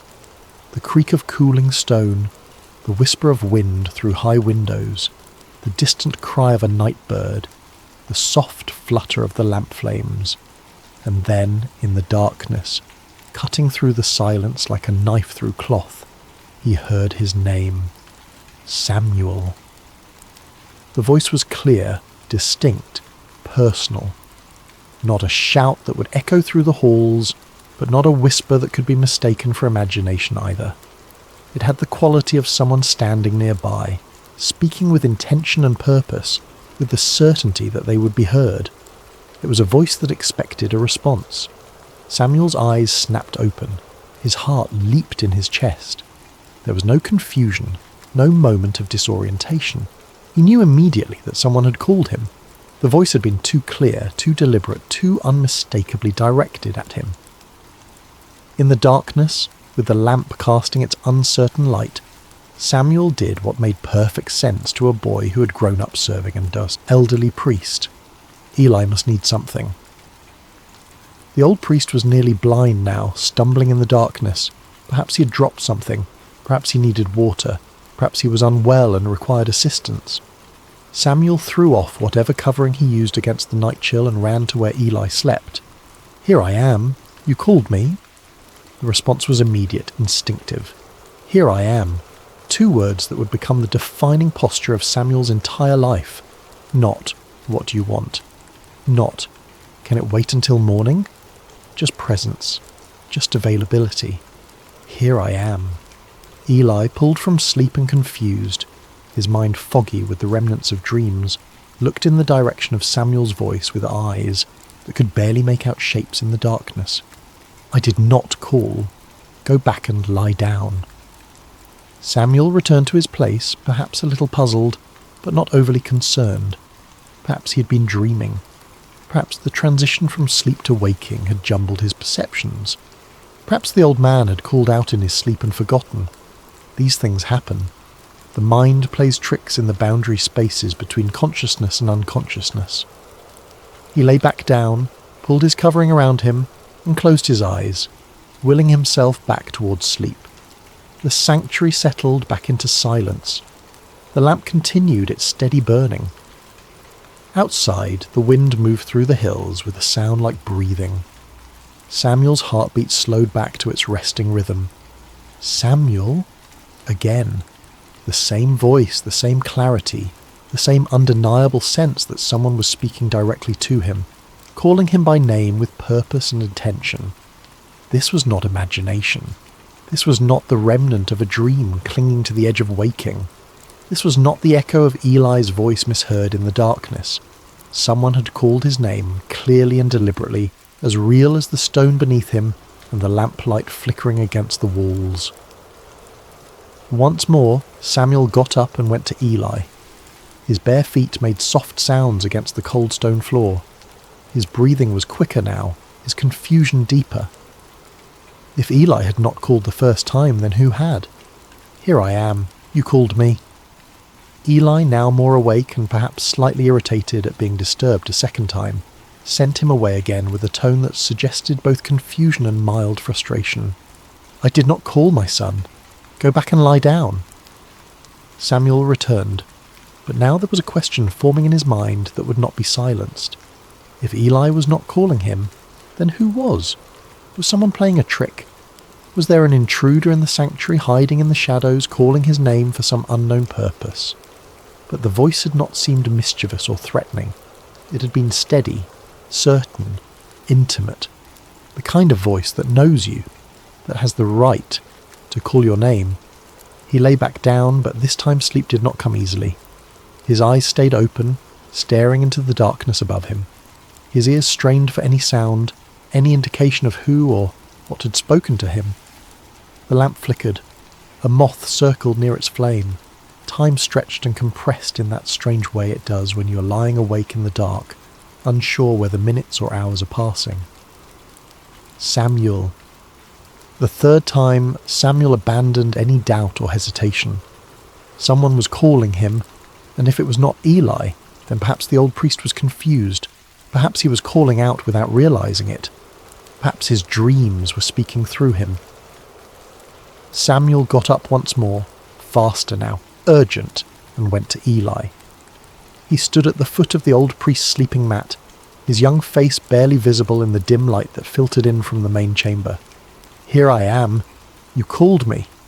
And finally, after decades of serving in the sanctuary, after years of watching the word of the Lord become rare and vision scarce, after witnessing the corruption of his sons and the slow death of Israel's faith, Eli understood. The realization must have hit him like a physical blow. God was calling the boy, not the high priest, not the experienced religious leader, not the man who had served in this place for decades. The boy who cleaned the floors and tended the lamps and slept near the ark without fully comprehending what that meant. Eli's response is one of the most beautiful moments in the entire narrative. He could have been jealous, wounded by the divine bypassing, bitter that his years of service were being overlooked in favour of a child. He could have been defensive, questioning whether this was really happening, whether Samuel was perhaps confused or making things up. He could have claimed the voice for himself, insisted that any divine communication should come through proper channels, through the established hierarchy of priesthood. But instead, Eli became a teacher in the truest sense. He gave Samuel the gift of understanding and the words that would change everything. He put aside whatever personal feelings he might have had and focused entirely on helping Samuel navigate what was about to happen.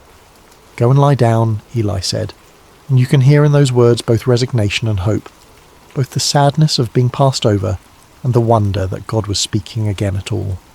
And if he calls you, say, "Speak, Lord, for your servant is listening." Those words, "Speak, Lord, for your servant is listening," not "Who are you?" not "What do you want?" not "Prove yourself to me." Just openness, just availability, just the humble acknowledgement that if God is speaking, the only appropriate response is to listen. Samuel returned to his place one more time. He lay down in the darkness, the lamp of God still burning nearby, casting its uncertain light across ancient stones, and he waited. His heart must have been pounding so hard he could hear it in his ears. His mind must have been racing with questions and fears and wonder. What does the voice of God sound like? What will he say? Am I worthy to hear it? What if I do not understand? What if I get it wrong? The silence stretched. The lamp flickered. Outside, the night continued its slow progression toward dawn. And then, for the fourth time, the voice came. But this time there was a difference. This time the name was repeated, spoken twice, with an intimacy and urgency that had not been there before. "Samuel! Samuel!" The repetition is significant. In Hebrew, when a name is called twice, it indicates intimacy, urgency, importance. Abraham, Abraham, Moses, Moses. Now Samuel, Samuel. This was not a casual summons. This was personal, direct, unmistakable. This time, the boy was ready. Following Eli's instructions exactly, word for word, he responded with the words that have echoed through millennia as the perfect posture of faith, the ideal response to divine initiative. "Speak, for your servant is listening." And God spoke. What happened next was not what a child would want to hear. God did not give Samuel a message of encouragement or blessing. He did not reveal some beautiful mystery or share some cosmic secret about the nature of reality or the structure of heaven. He did not offer comfort or promise Samuel a glorious future. Instead, God gave Samuel a prophecy of judgment, and the judgment was against Eli's household, against the man who had been like a father to him, against the only family he had truly known. God told Samuel that he was about to do something in Israel that would make the ears of everyone who heard it tingle. That phrase, ears tingling, suggests something shocking, something that would reverberate through the nation like a physical sensation. This was not going to be a quiet judgment, a private correction. This was going to be public, unmistakable, impossible to ignore.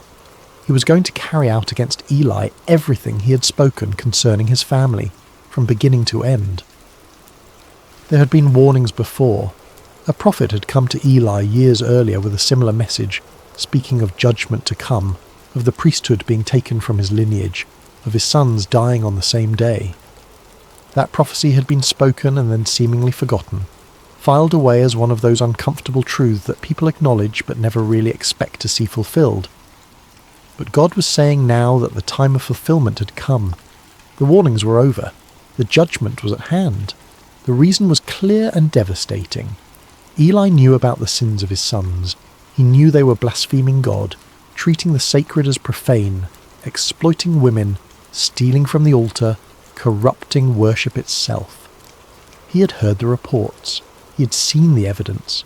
He had confronted them, yes, but his rebukes were empty, carrying no weight, leading to no consequences. He had failed to restrain them, failed to use his authority to stop them, failed to choose God's honour over his son's comfort, and that failure, that complicity through inaction, meant that the guilt of Eli's house would never be atoned for by sacrifice or offering. Think about what that means. In a religious system built entirely around sacrifice and atonement, where every sin could theoretically be covered by the blood of animals and the proper rituals, God was declaring that some corruption runs too deep for ritual to reach. Some betrayals are so fundamental that the system itself cannot address them. Eli's family would carry their guilt to the grave and beyond, marked forever by their choice to prioritize family loyalty over divine justice.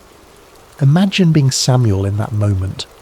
You are a child, perhaps 11 or 12 years old, lying in the darkness of a sanctuary, having just heard the voice of God for the first time in your life.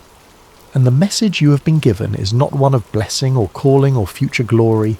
It is a message of doom for the man who has raised you, who has taught you everything you know about worship and service, who has been your only father figure in a life marked by abandonment and loneliness. The weight of it must have been crushing. How do you speak words of judgment to someone you love? How do you become the bearer of bad news that will break someone's heart? How do you look into the eyes of a man who has shown you kindness and tell him that his family line is cursed, that his sons will die, that everything he has built will crumble? This was the cost of prophecy that no one talks about. This was the burden of truth that cannot be softened or avoided or delayed. Samuel had been given a message, and whether he wanted to deliver it or not was irrelevant. The truth had been spoken to him, and now he was responsible for speaking it to others. This is what it means to be a prophet. Not visions and mystical experiences and spiritual heights, but the grinding, awful responsibility of speaking truths that wound you as deeply as they wound those who hear them. The rest of the night must have been agony for Samuel. The text tells us he lay there until dawn, too afraid to tell Eli what he'd heard. He did not sleep. How could he? His mind must have raced through possibilities. Maybe he had misunderstood. Maybe there was a way to soften the message to make it less harsh. Maybe if he just kept quiet, the whole thing would fade like a dream, and he could go back to his simple life of tending lamps and sweeping floors. But deep down, he knew. The voice had been too clear. The message had been too specific. And God had not asked his opinion about whether this was a good idea or whether Samuel felt ready for such responsibility. The divine does not consult us about our readiness. It simply calls, and we must answer. Chapter 4. The Weight of the Message. As morning light began to filter into the sanctuary, pale and hesitant through the high windows, Samuel rose and went about his duties as usual. Muscle memory guided him through the familiar routines. He opened the doors of the house of the Lord, pushing aside the heavy wooden barriers that sealed the sacred from the profane, letting in the day, with all its ordinary demands. But everything felt different now. The air was heavier, pressing down on his shoulders like a physical weight. The silence was louder, filled with the words he carried but could not speak.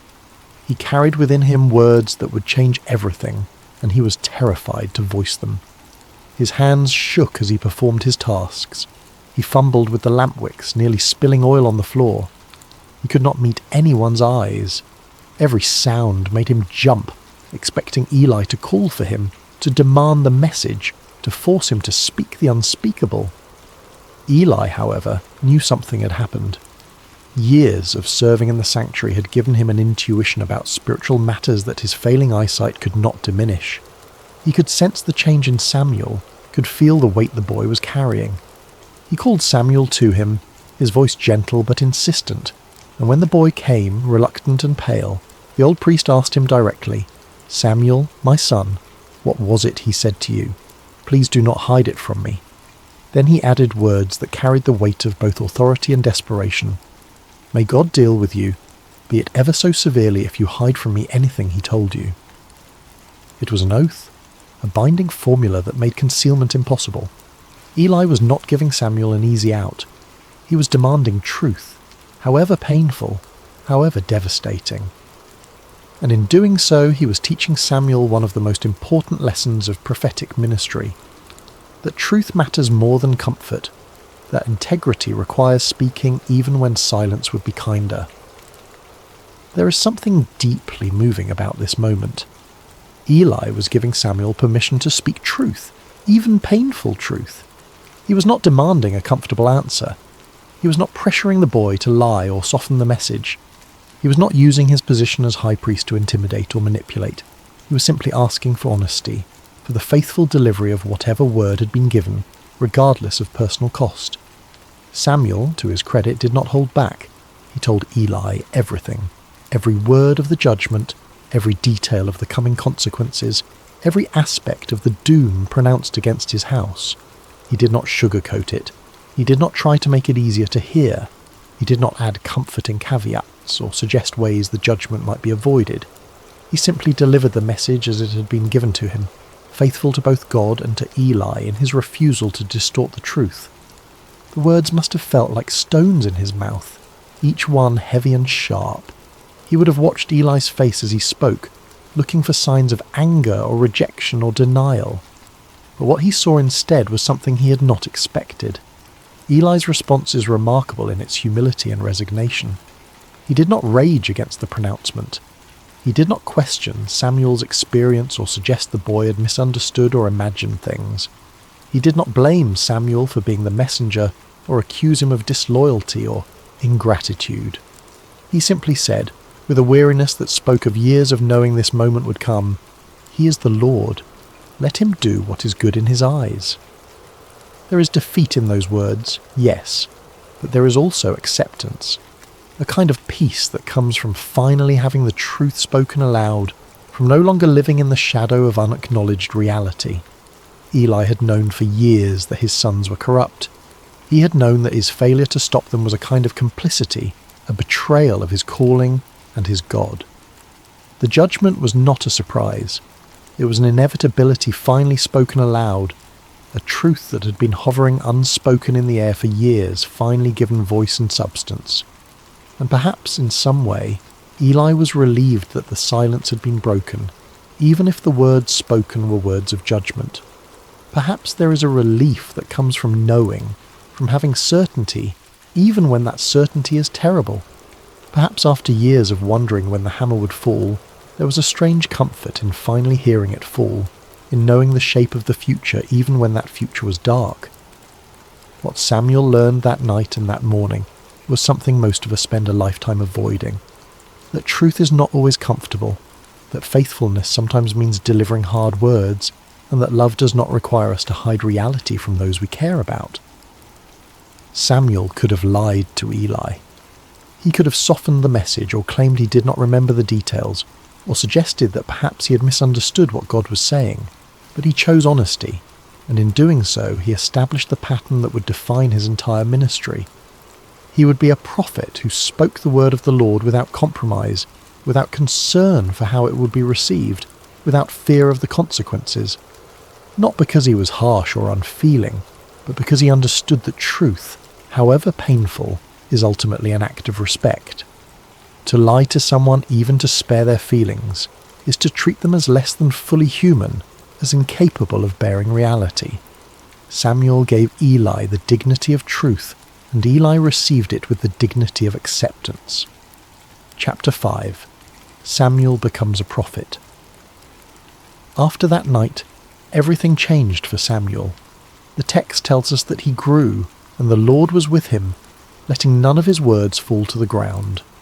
That phrase, letting none of his words fall to the ground, is the ancient way of saying that everything Samuel prophesied came true.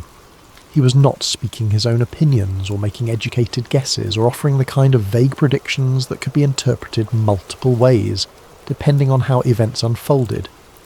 He was speaking with divine authority, and reality itself confirmed his words with uncomfortable precision. The prophecy about Eli's house came true exactly as Samuel had spoken it. The details are grim and worth recounting because they establish Samuel's credibility as a true prophet in a time when false prophets were common and people had grown cynical about divine communication. Israel went to war against the Philistines, their perennial enemy.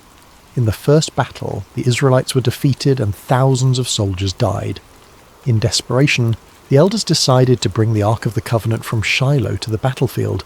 believing that God's physical presence would guarantee victory. Hophni and Phinehas accompanied the ark, treating it like a magical talisman rather than the throne of the living God. The Israelites shouted when the ark arrived, a roar so loud that the ground shook. The Philistines were terrified at first, knowing the stories of what the God of Israel had done to Egypt. But they fought anyway, and in the battle that followed, Israel was utterly defeated. 30,000 soldiers died, and on that same day, exactly as prophesied, both Hophni and Phinehas were killed. The Ark of God was captured by the Philistines, carried off as a trophy of war. When a messenger brought the news to Shiloh, Eli was sitting by the road, his heart trembling for the Ark of God. When he heard that the Ark had been captured and his sons were dead, the 98-year-old priest fell backward off his chair, broke his neck, and died. The priesthood of his line ended in that moment, cut off exactly as God had declared. It was a devastating fulfillment, but it established beyond doubt that Samuel spoke with divine authority. He had predicted these events when he was just a child, and they had come to pass exactly as he said. The word of the Lord through Samuel was reliable, trustworthy, deserving of attention. As Samuel matured from boy to young man, his reputation spread throughout Israel like wildfire. From Dan in the far north to Beersheba in the deep south, spanning the entire geographical extent of Israel's territory, everyone knew that Samuel had been established as a prophet of the Lord. The word that had been rare, the visions that had been scarce, now flowed through this young man who had learned to listen in the darkness. But Samuel was more than just a prophet delivering occasional messages. God continued to appear at Shiloh, revealing himself to Samuel through his word on a regular basis. Samuel became the primary channel of divine communication for the entire nation. The silence had been broken. The channel between heaven and earth, clogged by corruption and complacency for generations, had been cleared.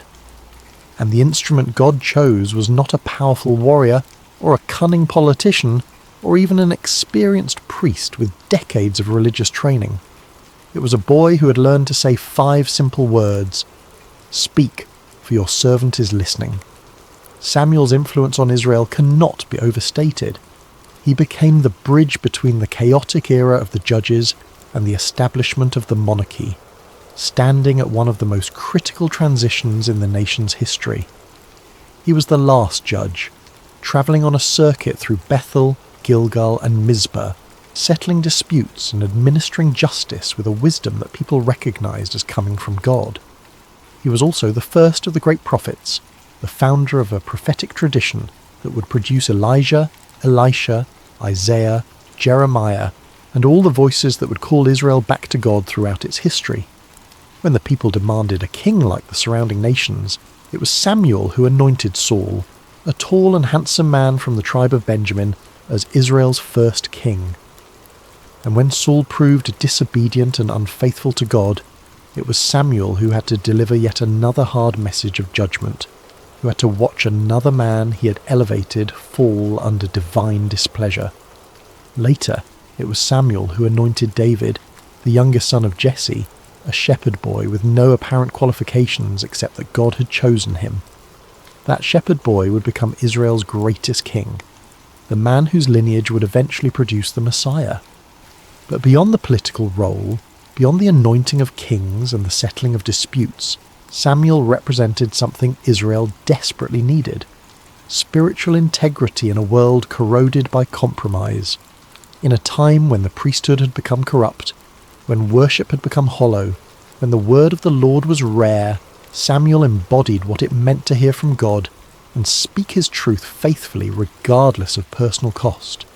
He reformed religious life throughout Israel, establishing schools of prophets where young men could learn to listen for God's voice and speak his word. He called the people back to authentic worship, challenging them to put away their foreign gods and serve the Lord only. He led the nation in repentance at Mizpah, where they fasted and confessed their sins, acknowledging that they had abandoned God. And when the Philistines attacked during that gathering, Samuel interceded for the people, and God threw the enemy into confusion with thunder and lightning, giving Israel a decisive victory. Samuel demonstrated that God had not abandoned his people. that the silence had been circumstantial rather than permanent, that divine presence and power were still available to those who would seek them with integrity. The boy who once cleaned floors and trimmed lamp wicks became the conscience of a nation. The child who slept near the ark became the voice through which God spoke to kings and commoners alike.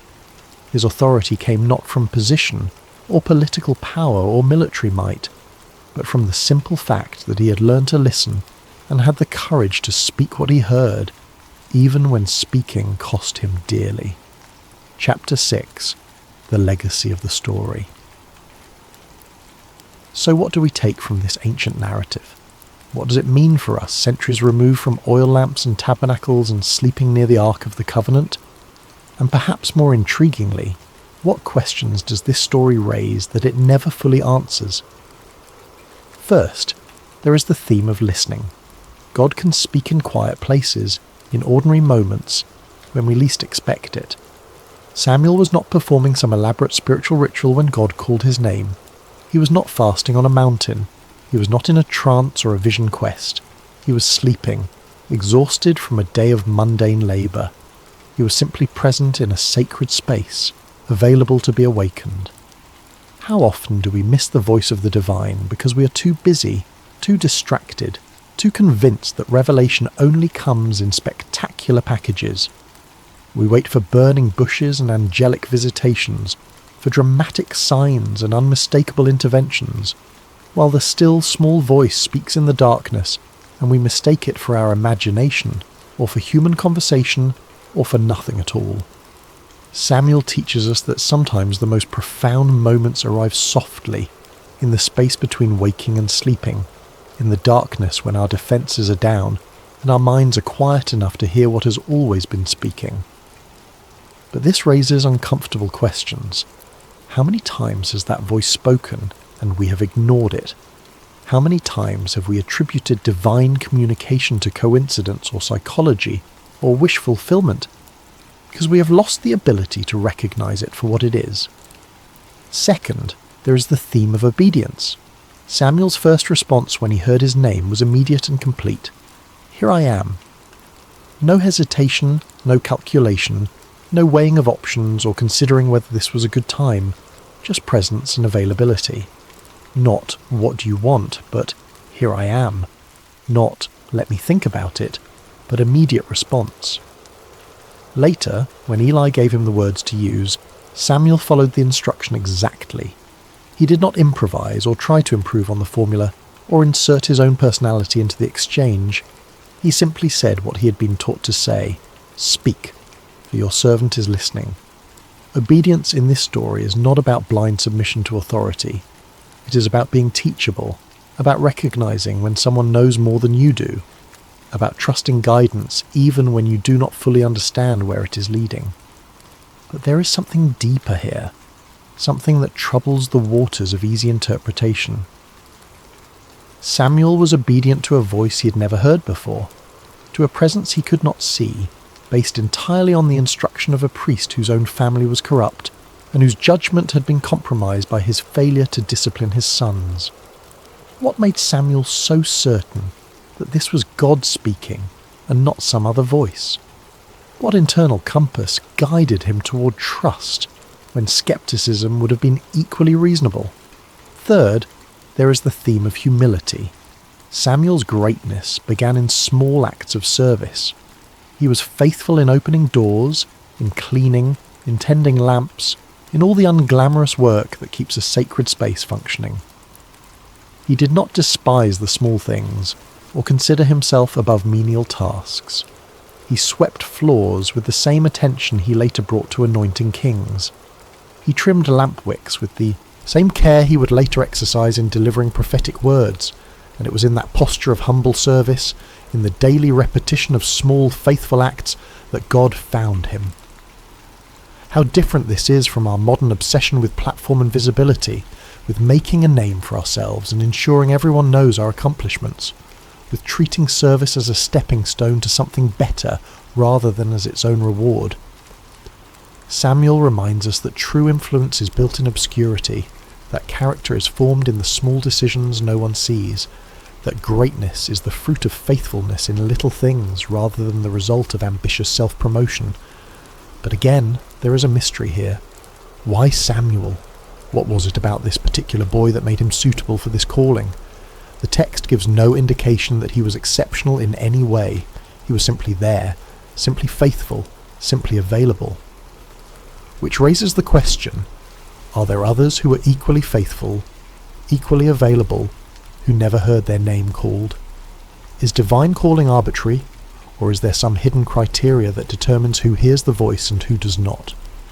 Fourth, there is the theme of responsibility. Sometimes truth is hard but necessary. Samuel's first message from God was a message of judgment, and he had to deliver it to someone he loved. This is the cost of being a conduit for truth. You do not get to choose which messages are convenient and which are difficult. You do not get to edit reality to make it more palatable. You do not get to withhold hard truths, because speaking them might damage relationships or cost you social capital.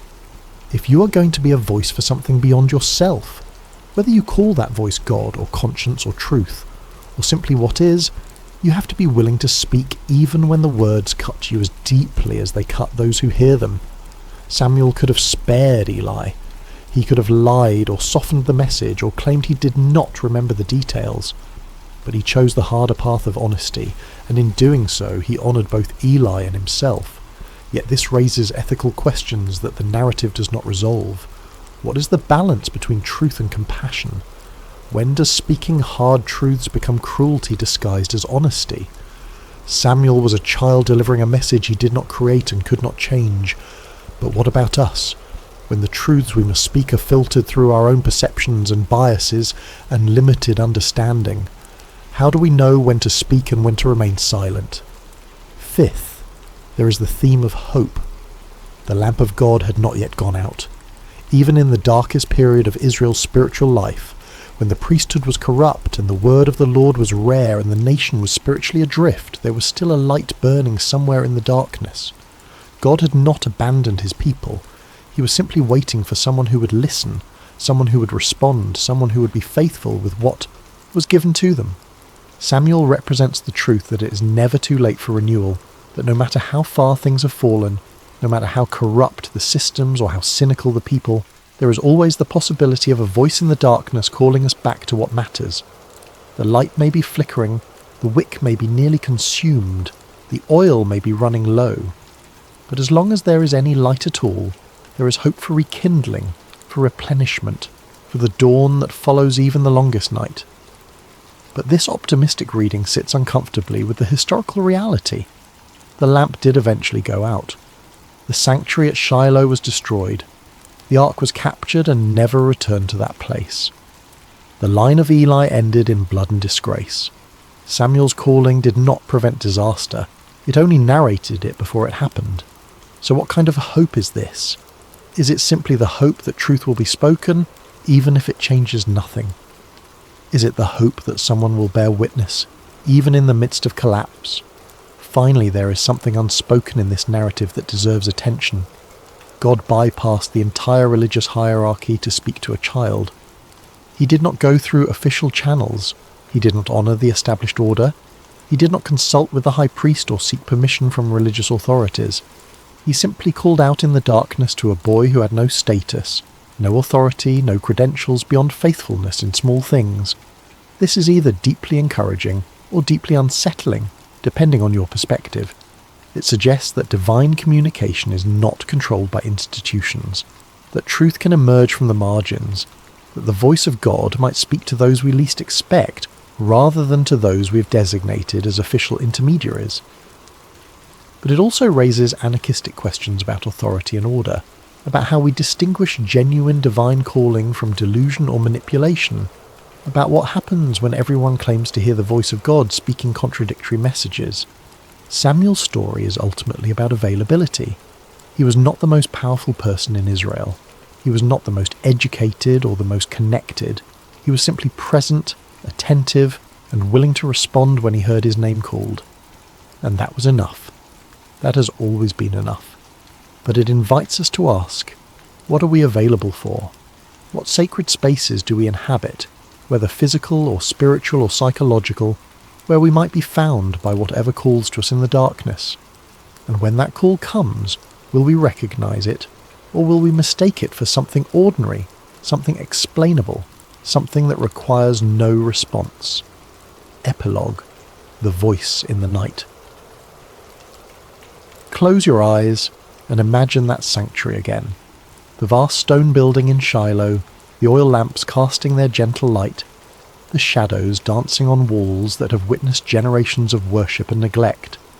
Imagine the boy lying near the ark, exhausted from a day of simple service, drifting into sleep with no expectation that this night will be different from any other. And then the voice, clear, personal, undeniable, a voice that breaks through the silence of heaven and calls a child by name. Samuel's story is a reminder that the divine does not always announce itself with thunder and lightning. Sometimes it comes as a whisper in the darkness. Sometimes it arrives in the form of a question repeated until we finally understand that we are being addressed. Sometimes the most significant moments of our lives happen when we are alone, unguarded, simply present in a space where we have made ourselves available to something greater than ourselves. The lamp of God is still burning. That is the promise embedded in this ancient narrative.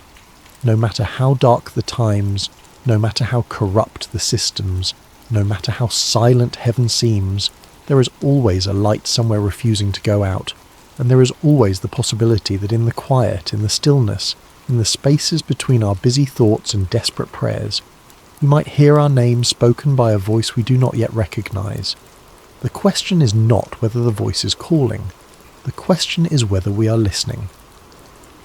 Samuel lay in that sanctuary as a boy and became a prophet because he learned to say 5 words that changed everything. Speak, for your servant is listening. He did not demand proof. He did not negotiate terms. He did not insist on understanding everything before committing to anything. He simply made himself available, and availability was enough. Perhaps that is the real legacy of Samuel's calling. Not that he became powerful or influential or historically significant, though he became all those things. The real legacy is that he teaches us what it looks like to be genuinely open to transformation, to be willing to hear hard truths, to be faithful in small things while waiting for larger purposes to reveal themselves. In our age of constant noise and perpetual distraction, where silence is something to be feared rather than cherished, Samuel's story feels almost subversive. It suggests that the most important communications might not come through our devices or our carefully curated information streams. They might come in the quiet, in the dark, in the moments when we stop performing and simply exist in the presence of something that knows our name. So tonight, as you drift towards sleep, consider the possibility that you, too, might be lying in a sacred space, even if you do not recognize it as such. Consider the possibility that there might be a voice, gentle and persistent, calling your name in the darkness. Consider the possibility that the most profound transformation of your life might not begin with a grand revelation or a spectacular sign, but with the simple decision to respond to that voice with 5 words. Speak, for your servant is listening. The lamp is still burning. The voice is still calling. The only question is whether we have ears to hear. There are moments in history that split time itself. Moments so profound that everything before them fades into shadow and everything after them burns with new meaning. This is the story of such a moment. A night when the sky trembled with divine purpose. A night when shepherds abandoned their flocks. A night when the fabric between heaven and earth grew impossibly thin. This is not a fairy tale. This is not mythology. For billions of people across 2,000 years, this is the most important night in human history. This is the night that changed the world. A world waiting in silence. The world was drowning in darkness. For 400 years the heavens had been silent. 4 centuries had passed since the last prophet walked among the people of Israel. 400 years without a word from God. 400 years of occupation, oppression, and overwhelming silence. The Roman Empire stretched across the known world like an iron fist. crushing everything beneath its weight. From the Atlantic coasts of Hispania to the deserts of Syria, from the forests of Germania to the sands of Egypt, Rome ruled with absolute authority. The eagle standards of the legions cast shadows across continents. Where Rome marched, resistance crumbled. In the heart of this empire, in a small province called Judea, the Jewish people lived under constant surveillance. Roman soldiers patrolled the streets of Jerusalem. Roman tax collectors bled families dry. Roman governors made mockeries of justice. The temple still stood, magnificent and holy, but even there, the presence of Rome lurked like a stain that wouldn't wash clean. The people remembered the promises. They remembered the prophecies spoken by Isaiah, by Micah, by Daniel. They remembered the covenant made with Abraham, with Moses, with David. They remembered that God had promised a deliverer, a Messiah, an anointed one who would restore the kingdom, who would break the chains of oppression, who would make Israel great again. But where was he? Taxes grew heavier every year. Roman census officials appeared without warning, demanding registration, demanding tribute, demanding submission. Young men were conscripted to build roads for the empire. Farmers watched Roman soldiers take their grain, their wine, their oil. The wealthy collaborated with the occupation, growing fat on the suffering of their own people. In synagogues across Judea, scribes and Pharisees argued endlessly about the law, about ritual purity, about proper observance. They built walls of regulation around the Torah, creating impossible standards for ordinary people to follow. Religion had become a burden rather than a comfort. Faith felt like another form of taxation, and still, heaven remained silent. Some lost hope entirely. They stopped attending synagogue. They stopped observing the festivals. They stopped teaching their children the stories of Moses and the prophets. What was the point? God had abandoned them to Rome. The promises were empty. The covenant was broken. Others clung to hope with desperate intensity. They gathered in secret, whispering about revolution. They sharpened swords in hidden places. They waited for a signal, for a leader, for the moment when God would finally act. Their Messiah would come with fire and sword, they believed. He would drive Rome into the sea. He would restore the throne of David. He would make their enemies bow before them. They imagined glory. They imagined conquest. They imagined vindication. They never imagined a stable. The spiritual atmosphere was suffocating. Sin had become normalized. Corruption had become expected. Violence had become commonplace. The world was waiting, but it didn't truly know what it was waiting for. In the city of Rome, far from the dusty roads of Judea, Caesar Augustus sat on his throne and believed himself to be the most powerful man who had ever lived. His word was law from the Pillars of Hercules to the Euphrates River. Kings and queens came to him with tribute and trembling. The Roman Senate existed to serve his will. He had brought peace to the empire through overwhelming military force, and that peace bore his name, the Pax Romana. Augustus had no idea that he was about to play a role in the greatest story ever told. He had no idea that a decision he would make for purely administrative purposes would set in motion the fulfillment of prophecies older than Rome itself. He had no idea that his empire, for all its marble and military might, was about to be confronted with a kingdom that would outlast it by millennia. The stage was set. The world was waiting. And in a small town called Nazareth, in a house no different from 1,000 others, a young woman was about to receive a visit that would echo through eternity. Chapter 1. The Roman Decree. Caesar Augustus was obsessed with order. He had inherited an empire torn by civil war, bleeding from decades of political violence and military chaos. He had transformed it into the most efficiently governed territory in human history. Roads connected every province. Aqueducts brought water to cities across 3 continents. A postal system carried messages faster than ever before. Legal codes standardized justice from Britannia to Syria. But efficiency required information. Information required documentation. Documentation required a census.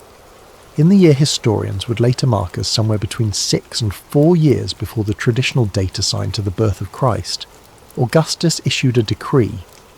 Every person living under Roman authority must return to their ancestral hometown to be registered. Names would be recorded, property would be documented, families would be catalogued.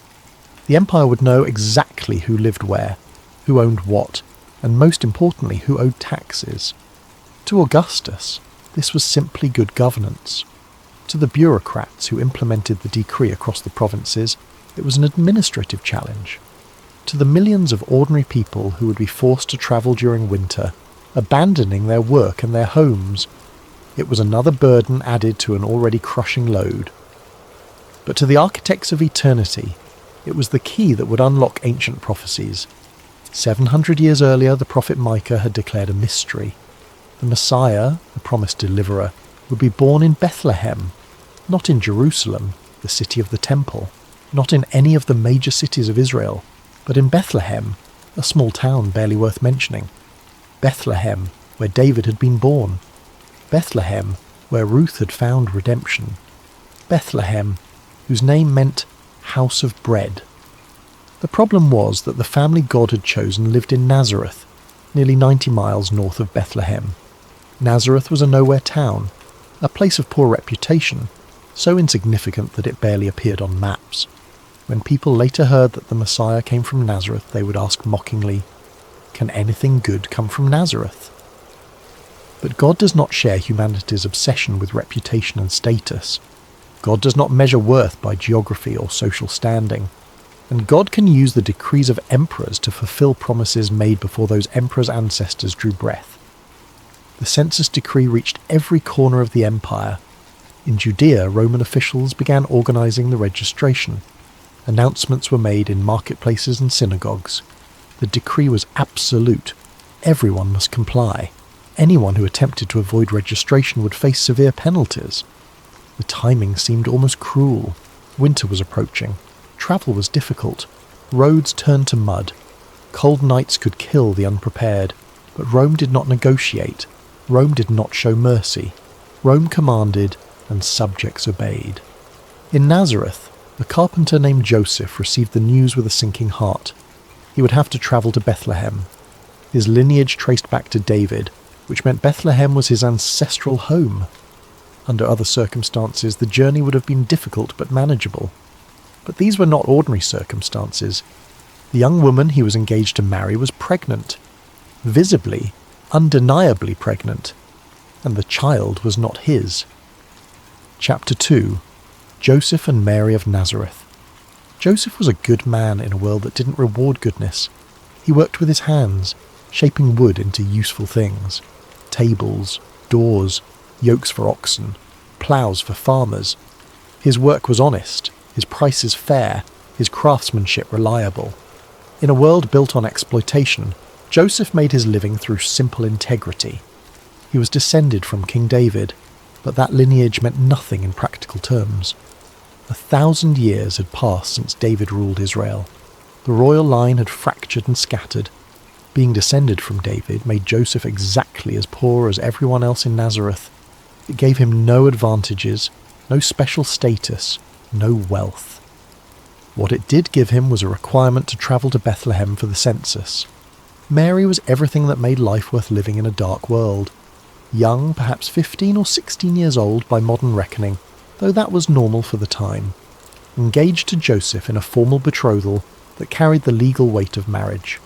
Pure, faithful, devoted to God with an intensity that set her apart even in a religious culture. Then the impossible happened. An angel appeared to her, not in a dream, not in a vision.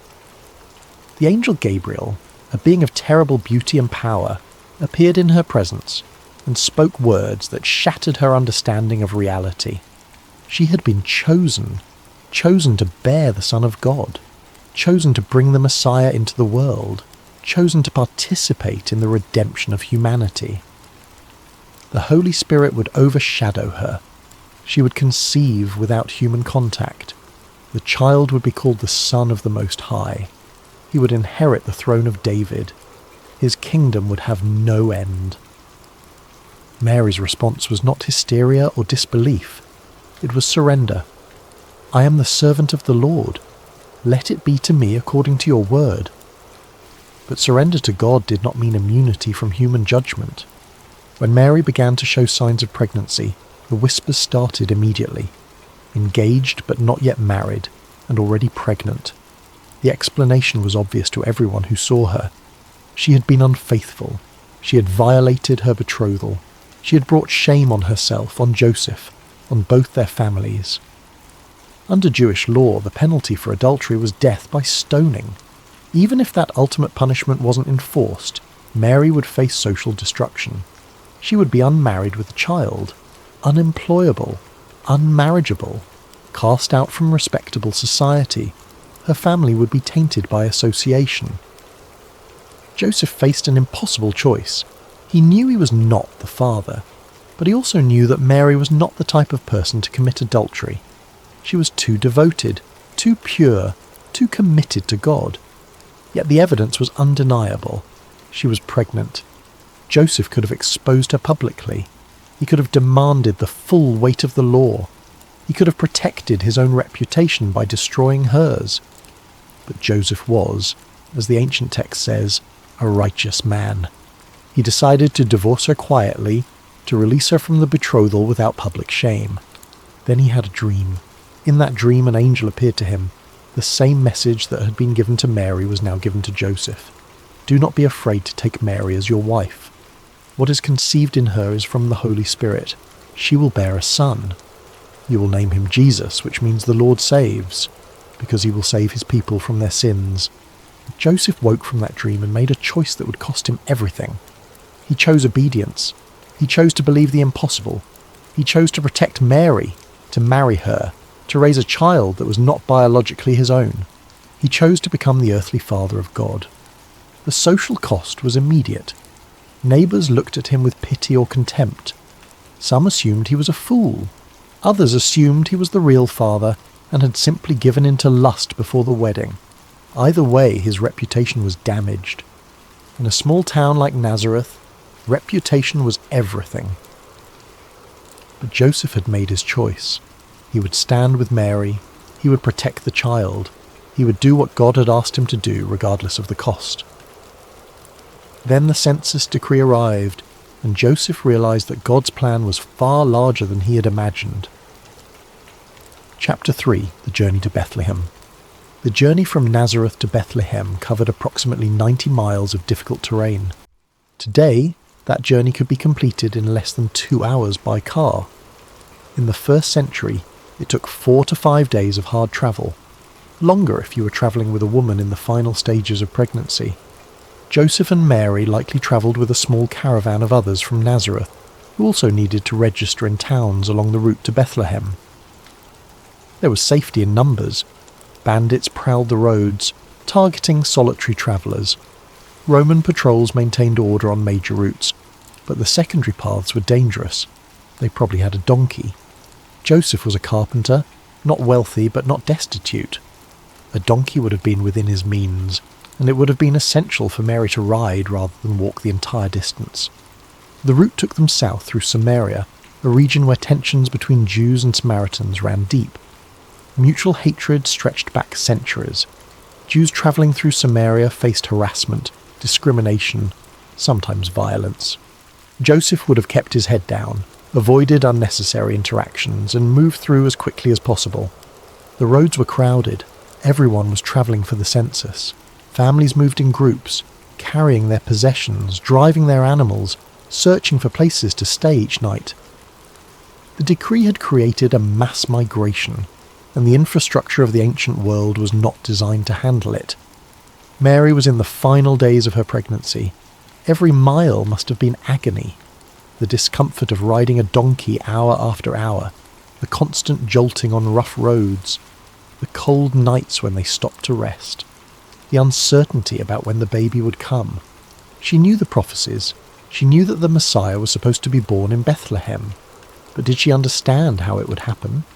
Did she know that this Roman census, this bureaucratic decree from a pagan emperor, was the mechanism God was using to fulfill promises made by prophets long dead? Joseph worried constantly, worried about Mary's health, worried about the baby, worried about finding shelter, worried about money. The journey was costing them. Every night at an inn cost money.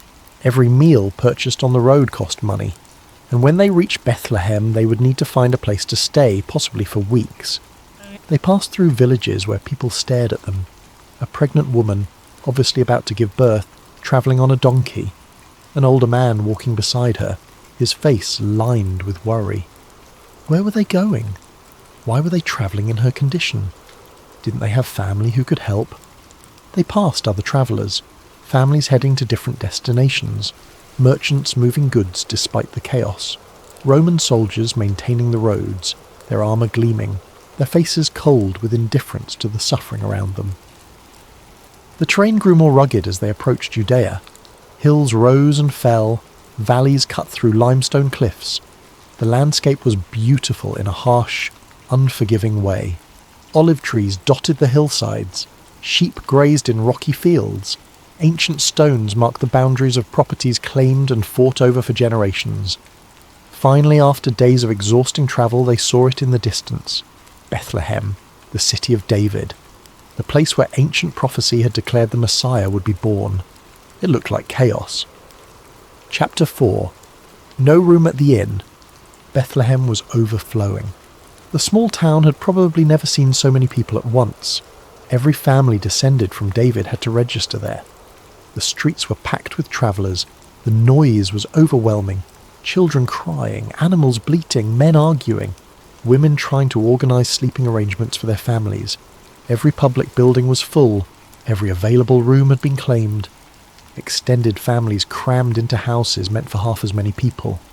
The wealthier visitors had secured the best accommodations days earlier. Those arriving late, like Joseph and Mary, faced a desperate situation. Joseph went from place to place, knocking on doors, asking innkeepers, pleading with anyone who would listen. His wife was about to give birth. They needed shelter, they needed privacy, they needed help. The answers were all the same: no room, already full, try somewhere else, check the next street, maybe someone has space in their courtyard. The desperation must have been crushing. Mary was in labour or very close to it. She needed to lie down. She needed warmth. She needed safety. And Joseph could not provide any of those things. Imagine the fear. Imagine the sense of failure. Joseph had taken on the responsibility of protecting Mary and the child. He had accepted a divine mission. And now, at the moment when protection mattered most, he was failing. His wife was about to give birth in the street. Finally, someone took pity on them. The details are not recorded precisely, but the traditional understanding is that an innkeeper or property owner offered them shelter where the animals were kept. Not a barn in the modern sense, but more likely a cave or a lower level of a house, where livestock were brought in at night for warmth and security. It was better than the street. Barely. The space smelled of animals, sheep, goats, maybe a cow or two. The floor was dirt or rough stone. The air was cold. There was no privacy, no comfort, no dignity. This was where the King of Kings would make his entrance into the world. The contrast is almost unbearable. Every expectation shattered. Every assumption about how God works completely overturned. The Messiah, the promised deliverer, the one who would save his people and establish an eternal kingdom, was about to be born in a place where animals slept. No palace, no attendants, no physicians, no royal announcement, no ceremony, no witnesses except a terrified carpenter and a young woman in the worst pain of her life. If you had been alive in that moment and someone had told you that the salvation of the world was taking place in that stable, you would have laughed. If someone had told you that the baby about to be born in those conditions would change history more than Caesar Augustus, more than any emperor or king or conqueror, you would have dismissed them as insane. But that is exactly what was about to happen. Mary's labour progressed. Joseph did what he could to help, though he must have felt utterly helpless. There were no midwives, no experienced women to guide the process. Just a young mother giving birth for the first time in the most difficult circumstances imaginable. And then, in the darkness of that stable, in the poverty and the pain and the absolute humility of that moment, Jesus Christ entered the world. Chapter 5. The Birth of Jesus. The baby's cry pierced the cold night air. Jesus was born, fully God and fully human. the eternal Word made flesh, the one through whom all things were created, now entering his own creation as a helpless infant. The cosmic scope of this moment is beyond human comprehension. Mary held him for the first time, her son, her saviour, her God, the weight of it all crushing and beautiful at the same time. She had carried him for 9 months, feeling him move inside her, knowing that he was special but unable to fully grasp what that meant. Now he was here, small and fragile and completely dependent on her. She wrapped him in swaddling cloths, long strips of cloth wound tightly around his tiny body. This was standard practice for newborns in that culture, believed to help the baby feel secure and develop properly. But even this simple act carried symbolic weight, wrapped in cloths like a human child, completely vulnerable, completely dependent. Joseph watched, overwhelmed by emotions he couldn't name, relief that Mary had survived, wonder at the baby, fear about what came next, responsibility pressing down on him like a physical weight. They needed somewhere to lay the baby. In a normal house there would have been a cradle, a bed, somewhere safe and soft. Here there was nothing designed for a human infant. They used a manger, a feeding trough for animals, a box or carved out space where hay and grain were placed for sheep and cattle to eat. Someone, probably Joseph, cleaned it out as best he could, filled it with fresh straw, and created a makeshift bed. The Son of God lay in a feeding trough surrounded by animals, in a stable in Bethlehem. The humility of it is staggering. God did not arrive with fanfare. He did not announce himself to the powerful. He did not demand recognition or proper treatment. He simply came, in the most vulnerable form possible, into the darkest and poorest circumstances imaginable. This was intentional. This was the point. God was demonstrating something that would define everything Jesus would later teach. The kingdom of God does not operate according to human values. Power comes through weakness. Greatness comes through service. Glory comes through humility. The world expected a Messiah who would arrive in strength, who would command armies, who would overthrow Rome and establish Israel as the dominant world power. Instead, God sent a baby, born in poverty, laid in a feeding trough, completely dependent on the love and care of 2 ordinary people. In the silence of that stable, as Mary and Joseph looked at the baby, the world did not know that everything had just changed. Rome continued its business. Herod continued his paranoid rule in Jerusalem. The priests continued their temple duties. Life went on exactly as before, but nothing would ever be the same.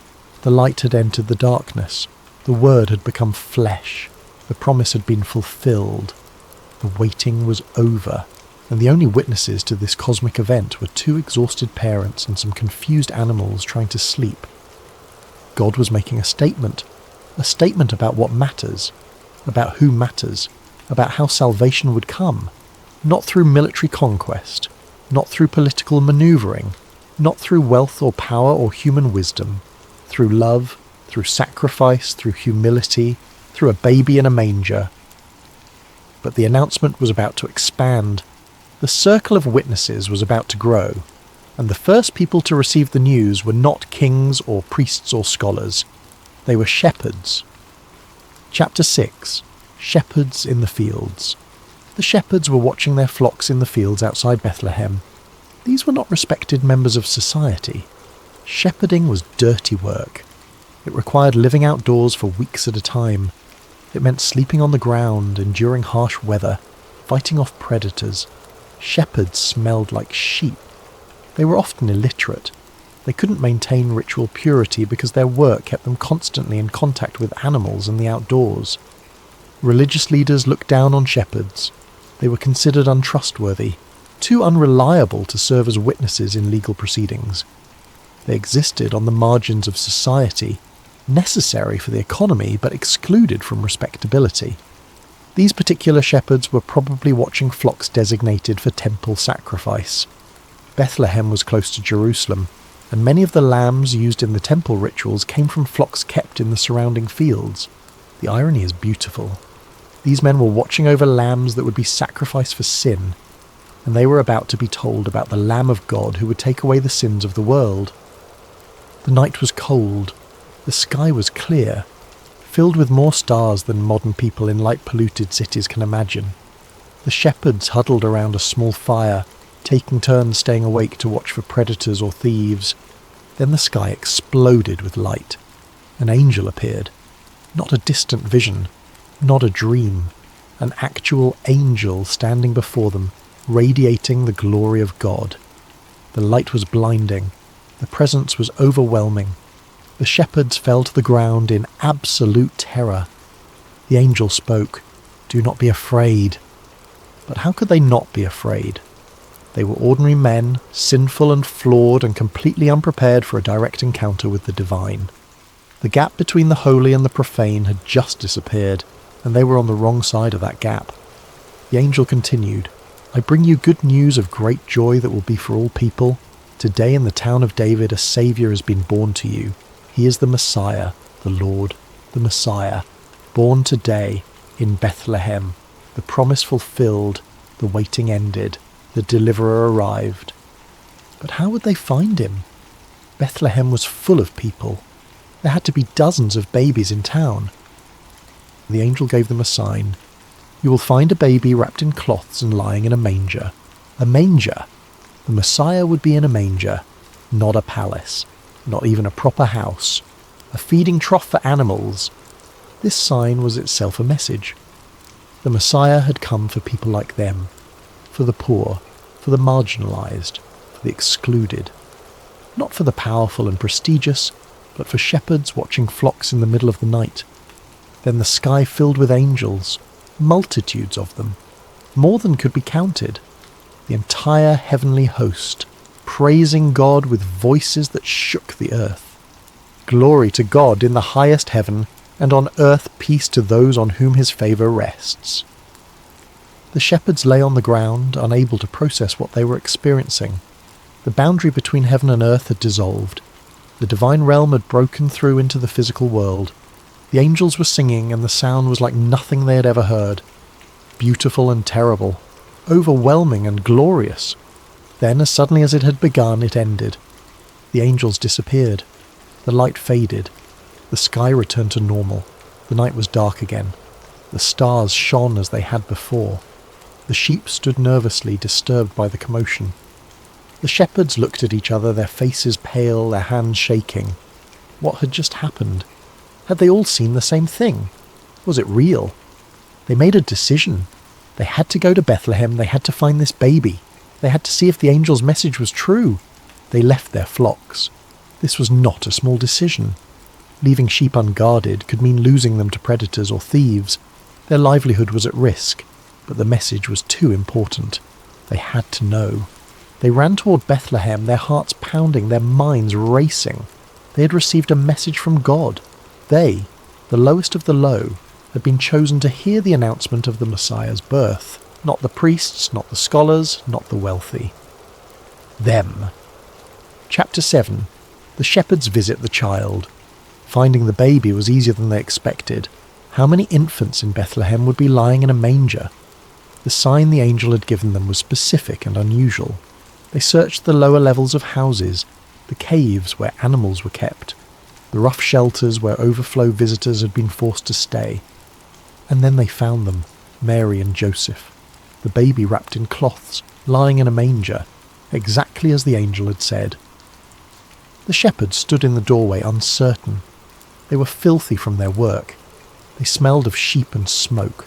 They had no gifts to bring, no credentials to present. They were nobody. But they had a message. They told Mary and Joseph everything. The angel appearing in the field, the blinding light, the announcement of the Saviour's birth, the multitude of angels singing, the specific sign about the manger. Mary listened to every word. Her heart must have been overflowing. Confirmation, validation, proof that this was real, that her son was who the angel had told her he would be. She treasured these things in her heart, the text says.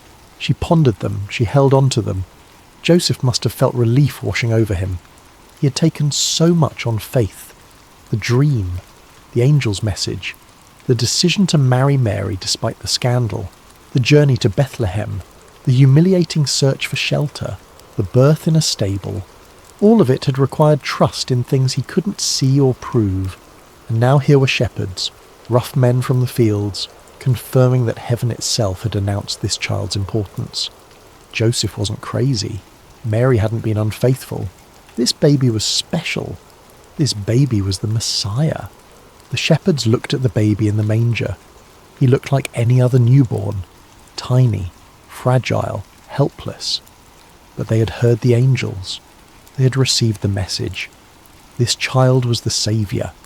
This child was the Lord. They worshipped. These rough, unrefined men who were not allowed to participate fully in temple worship. They worshipped. They praised God. They gave thanks. They recognized that they were in the presence of something holy. Then they left. They returned to their fields, to their flocks, to their ordinary lives. But they were not the same. They could not keep silent. They told everyone they met. They spread the news throughout the region. A Saviour had been born. The Messiah had arrived. And they had seen him with their own eyes. People were amazed when they heard the shepherd's story. Some believed, some were sceptical. Some dismissed it as the ravings of uneducated men who had probably hallucinated from exhaustion or too much wine.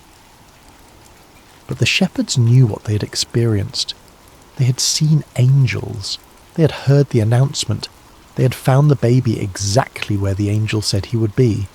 Their lives were forever changed.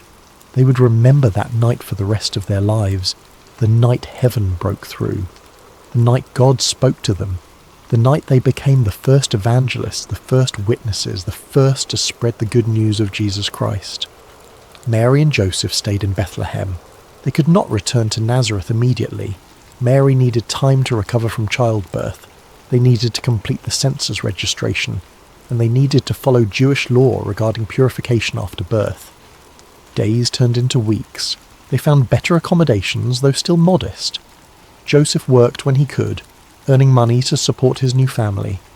Mary cared for Jesus, nursing him, watching him grow, marvelling at this child who was both her son and her God. The story could have ended there. A quiet life in Bethlehem, a carpenter's family living in obscurity. But God was not finished revealing his son to the world. The next visitors would come from much farther away, and they would bring gifts fit for a king. Chapter 8. The Visit of the Magi. Far to the east, beyond the borders of the Roman Empire, wise men studied the stars. These were not simple astrologers or fortune-tellers. They were scholars, possibly from Persia or Babylon. They studied astronomy, mathematics, ancient texts, and prophecies. They were educated, wealthy, and respected in their own lands. They observed something unusual in the sky, a star, or perhaps a planetary conjunction, that appeared at a significant time and in a significant position.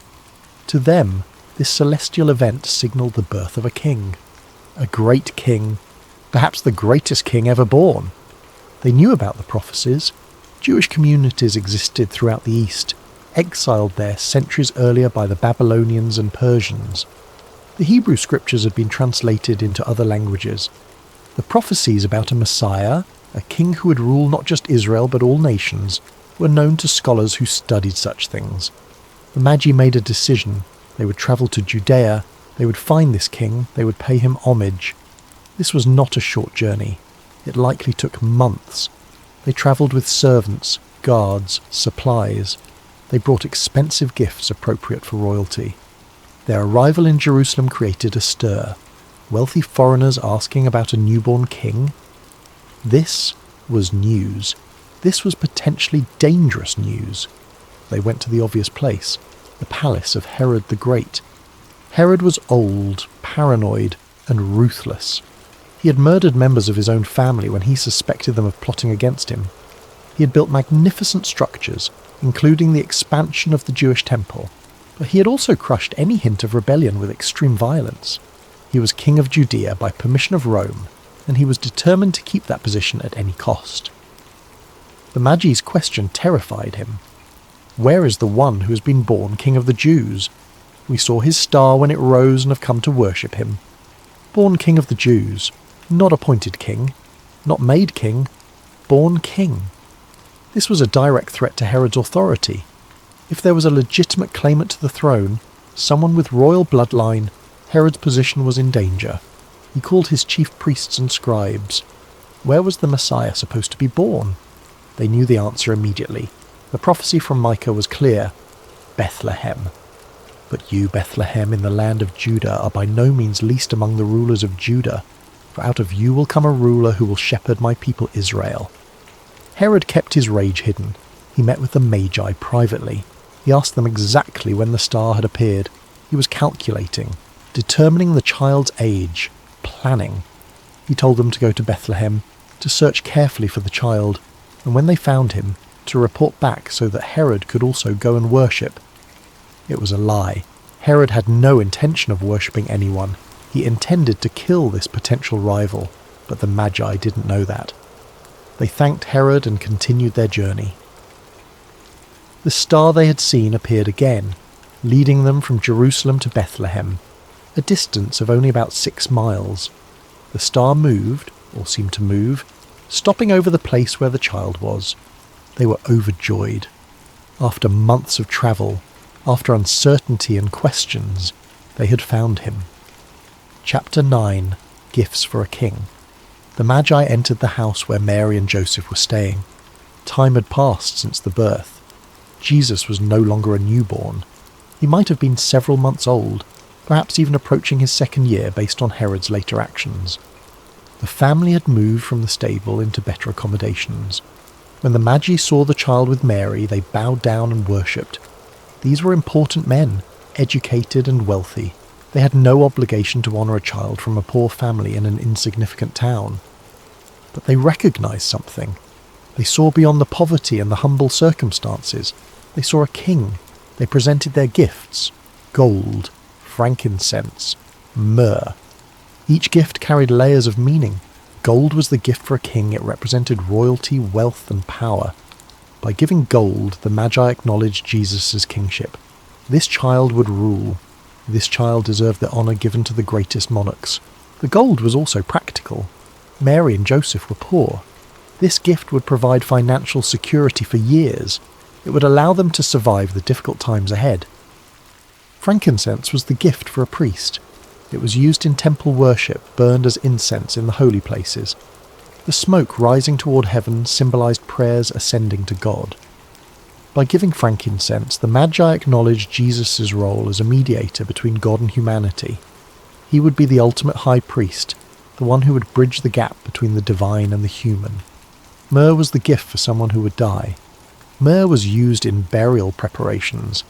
It was mixed with spices to anoint bodies, to mask the smell of death, to honour the deceased.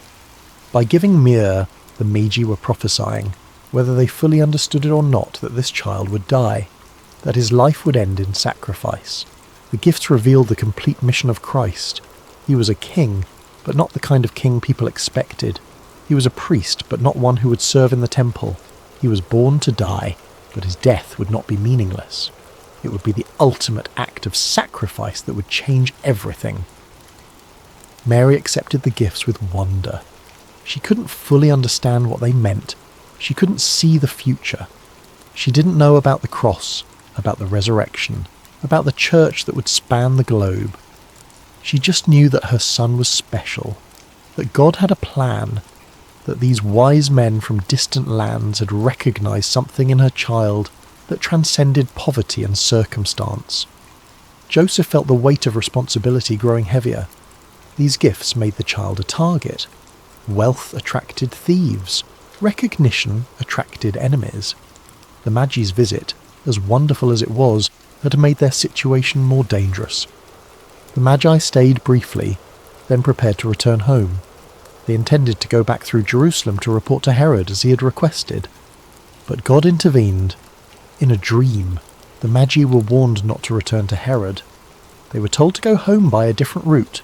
They obeyed, bypassing Jerusalem entirely and travelling through different territory to reach their homeland. When they left, Mary and Joseph were alone again with their son, and with the growing realization that danger was coming. Chapter 10. Warning and Protection. Joseph had another dream. An angel appeared to him with an urgent message. "Get up, take the child and his mother, flee to Egypt, stay there until I tell you to return. Herod is going to search for the child to kill him." Joseph didn't wait for morning. He didn't pack carefully. He didn't say goodbye to neighbours. He gathered Mary and Jesus, took whatever they could carry, including the gifts from the Magi, and left Bethlehem under cover of darkness. They fled to Egypt. Egypt, the ancient enemy. Egypt, where the Israelites had been enslaved. Egypt, where Moses had confronted Pharaoh. Egypt, which represented oppression and bondage in Jewish memory. But Egypt was outside Herod's jurisdiction. Egypt was beyond the reach of his soldiers. Egypt was safe. The journey was long and dangerous. They travelled as refugees carrying a toddler, trying to blend in with other travellers, always afraid of being recognised or caught. But they had the gold from the Magi. They could afford food, lodging and transportation. The gift that acknowledged Jesus as king also saved his life. Behind them in Bethlehem, Herod's patience ran out. When the Magi didn't return, Herod realised he had been tricked. His rage was absolute. He gave an order so monstrous that it still shocks people 2,000 years later. Kill every male child in Bethlehem and the surrounding area who was 2 years old or younger. Based on the timing the Magi had given him, based on when the star had appeared, Herod calculated the child's possible age. To be certain he didn't miss his target, he made the net as wide as possible.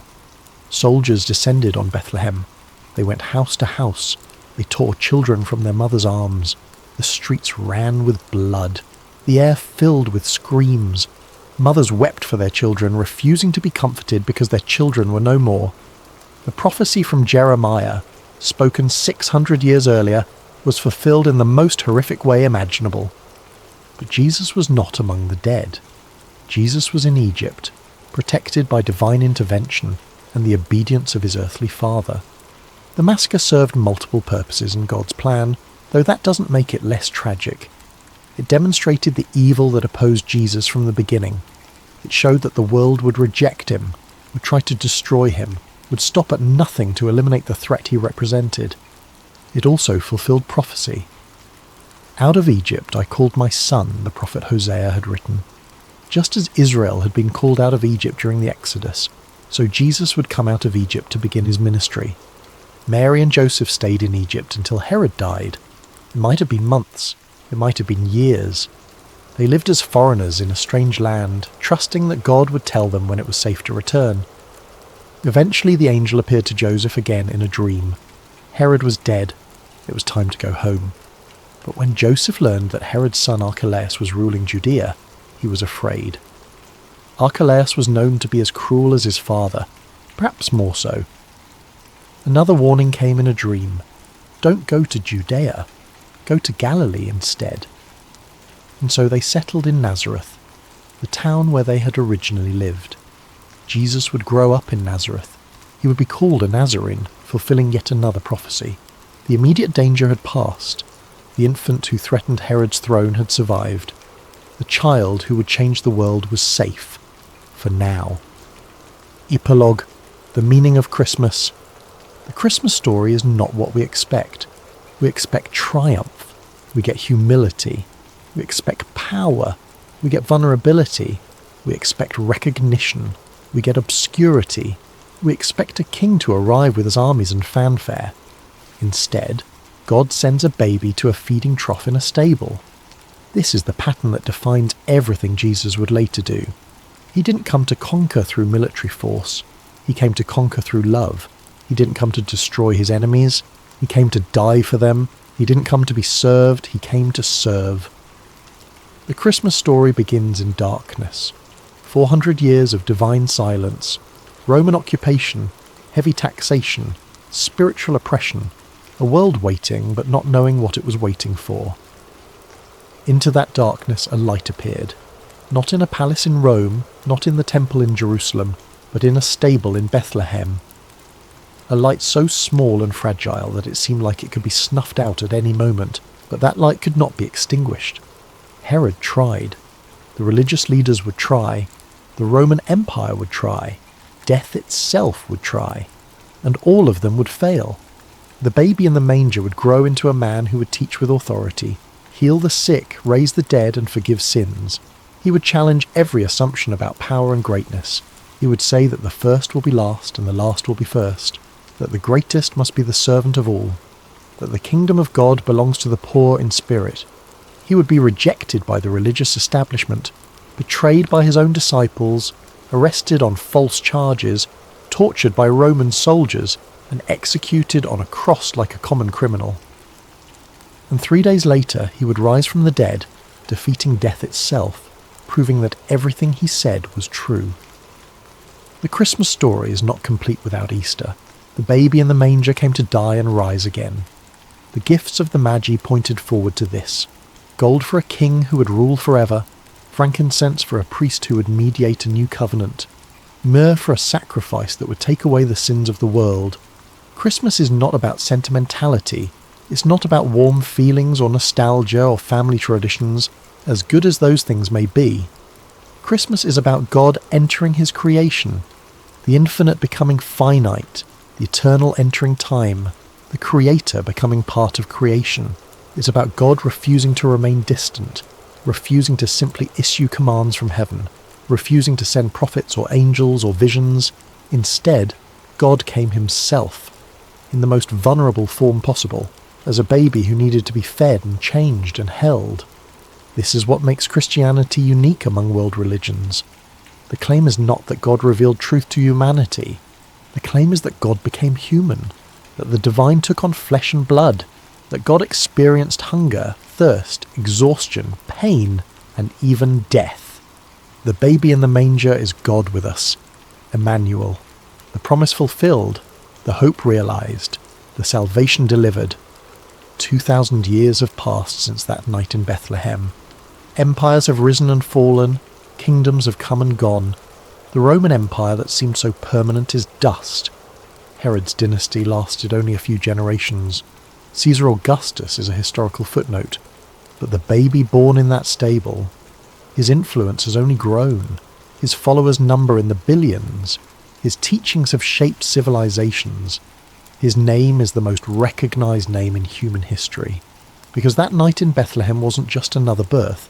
It was the moment when heaven touched earth, when prophecy became reality, when hope became tangible, when salvation arrived, not with thunder and lightning, but with the quiet cry of a newborn baby. The shepherds ran to see him. The Magi travelled months to worship him. Angels sang at his birth. And 2,000 years later, people still celebrate that night. Because the night that changed the world wasn't about what we expected. It was about what we needed. We needed a God who understood our weakness because he experienced it himself. We needed a saviour who could identify with our struggles because he faced them too. We needed proof that God cares, that God sees, that God acts. And we got all of that in a baby lying in a manger in Bethlehem. Silent night. Holy night. The night that changed everything. The shepherds went back to their flocks, but they were never the same. The Magi returned to their lands, but they carried the truth with them. Mary and Joseph raised Jesus, watching him grow, knowing he was destined for something greater than they could fully understand. And in that stable, surrounded by animals, attended by shepherds, honoured by wise men from distant lands, the hope of the world opened his eyes and saw his creation for the first time. Christmas is the story of God refusing to give up on us, of God loving us so much that he was willing to become one of us, of God entering our darkness with light, of God meeting us in our poverty with riches beyond measure. It's the story of a night when the impossible happened, when prophecies were fulfilled, when heaven broke through, when everything changed, and it all began with a baby in a manger. Glory to God in the highest heaven, and on earth peace to those on whom his favour rests. The night that changed the world, a silent night in Bethlehem, where history was rewritten, where hope was born, where God came to save us. This is Christmas. This is the greatest story ever told, and it begins with the smallest, most vulnerable thing in the world, a baby wrapped in cloths, lying in a manger, the saviour of the world.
Hello, dear listener, and welcome to Sacred Slumber.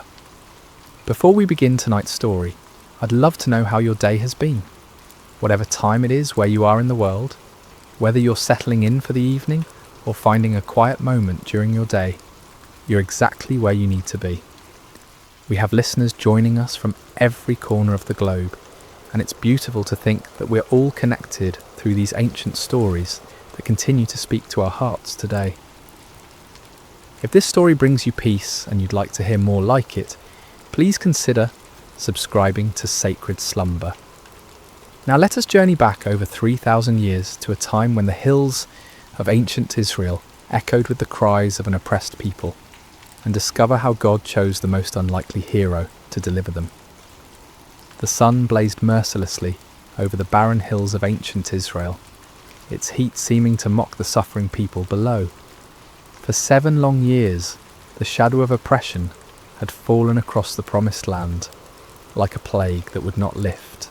The Midianites, fierce nomadic warriors from the desert, had swept down upon Israel like locusts, devouring everything in their path. In caves carved into limestone cliffs, families huddled in darkness, their faces gaunt with hunger and hollow with despair. Children, who should have been playing in village squares instead, learned to recognise the distant thunder of approaching hoofbeats, the signal to flee deeper into their rocky refuges. The once fertile valleys that had flowed with milk and honey now lay trampled and barren, stripped clean by the endless raids of their oppressors. The Israelites had forgotten what it meant to harvest their own crops. Each year they would plant in hope, tending their fields with trembling hands, always listening for the sound that would send them running. And each year, just as the grain began to ripen, the Midianites would come. They arrived like a sandstorm, their camels innumerable as the sand by the sea, their warriors dark silhouettes against the burning sky. They took everything, left nothing, and vanished back into the wilderness, leaving behind only dust and desperation. In this time of darkness, when hope seemed as distant as the stars, there lived a young man named Gideon. He was not what anyone would call a mighty warrior. His hands, though calloused from labour, had never gripped a sword in battle. His shoulders, though broad from years of farm work, had never carried the weight of armour. His eyes, though keen from watching the horizon for danger, had never gazed unflinchingly into the face of an enemy. On this particular day, Gideon found himself doing what had become all too common among his people.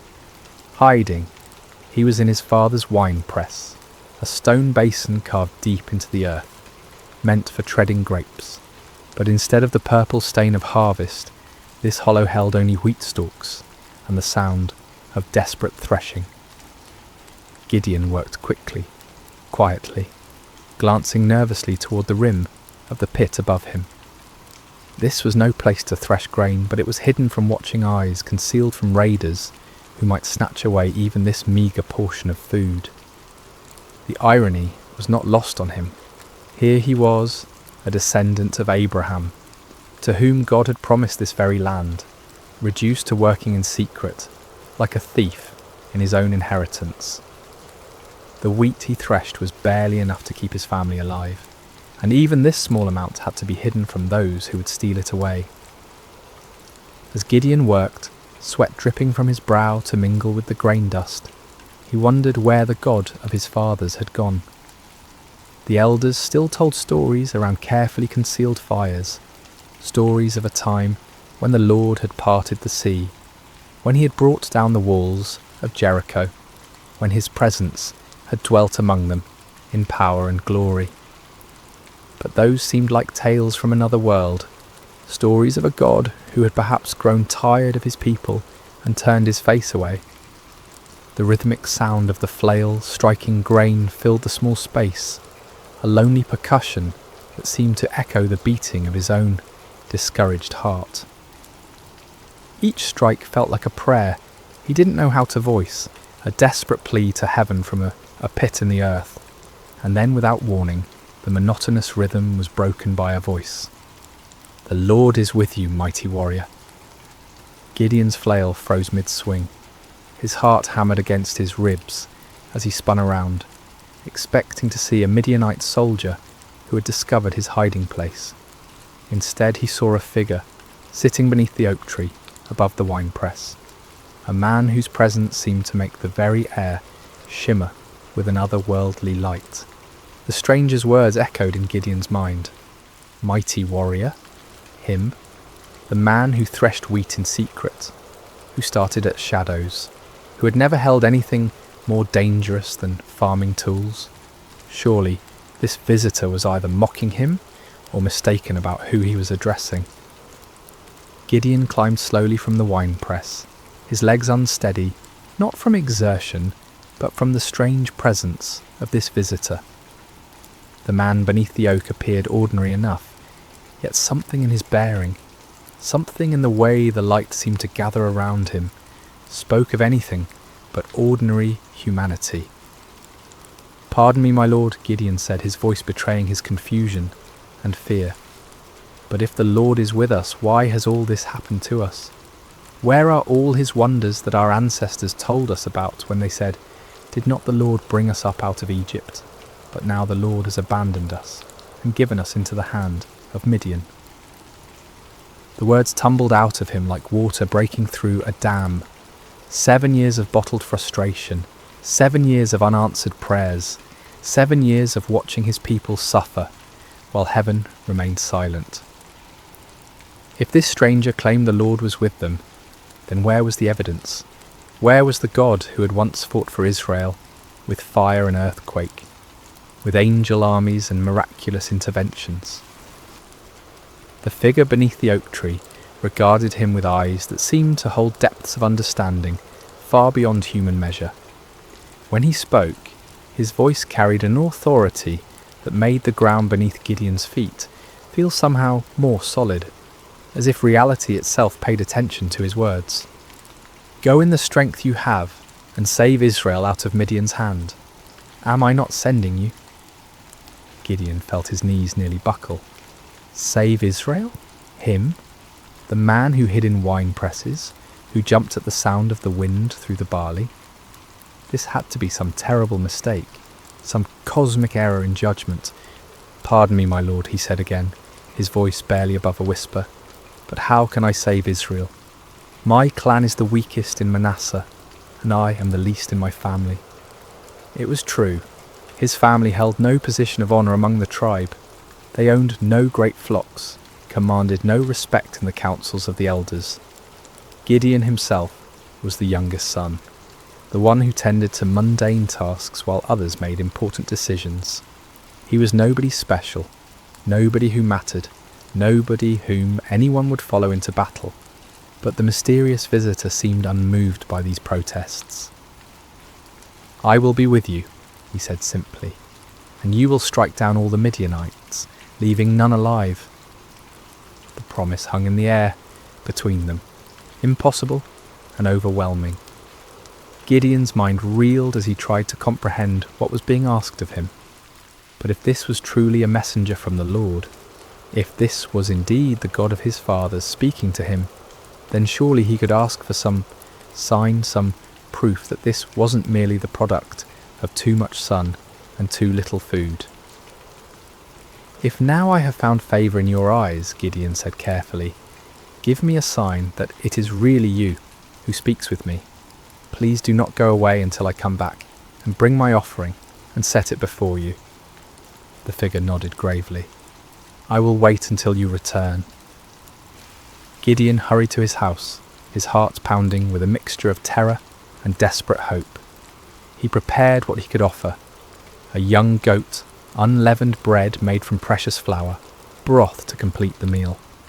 It was a significant sacrifice for a family that had so little, but if there was even the slightest chance that the God of Israel was truly speaking to him, no cost was too great. When he returned to the oak tree, the stranger was still there, patient as stone, eternal as the hills. Gideon set the meat on a rock, poured out the broth, and waited to see what would happen. The visitor extended the staff in his hand and touched the meat and bread. Instantly, fire flared up from the rock, consuming the offering completely. In the same moment, the figure vanished from sight, leaving Gideon alone with the blackened stone and the certain terrifying knowledge that he had been speaking with an angel of the Lord. "Alas, sovereign Lord," Gideon cried out, falling to his knees, "I have seen the angel of the Lord face to face." But even as fear overwhelmed him, a voice spoke from heaven itself. "Peace, do not be afraid, you are not going to die." Gideon built an altar there and called it "The Lord is Peace," but peace was far from what he felt in his heart. That very night, the Lord spoke to him again, commanding him to tear down his father's altar to Baal and cut down the Asherah pole beside it. It was to be his first act of obedience, his first step toward the impossible task that lay ahead. Under cover of darkness, accompanied by 10 servants, Gideon did as he was commanded. They worked quietly, dismantling the stone altar and chopping down the wooden symbol of false worship. In their place, Gideon built an altar to the Lord and offered a bull as a sacrifice, using the wood from the Asherah pole as fuel for the fire. When morning came, the men of the town discovered what had been done. Their rage was immediate and fierce. They demanded that Joash, Gideon's father, bring out his son to be killed for destroying the altar of Baal, but Joash surprised everyone, including his son, with his response. "Are you going to plead Baal's cause?" he asked the angry crowd. "If Baal really is a god, he can defend himself when someone breaks down his altar." From that day on, Gideon was called Jerub-Baal, meaning "let Baal contend with him." But even after this first victory, even after seeing fire consume his sacrifice and hearing the voice of the Lord, doubt still gnawed at Gideon's heart like a persistent wound. When the Midianites assembled once again for their annual raid, gathering in the valley like a dark sea of destruction, Gideon knew the time had come. Yet still he hesitated, still he needed more assurance. That night he took a wool fleece and placed it on the threshing floor. "If you will save Israel by my hand as you have promised," he prayed, "look, I will place a wool fleece on the threshing floor. If there is dew only on the fleece and all the ground is dry, then I will know that you will save Israel by my hand, as you said." In the morning the fleece was soaked with dew, while the ground around it was completely dry. Gideon wrung out the fleece and filled a bowl with water, but still he doubted. Still, he feared he was deceiving himself. "Do not be angry with me," he prayed again. "Let me make just one more request. Allow me one more test with the fleece, but this time make the fleece dry and let the ground be covered with dew." And God, patient with his fearful servant, did exactly as Gideon asked. The next morning, the fleece was dry while dew covered all the ground around it. Finally, Gideon could doubt no longer. The signs were clear, the calling was certain. The God of Israel had indeed chosen him, the least and the weakest, to deliver his people from their oppressors. But as Gideon would soon discover, God's ways of winning battles were as unexpected as his choice of champions. Word spread quickly through the hill country of Israel. Gideon, son of Joash, had called for warriors to gather at the spring of Harod. The response was overwhelming. Men came from every tribe, every village, every cave where families had been hiding. They came carrying whatever weapons they could find. Old swords passed down from fathers, farming implements that could serve as spears, slings and stones gathered from riverbeds. 32,000 men answered the call. It was a significant force, larger than any army Israel had mustered in years. As Gideon looked out over the sea of faces, weathered by years of oppression, but now bright with hope, he felt a stirring of confidence. Perhaps this task wouldn't be as impossible as it had seemed. But even as he counted his forces, Gideon knew they were still vastly outnumbered. In the valley below, the Midianites and their allies spread across the landscape like a plague of locusts. Their camels were indeed as numerous as the sand on the seashore.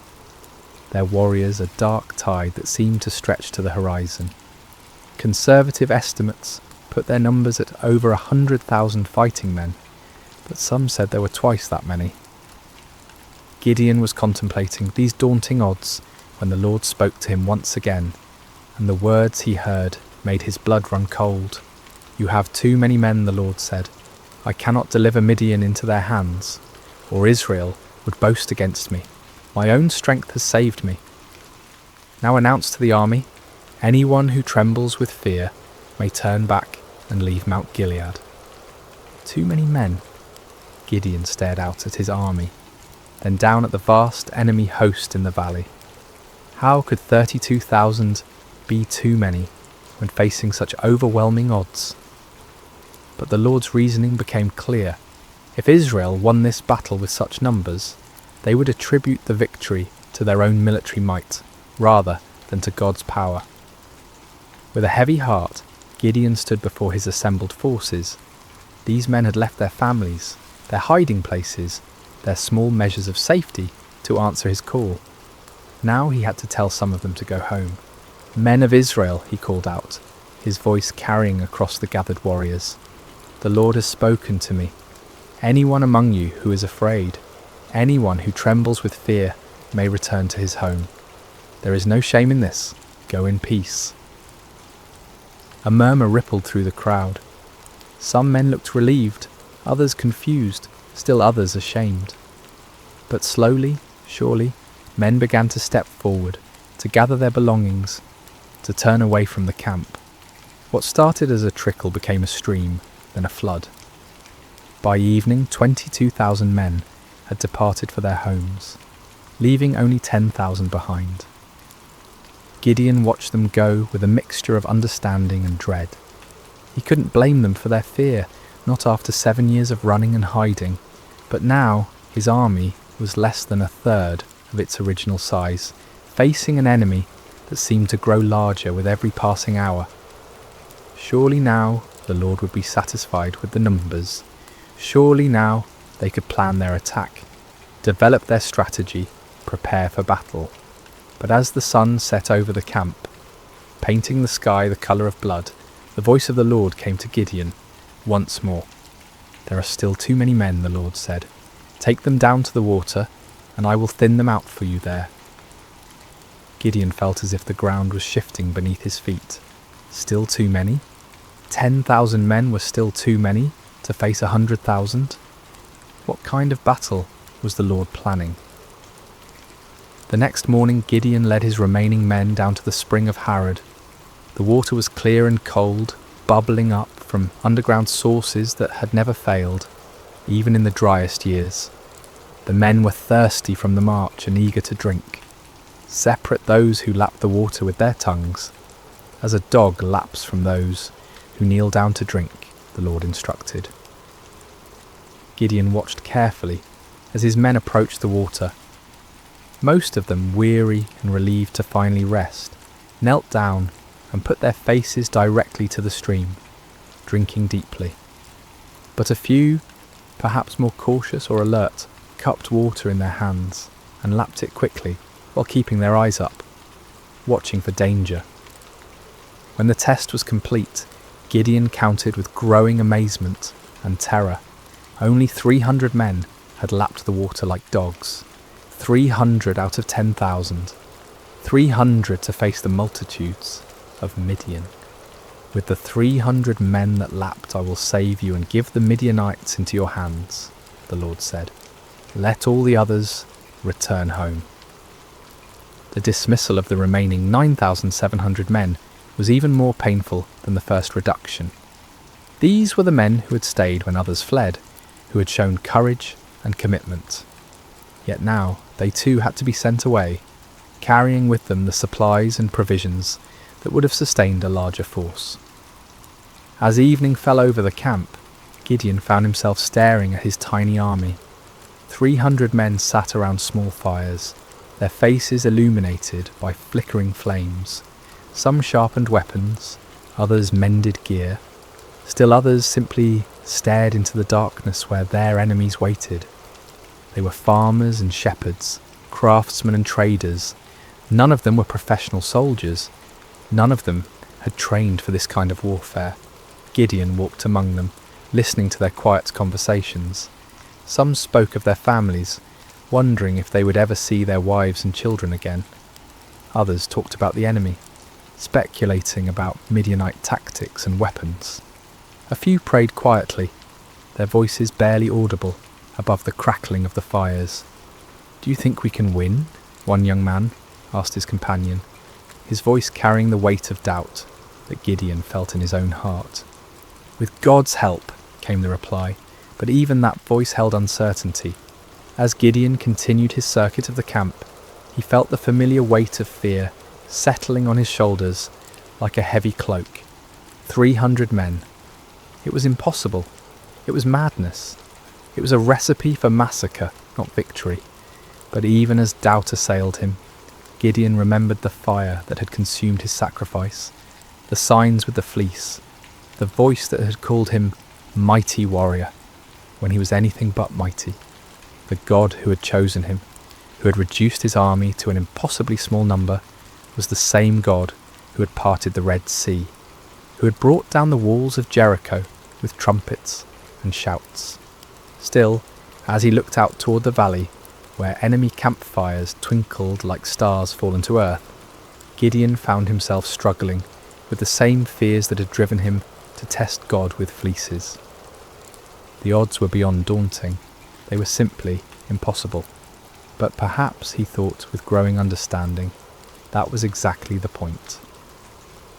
Sleep eluded Gideon that night. He tossed on his simple bedroll, listening to the sounds of his small army around him. Some of the men snored peacefully, displaying a faith or fatalism that he envied. Others, like himself, shifted restlessly, no doubt contemplating the impossibility of what lay ahead.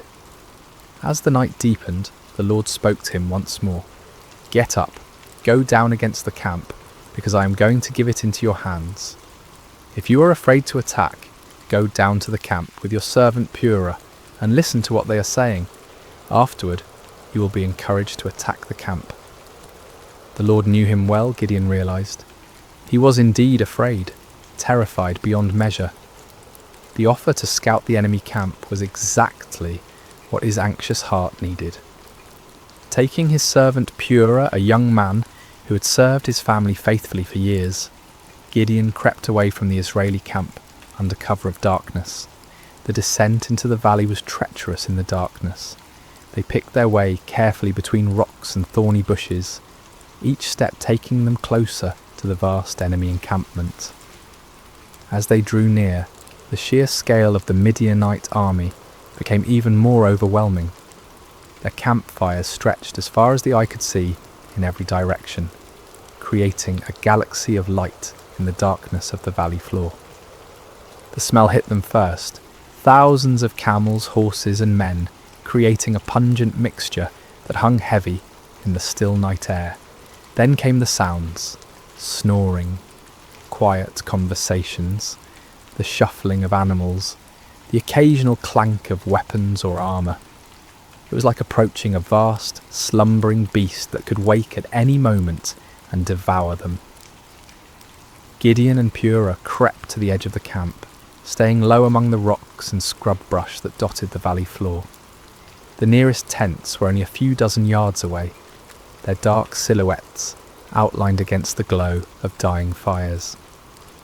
Guards moved slowly through the camp, but their attention was focused inward, watching for disturbances among their own people rather than looking outward for threats. As they settled into their hiding place, Gideon heard voices from a nearby tent.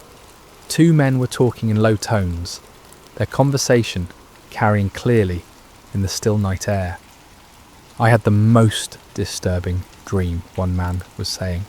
"I dreamed that a round loaf of barley bread came tumbling into the Midianite camp. It struck the tent with such force that the tent overturned and collapsed." His companion was quiet for a moment before responding, and when he did, his voice was heavy with foreboding. "This can be nothing other than the sword of Gideon, son of Joash the Israelite. God has given the Midianites and the whole camp into his hands." Gideon felt as if lightning had struck him.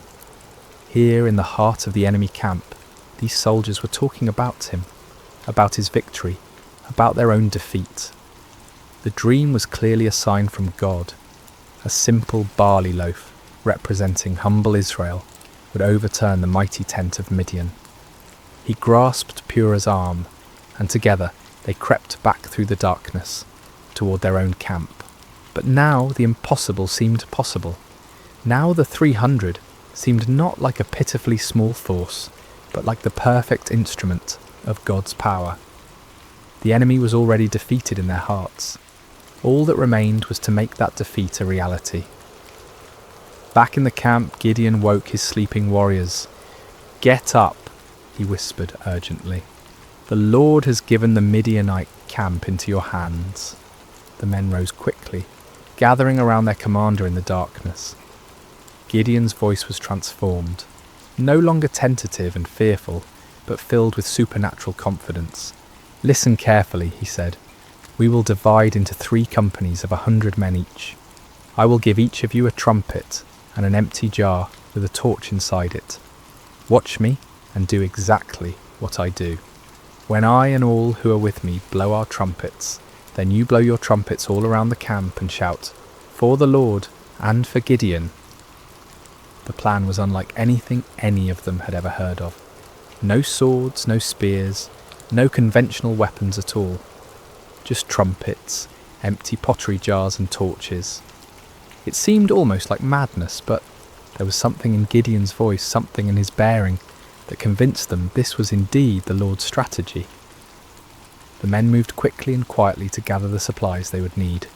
Clay jars were found and emptied. Torches were prepared and placed carefully inside, so that their light was completely hidden. Each man took a trumpet, though few of them had any experience with such instruments. The plan didn't require musical skill, however, only the ability to make noise. As the first company prepared to move out, Gideon looked at his men one final time. These farmers and shepherds, these ordinary men who had answered an extraordinary call, were about to attempt something that would be remembered for generations to come. They were terrified. He could see it in their faces, but they were also determined. They'd come too far to turn back now. "Remember," Gideon said quietly, "we are not fighting this battle alone. The Lord goes before us. Trust in him, follow my lead, and we will see the salvation of Israel this very night." The 3 companies spread out in the darkness, moving carefully around the perimeter of the enormous enemy camp. It took time to get into position, with each group having to navigate difficult terrain while carrying their unusual equipment. But finally, just as the middle watch began, just as the guards were changing and the camp was at its most vulnerable, Gideon's company reached their position on one side of the valley. He looked across the vast sea of tents and fires, knowing that his other 2 companies were in position on the other sides. Somewhere out there in the darkness, 200 other men were waiting for his signal, trusting him to lead them in this impossible venture. Gideon raised his trumpet to his lips, lifted his jar with its hidden torch, and prepared to find out whether the God of Israel would indeed fight for his people. The moment had come. 300 men were about to challenge an army of over 100,000, armed with nothing but faith and the most unusual weapons in the history of warfare. The fate of Israel hung in the balance, suspended in the darkness between doubt and faith, between human impossibility and divine power. The signal came like thunder splitting the night sky. Gideon's trumpet blast echoed off the hills surrounding the valley, a piercing note that seemed to come from heaven itself. In the same instant, he smashed his clay jar against a rock, releasing the torch inside to blaze forth like a star suddenly born in the darkness. "A sword for the Lord and for Gideon," he shouted at the top of his lungs. The response was immediate and devastating. All around the perimeter of the vast Midianite camp, 299 other men followed their commander's example. The sound was indescribable. 300 trumpets blowing at once, creating a wall of noise that seemed to shake the very foundations of the earth. 300 clay jars smashed simultaneously, the sound like thunder crashing over and over again. 300 torches suddenly blazed to life, creating a ring of fire around the sleeping army. And 300 voices roared out the battle cry, "A sword for the Lord and for Gideon." The effect on the Midianite camp was catastrophic. Men who had been sleeping peacefully moments before were jolted awake by the tremendous noise, their minds struggling to comprehend what was happening. In the darkness, disoriented and terrified, they saw only the ring of torches surrounding them, and heard only the overwhelming sound of trumpets and shouting. To their sleep-clouded minds, it seemed as if they were surrounded by a vast army. The torches suggested thousands of soldiers, each one marking a warrior ready to attack. The trumpets spoke of organised military might, of disciplined forces moving in coordinated assault. The unified battle cry indicated an enemy confident of victory, sure of their superior strength. Panic spread through the camp like wildfire. Men stumbled from their tents, grabbing weapons, looking desperately for officers to tell them what to do. But in the chaos and darkness, with the deafening noise continuing all around them, communication was impossible. No one could hear orders over the sound of 300 trumpets. No one could see clearly through the confusion of flickering torches and deep shadows. "We're surrounded," someone screamed. "The whole Israeli army is here," shouted another. "We're all going to die," cried a third.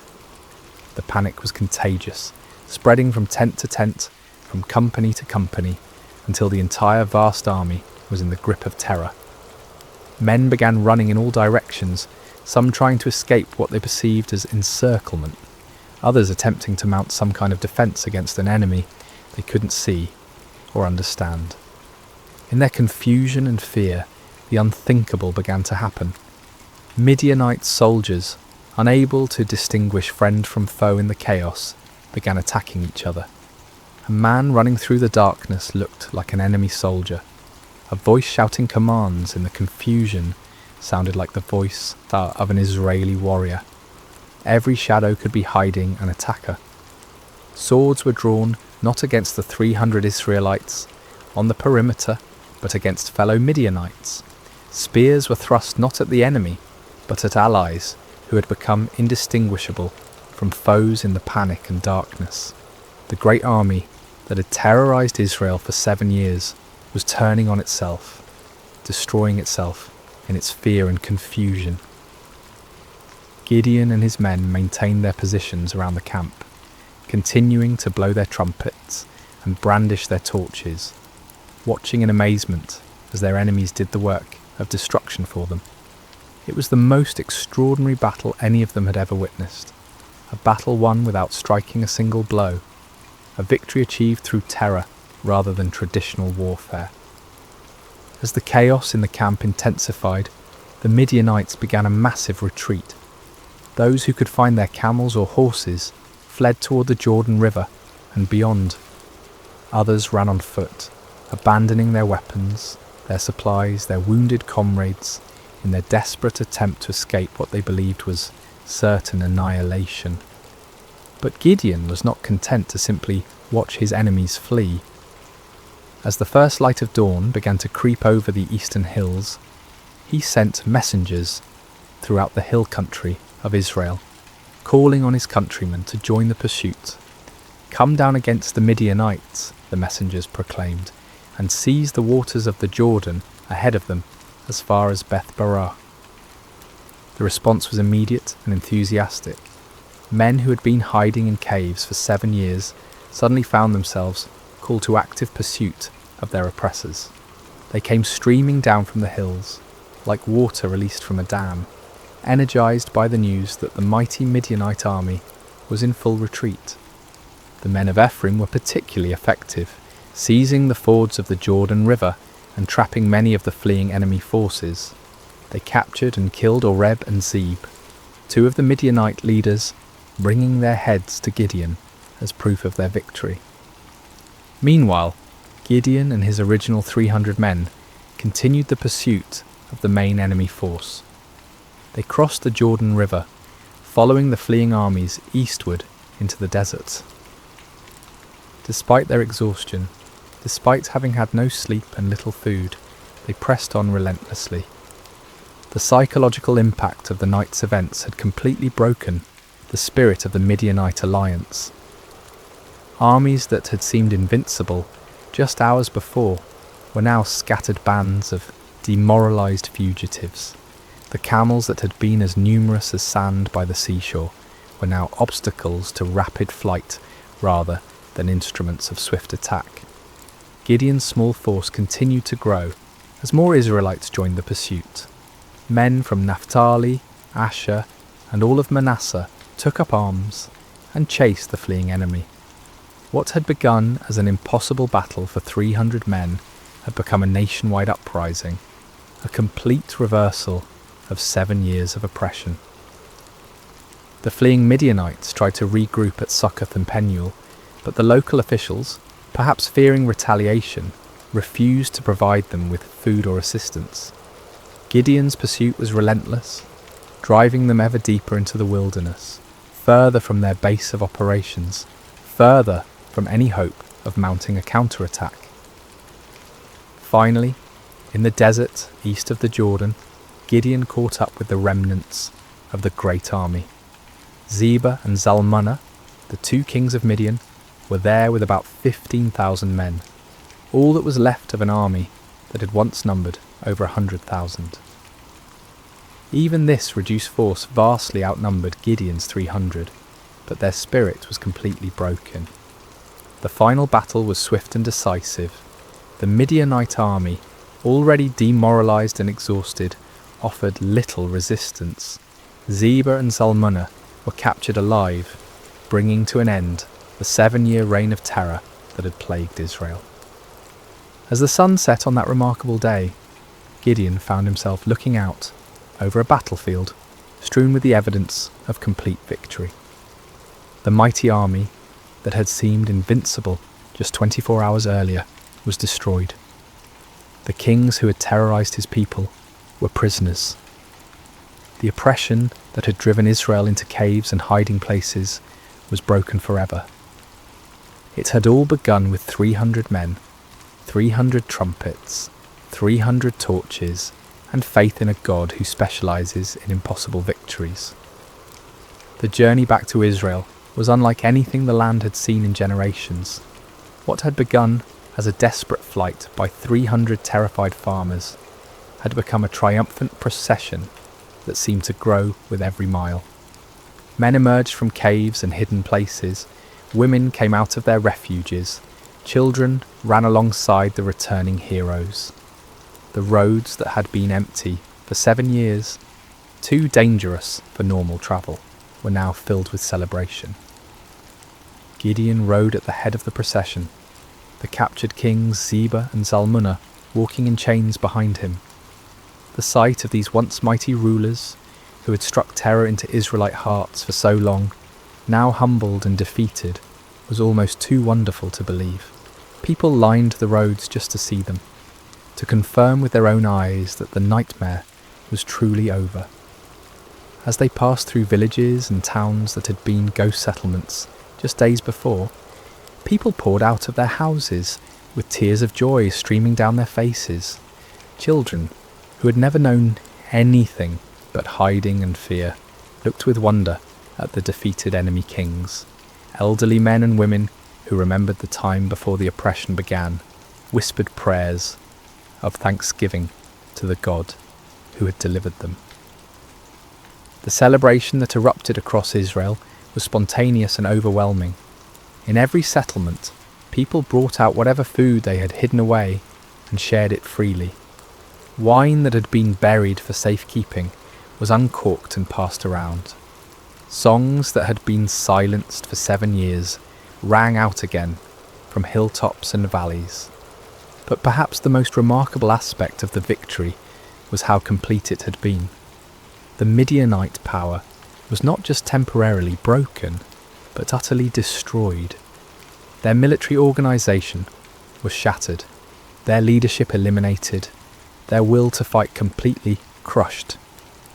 Never again would they be able to mount the kind of massive raids that had devastated Israel year after year. The psychological impact was equally profound.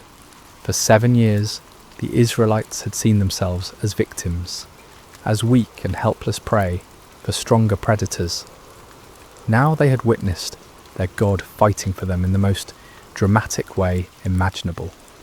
The story of the 300 and their trumpets would be told and retold around campfires for generations to come. A permanent reminder that no enemy is too strong when the Lord chooses to fight for his people. When Gideon finally reached his homeland, representatives from all the tribes of Israel came to meet him. They came with a proposal that on the surface seemed like the natural conclusion to his remarkable victory. "Rule over us," they said, their voices filled with genuine admiration and gratitude. "You, your son, and your grandson, because you have saved us from the hand of Midian." It was an offer of kingship, of dynastic rule that would establish Gideon's family as the permanent rulers of Israel. After centuries of loose tribal confederation, of judges who arose in times of crisis only to fade from prominence when the emergency passed, the people were ready for something more permanent, more stable, and who better to serve as their king than the man who had delivered them from their greatest enemy? The offer was tempting beyond measure. Gideon had gone from threshing wheat in secret to being offered the crown of all Israel. The boy who had hidden in wine presses was being invited to sit on a throne. The man who had doubted his own worth was being told that he was worthy to found a royal dynasty. But Gideon's response revealed the depth of his spiritual growth during this incredible journey. The fearful farmer, who had needed multiple signs and confirmations, had become a man who understood something fundamental about the nature of God's kingdom. "I will not rule over you," he declared firmly, "nor will my son rule over you. The Lord will rule over you." It was a profound statement of faith and wisdom. Gideon recognized that Israel's true king was the Lord himself, and that any human ruler would be merely a steward of God's authority. He had learned through his own experience that victory came not through human strength or wisdom, but through complete dependence on divine power. To accept a crown now would be to claim credit for what God alone had accomplished. The people were disappointed but not surprised. They had seen enough of Gideon's character to understand that he was not motivated by personal ambition. Still, they wanted to honour him in some way, to create some lasting memorial to his remarkable victory. Gideon did make one request of the people, though it would prove to be a fateful one. "I do ask one thing of you," he said. "Each of you give me an earring from your share of the plunder."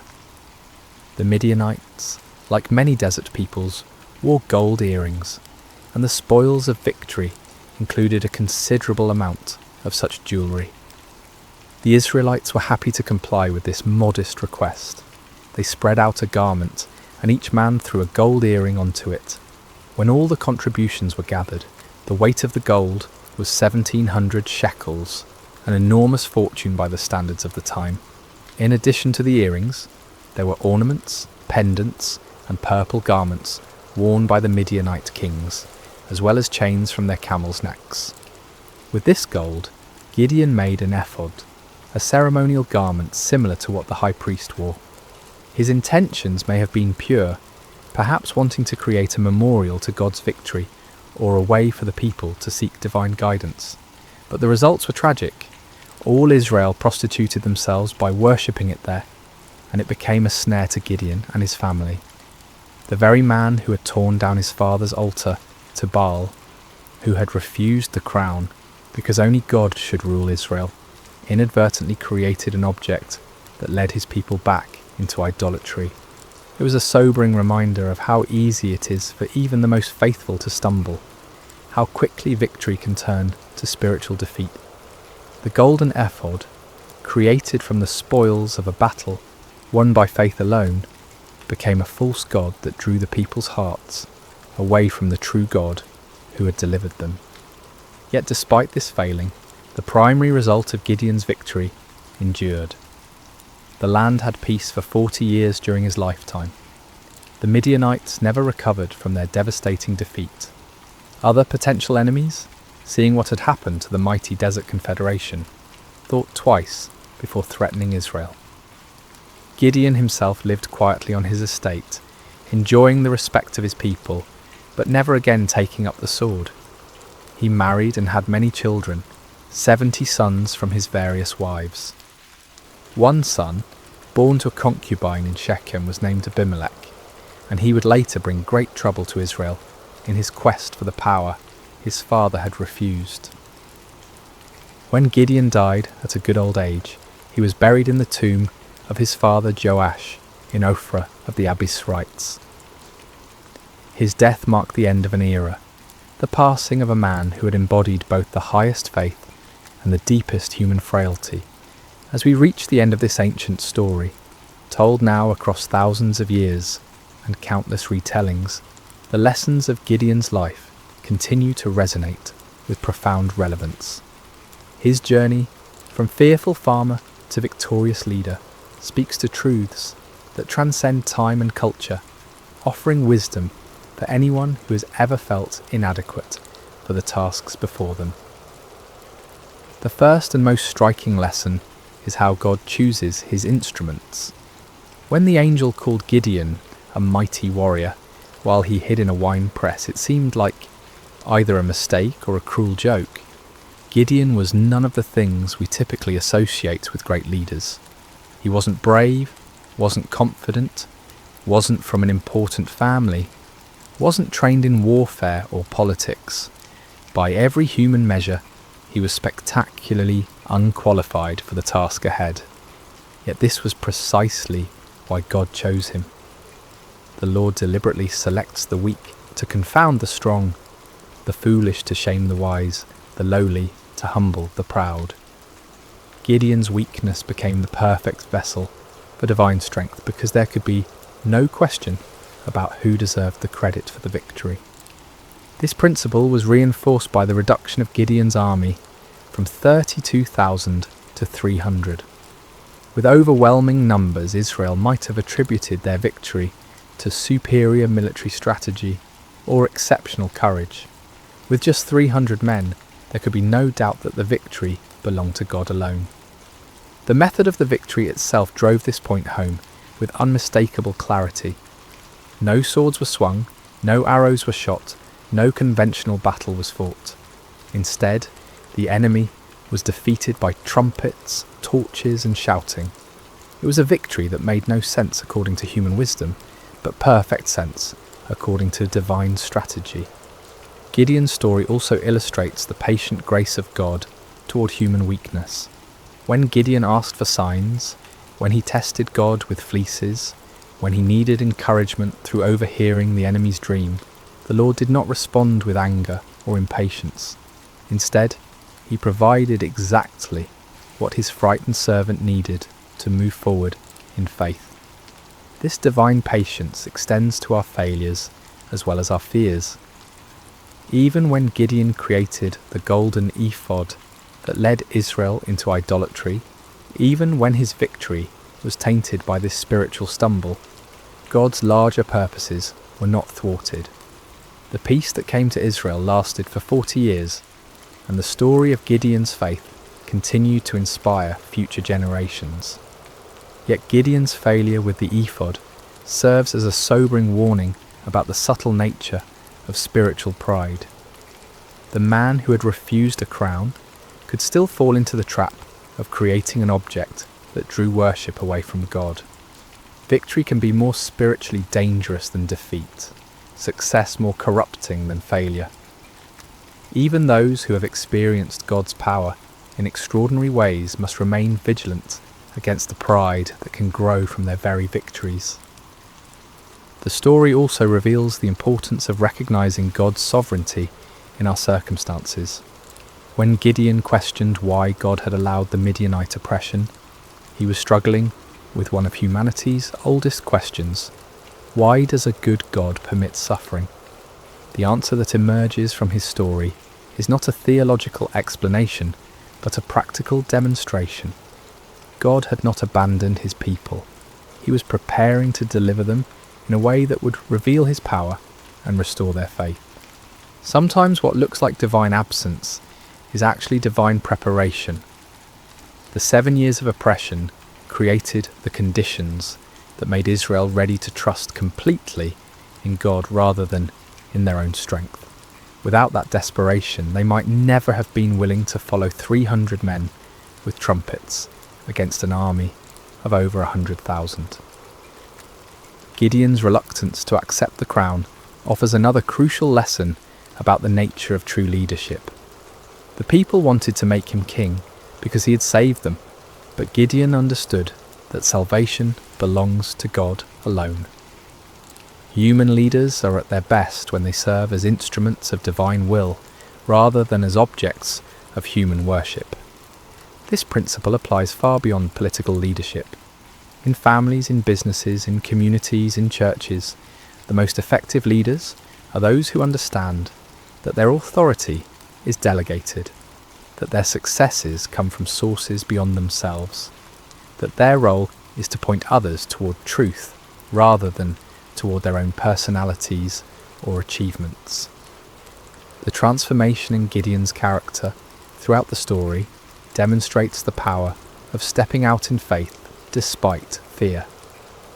The man who ended the story was dramatically different from the one who began it, not because his circumstances had changed, but because he had learned to trust in something greater than his circumstances.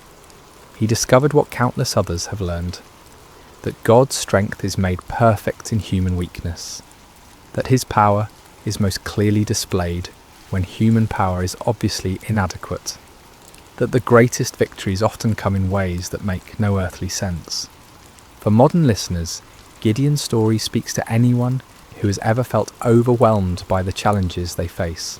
Whether dealing with personal struggles, family crises, professional obstacles, or community problems, the principles that guided Gideon remain relevant. True solutions often come not through human wisdom or strength, but through surrender to divine wisdom and dependence on divine strength. The story encourages us to look beyond the odds, beyond our qualifications, beyond conventional approaches, to find the unexpected ways that God might work. It reminds us that he specializes in impossible situations, that he delights in using unlikely people, that he often works in ways that confound human expectations. At the same time, Gideon's story warns us about the ongoing nature of spiritual vigilance. Victory is not a destination, but a stepping stone. Success is not an end, but a beginning. Even those who have experienced God's power in remarkable ways must continue to guard their hearts against pride, idolatry, and spiritual complacency. The golden ephod that became a snare to Gideon serves as a perpetual reminder that our greatest spiritual dangers often arise not from our failures, but from our successes, not from our weaknesses, but from our strengths, not from what we lack, but from what we have achieved. As we close this ancient tale, we're reminded that Gideon's story is ultimately not about Gideon at all. It's about a God who sees potential where others see only weakness, who creates strength from surrender, who wins victories through the most unlikely means. It's about divine love that persists through human doubt, divine patience that endures human testing, divine power that works through human frailty. The trumpets that shattered the midnight silence in that valley so long ago continue to echo through the centuries, calling each generation to trust in something greater than themselves, to step forward in faith despite their fears, to discover that the God who delivered Israel through 300 men with torches is still in the business of impossible victories. In our own valleys of challenge and oppression, surrounded by enemies that seem too numerous to count, facing odds that appear insurmountable, Gideon's story whispers the same truth that changed a fearful farmer into a mighty warrior. The Lord is with you, and in him even the weakest can become strong. Even the smallest can achieve great things. Even the most unlikely can be used for extraordinary purposes. The battle belongs to the Lord, and in him, victory is always possible. And so we end where we began, with a simple truth that transcends time and circumstance. When God chooses to fight for his people, no enemy can stand, no odds are too great, and no victory is impossible. The story of Gideon continues to unfold in every generation, in every heart that learns to trust, not in human strength, but in divine power, not in earthly wisdom, but in heavenly guidance, not in what we can see, but in what God can do. May this ancient story find new life in modern hearts. May its lessons take root in contemporary soil, and may its timeless truths continue to inspire faith, courage, and hope in all who hear it. For the God who called Gideon from his hiding place continues to call ordinary people to extraordinary purposes, continues to choose the weak to confound the strong, and continues to win impossible victories through the most unlikely means. The story of Gideon is, in the end, the story of all who learn to trust in something greater than themselves. It is the story of divine love that never gives up, divine power that never fails, and divine grace that transforms fearful hiding into mighty victory. This has been the story of Gideon and the battle against Midian, shared with you tonight through sacred slumber. May it bring you peace, may it strengthen your faith, and may it remind you that no challenge is too great when faced with divine help. Sleep well, dear listener, and may your dreams be filled with the trumpets of victory and the light of hope that never dies.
Hello dear listener and welcome to Sacred Slumber.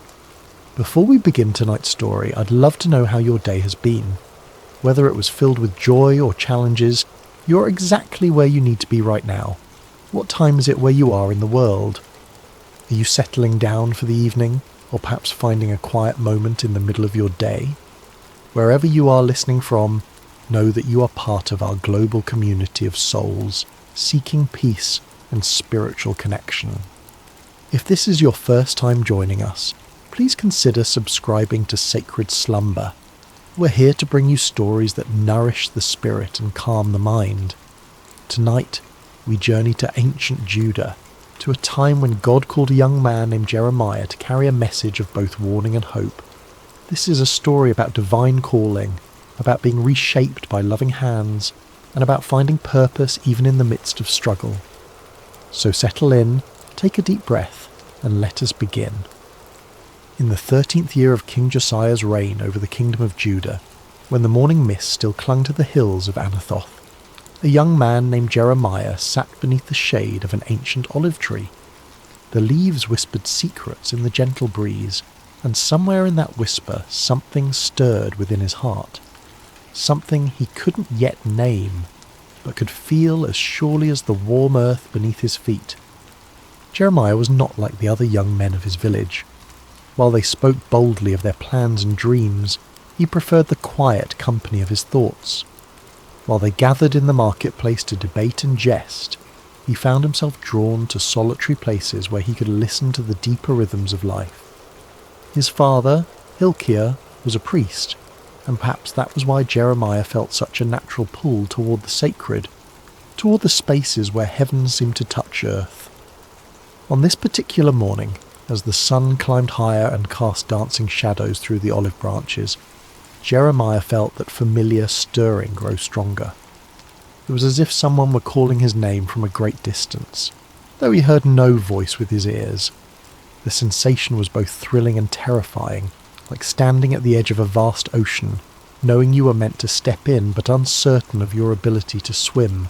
Then, as clearly as if someone had spoken directly into his ear, came the words that would change everything.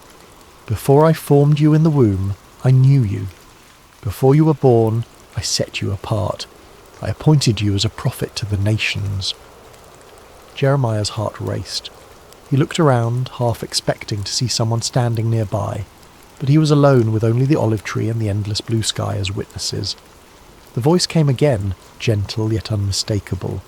Jeremiah, I have called you to be my messenger. The young man's immediate response was one of panic. Sovereign Lord, he whispered, his voice barely audible even to himself. I don't know how to speak. I am too young. Who would listen to me? I am nobody special, just a priest's son from a small village. Surely you have made a mistake. But the presence that surrounded him was filled with such love and certainty that his fears began to quiet. Do not say you are too young, came the gentle correction. You must go to everyone I send you to and say whatever I command you. Do not be afraid of them, for I am with you and will rescue you. In that moment, Jeremiah felt something touch his lips. Not a physical touch, but something deeper, more real than anything he had ever experienced. I have put my words in your mouth, the voice continued. See, today I appoint you over nations and kingdoms to uproot and tear down, to destroy and overthrow, to build and to plant. As the presence gradually faded, leaving only the normal sounds of morning, birds singing, leaves rustling, the distant lowing of cattle, Jeremiah remained sitting beneath the olive tree, stunned by what had just occurred. His life had been ordinary just moments before, and now he was being called to something extraordinary.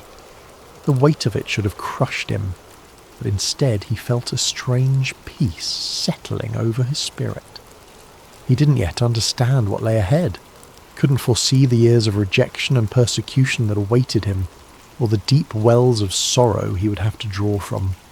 He only knew that the God of his fathers had spoken to him, had chosen him for a purpose that was both terrible and wonderful. And though he trembled at the thought of it, something deep within him whispered back, "Yes, Lord, I will go." Months passed after Jeremiah's calling, and he found himself struggling with the enormity of his task. The messages that came to him were not easy ones. Words of warning about the spiritual condition of Judah, prophecies of coming judgment if the people didn't turn back to their God. How could he, a young man with no credentials or authority, stand before the elders and priests and kings with such heavy words? One morning, as Jeremiah prayed in the quiet of his chamber, seeking guidance for this impossible mission, he heard the familiar voice of the Lord speaking to him once again. "Go down to the potter's house, and there I will give you my message." Jeremiah had passed by the potter's house countless times in his life, but had never paid it much attention. It was a humble building on the outskirts of the village, marked by the constant sound of the spinning wheel and the earthy smell of wet clay. As he approached that day, however, he felt a sense of anticipation, as if he were about to witness something profound. The potter was an elderly man named Malachi, whose hands bore the calluses and clay stains of decades spent at his craft. His hair was white as wool, and his eyes held the patient wisdom of someone who had spent his life creating beauty from formless earth. When Jeremiah arrived, Malachi looked up from his wheel and smiled, as if he'd been expecting him. "Shalom, young prophet," Malachi said, his voice warm with genuine kindness. "Please sit and watch. I have work to do."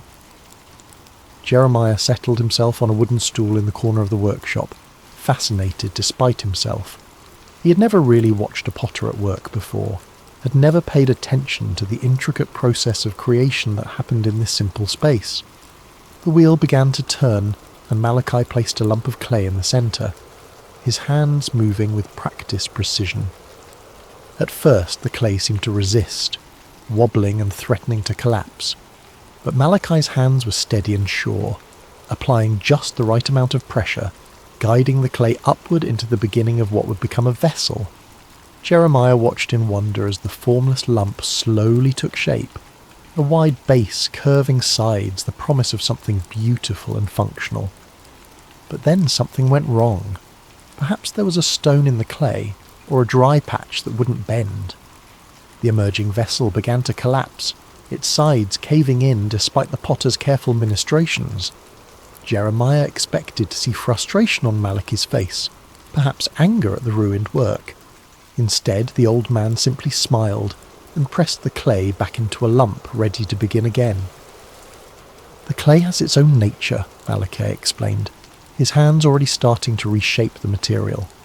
"Sometimes it has hard spots, or air bubbles, or impurities that make it difficult to work with. But clay is forgiving.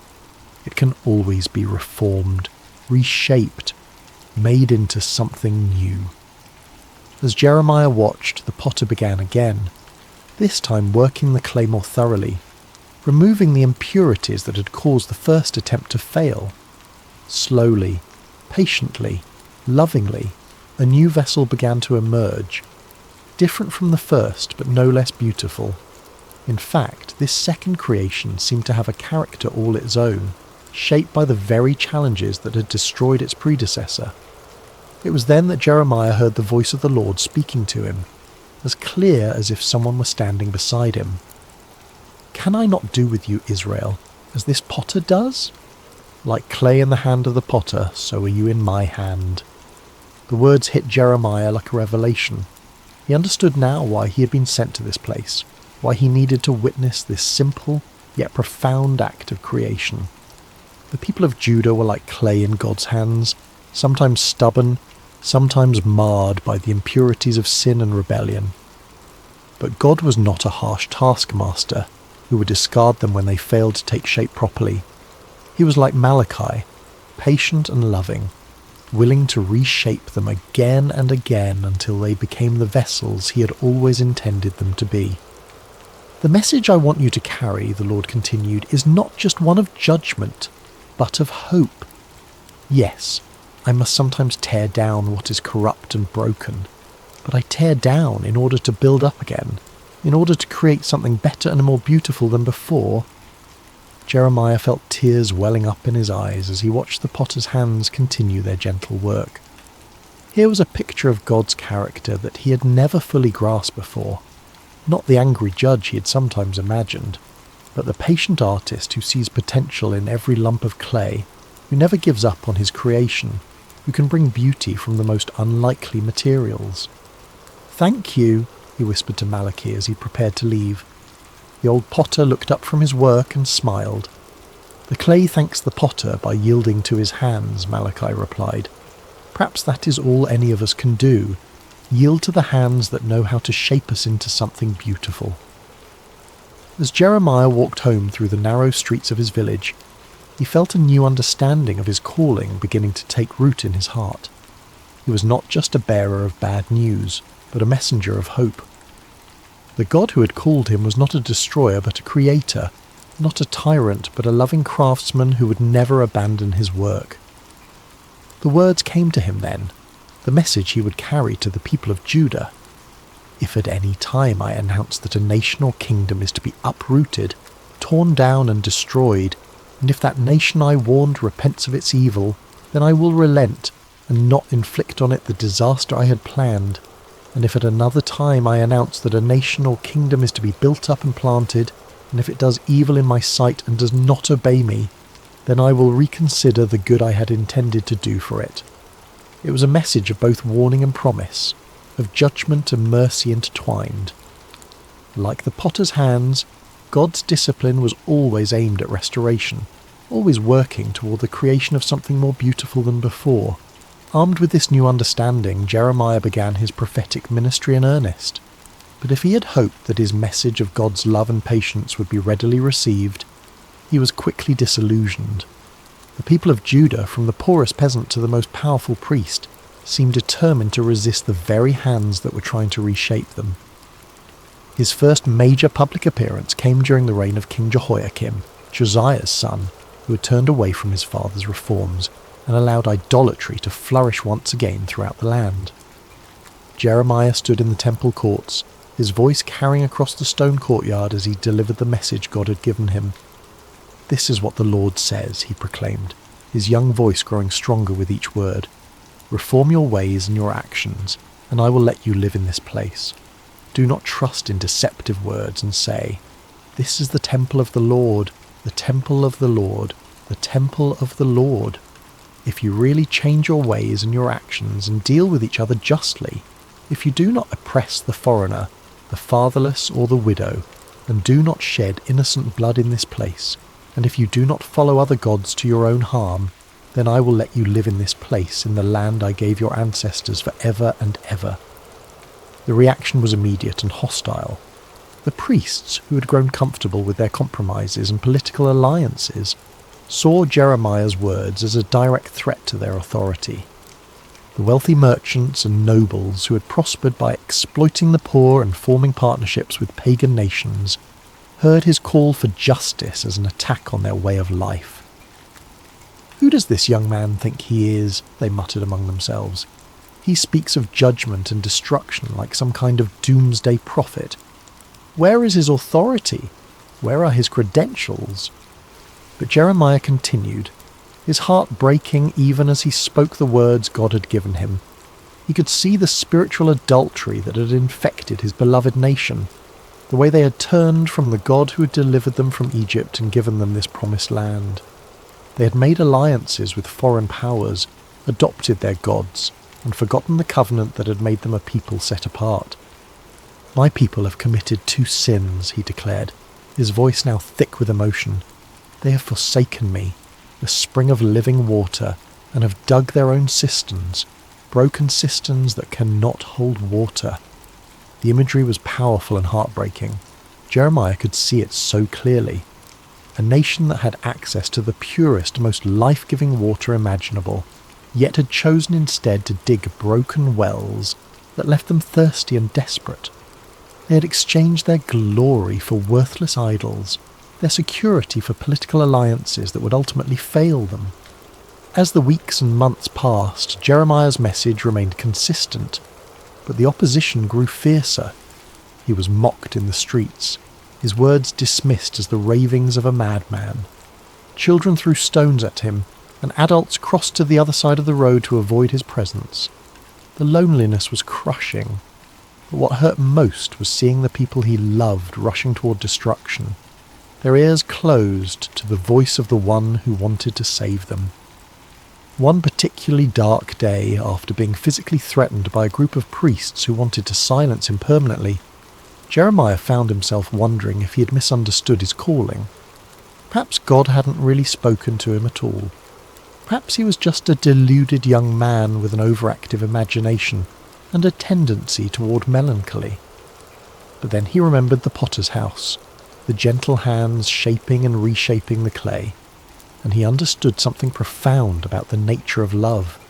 True love doesn't just tell people what they want to hear, it tells them what they need to hear, even when that truth is painful. The potter sometimes had to apply pressure to the clay, had to work out the impurities and air bubbles, and this process wasn't always comfortable for the clay, but it was necessary for the clay to become what it was meant to be. "I am not their enemy," Jeremiah whispered to himself as he walked through the quiet streets late one evening. "I am their friend.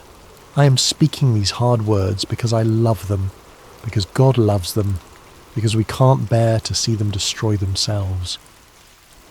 The revelation gave him strength to continue, even as the opposition intensified. He began to write down his prophecies, creating a record of God's words that could be preserved even if his voice was silenced. He wrote of the coming judgment, but also of the hope that lay beyond it, the promise of a new covenant, a time when God would write his law on their hearts rather than on tablets of stone.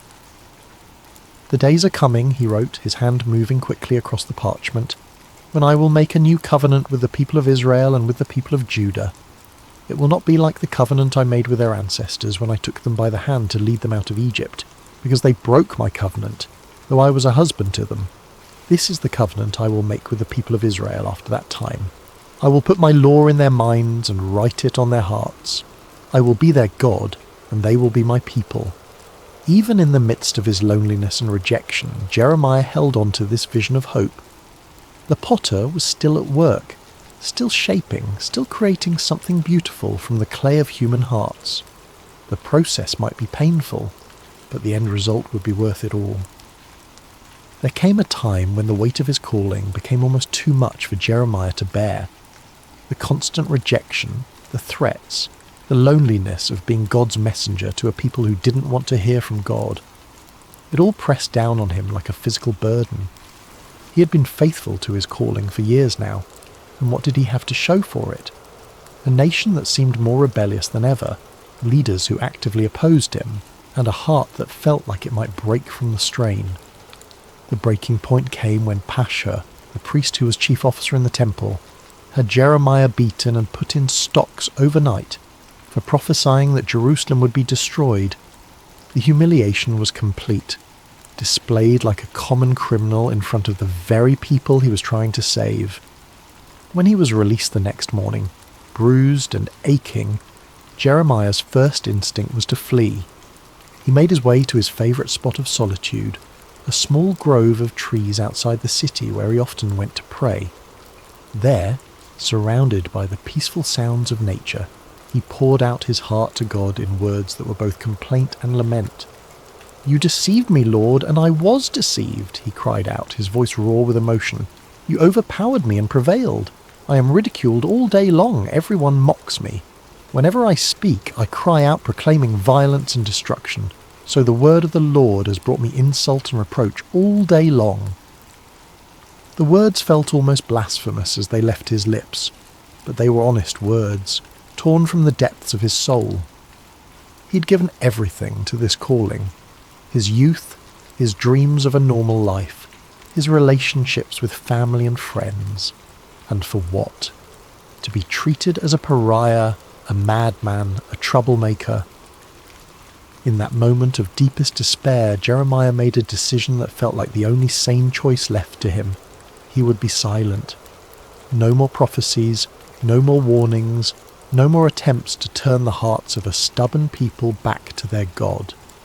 He would find a quiet corner of the world and live out his days in peace, letting others worry about the spiritual condition of the nation. The resolve felt good at first, like setting down a burden that had been crushing him. For several days, he said nothing about the visions that continued to come to him, ignored the urgings in his spirit to speak out against the injustices he witnessed. He tried to live like a normal person, to find satisfaction in simple pleasures and everyday concerns. But something strange began to happen. The more he tried to suppress the words God had given him, the more they seemed to burn within him. It was as if a fire had been kindled in his bones, a flame that grew hotter the more he tried to smother it. The visions wouldn't stop coming. The burden for his people wouldn't lift, and the words of God seemed to be blazing inside him like a furnace. But if I say, I will not mention his word or speak any more in his name, he found himself whispering, his word is in my heart like a fire shut up in my bones. I am weary of holding it in. Indeed, I cannot. The realization came to him gradually, like dawn breaking over the mountains. He couldn't stop being a prophet any more than he could stop being human. This wasn't just something he did. It was who he was. God had formed him in the womb for this purpose, had written this calling into the very fabric of his being. To deny it would be to deny himself, to attempt to live as someone he was never meant to be. But more than that, he began to understand that his struggles and sufferings were not signs that he had failed in his calling, but evidence that he was fulfilling it exactly as God intended. The potter sometimes had to apply intense heat to the clay to make it strong and durable. The fire in his bones wasn't a punishment. It was the very thing that qualified him to speak for God. "The Lord is with me like a mighty warrior," he declared, his voice growing stronger with each word. "So my persecutors will stumble and not prevail. They will fail and be thoroughly disgraced. Their dishonour will never be forgotten." The change in perspective was revolutionary. Instead of seeing his sufferings as evidence of God's abandonment, Jeremiah began to understand them as proof of God's presence. The fire in his bones wasn't consuming him. It was refining him, purifying him, making him into the kind of vessel that could carry God's words to a broken world. He thought again of the potter's house, of the way Malachi had worked the clay with such patience and skill. Sometimes the potter had to put the vessel into the fire to make it strong, to burn away the impurities and set the shape permanently. The heat wasn't cruelty, it was love, the kind of love that was willing to do whatever it took to create something beautiful and lasting. "I will speak," Jeremiah said aloud, his voice carrying across the quiet grove. "I will speak because I must, because the words are like fire in my bones, because God has made me a prophet to the nations. I will speak not because it's easy, but because it's necessary. I will speak not because people want to hear, but because they need to hear. I will speak because the potter is still at work and I am his instrument." The fire in his bones had become not a burden, but a gift, not a curse, but a blessing. It was the very thing that enabled him to continue when everything else told him to quit, the divine energy that sustained him through rejection and persecution. He was not just a messenger, he was a burning message, a living embodiment of God's passionate love for his people. The years passed, and Jeremiah's prophecies began to unfold with heartbreaking accuracy. The Babylonian army, led by King Nebuchadnezzar, laid siege to Jerusalem just as God had warned through his prophet.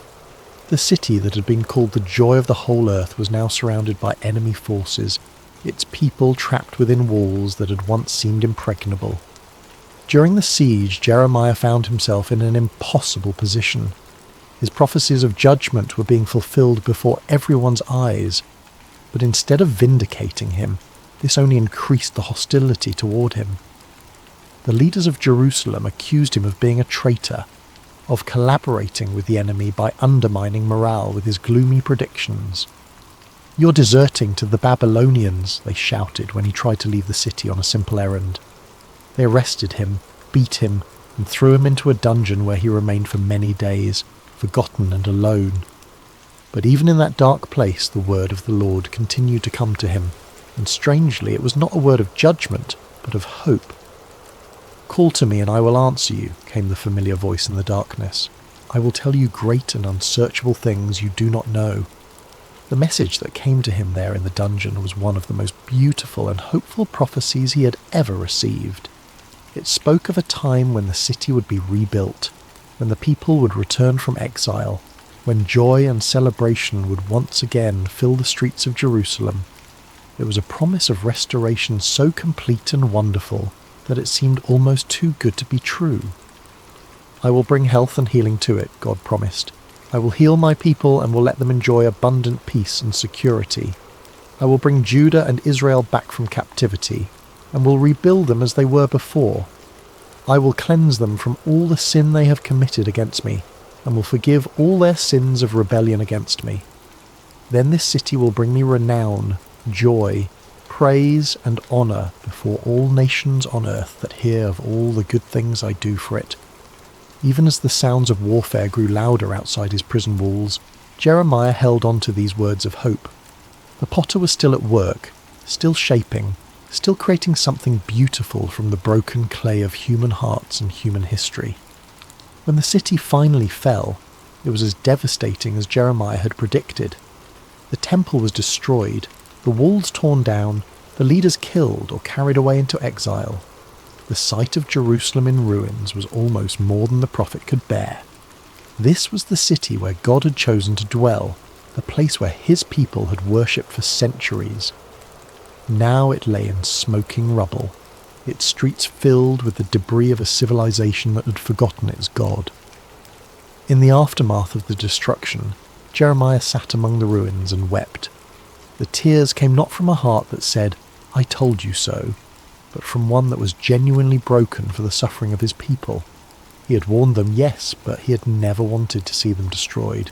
He had hoped until the very end that they would turn back to God and avoid this terrible fate.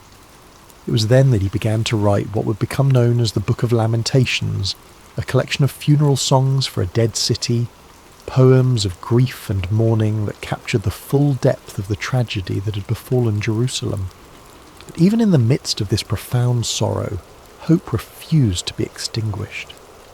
"Because of the Lord's great love we are not consumed," he wrote, his hand trembling as he formed the words, "for his compassions never fail. They are new every morning. Great is your faithfulness." The words seemed to come from somewhere deeper than his own understanding, as if the Spirit of God was using his human grief to express a divine truth that transcended the immediate circumstances. Yes, Jerusalem had fallen. Yes, the people were scattered and the temple destroyed. But God's love had not failed. His faithfulness had not ended. His compassions were indeed new every morning, even in the darkest of times. "The Lord is good to those whose hope is in him," he continued, "to the one who seeks him. It is good to wait quietly for the salvation of the Lord." As he wrote these words, Jeremiah began to understand something profound about the nature of hope. It wasn't based on circumstances or on the absence of suffering. True hope was rooted in the character of God himself, in his unchanging love and faithfulness. The potter might allow the clay to be broken, but he would never abandon it. He might permit the vessel to be shattered, but only so that he could create something even more beautiful from the pieces. "For no one is cast off by the Lord forever," he wrote, his voice growing stronger with each word. "Though he brings grief, he will show compassion. So great is his unfailing love. For he does not willingly bring affliction or grief to anyone." The ruins of Jerusalem became, in a strange way, a place of worship for Jeremiah. There among the broken stones and scattered debris, he found a closeness to God that he had never experienced before. The external symbols of faith were gone, but faith itself remained. The building had been destroyed, but the builder continued his work. People would come to him there, survivors of the siege who were struggling to make sense of what had happened. They would ask him why God had allowed such suffering, why the innocent had to pay for the sins of the guilty, why the city of God had been given over to pagan armies. "I cannot answer all your questions," Jeremiah would tell them gently, "but I can tell you what I have learned in my years of walking with the Lord. He is like a potter who shapes clay, and sometimes the shaping process is painful. But he never works without purpose. and he never abandons what he has begun. The vessel may be broken, but the potter's hands are still at work creating something new from the pieces. In the final years of his life, Jeremiah found himself in Egypt, carried there against his will by a group of Jewish refugees who feared remaining in the land of Judah. It was not where he had expected to end his days, far from the city he had loved and served for so many years. But even in this foreign land, he continued to speak the words God gave him, continued to comfort and challenge the people who had been scattered by the winds of history. As he sat one evening by the banks of the Nile watching the sunset over the ancient land of the Pharaohs, Jeremiah reflected on the long journey that had brought him to this place. He was no longer the young man who had trembled beneath the olive tree at his first calling. His hair was now white, his hands marked by years of writing and rewriting God's words, his heart scarred by decades of rejection and persecution. But he was not bitter. Somehow, through all the pain and struggle, he had learned to see his life as part of a larger tapestry that God was weaving through history. He was just one thread in that tapestry, but he had been woven in exactly the right place, at exactly the right time, for exactly the right purpose. A young Jewish woman approached him as he sat by the water, her eyes reflecting the same uncertainty and pain he had seen in so many faces over the years. "Prophet," she said softly, "my heart is broken. I have lost everything. My home, my family, my future. How can I believe that God still cares about me?" Jeremiah smiled and gestured for her to sit beside him. "Let me tell you a story," he said, his voice warm with the wisdom of long experience. "Once God sent me to a potter's house to watch him work. The potter was shaping a vessel on his wheel, but something went wrong. The clay became marred, misshapen, useless for its intended purpose." The young woman leaned forward, intrigued despite her sorrow. "I expected the potter to throw the clay away," Jeremiah continued. "After all, it was ruined, wasn't it? But instead, he gathered it up and began again. He worked the clay, removed the impurities, and slowly shaped it into something new. The second vessel was different from the first, but it was beautiful in its own way. Perhaps even more beautiful because it bore the marks of the potter's patient love. "But what does this mean for me?" the woman asked. "How does this help me with my broken heart?" Jeremiah reached down and picked up a small piece of clay from the riverbank. "This is what God showed me that day," he said, working the clay gently in his hands. "You are not ruined. You are not beyond hope. You are clay in the potter's hands, and he is still shaping you. The breaking you've experienced is not the end of your story. It's the beginning of a new chapter." As he spoke, the clay in his hands began to take shape, becoming a small but perfectly formed vessel. "God's love is like this potter's skill," he continued. "It can take the most broken, damaged clay and create something beautiful from it. Your pain is not wasted. Your tears are not meaningless. They are part of the process by which God is making you into the person he always intended you to be." The woman began to weep, but they were not tears of despair. They were tears of hope, of recognition, of a heart that was beginning to heal.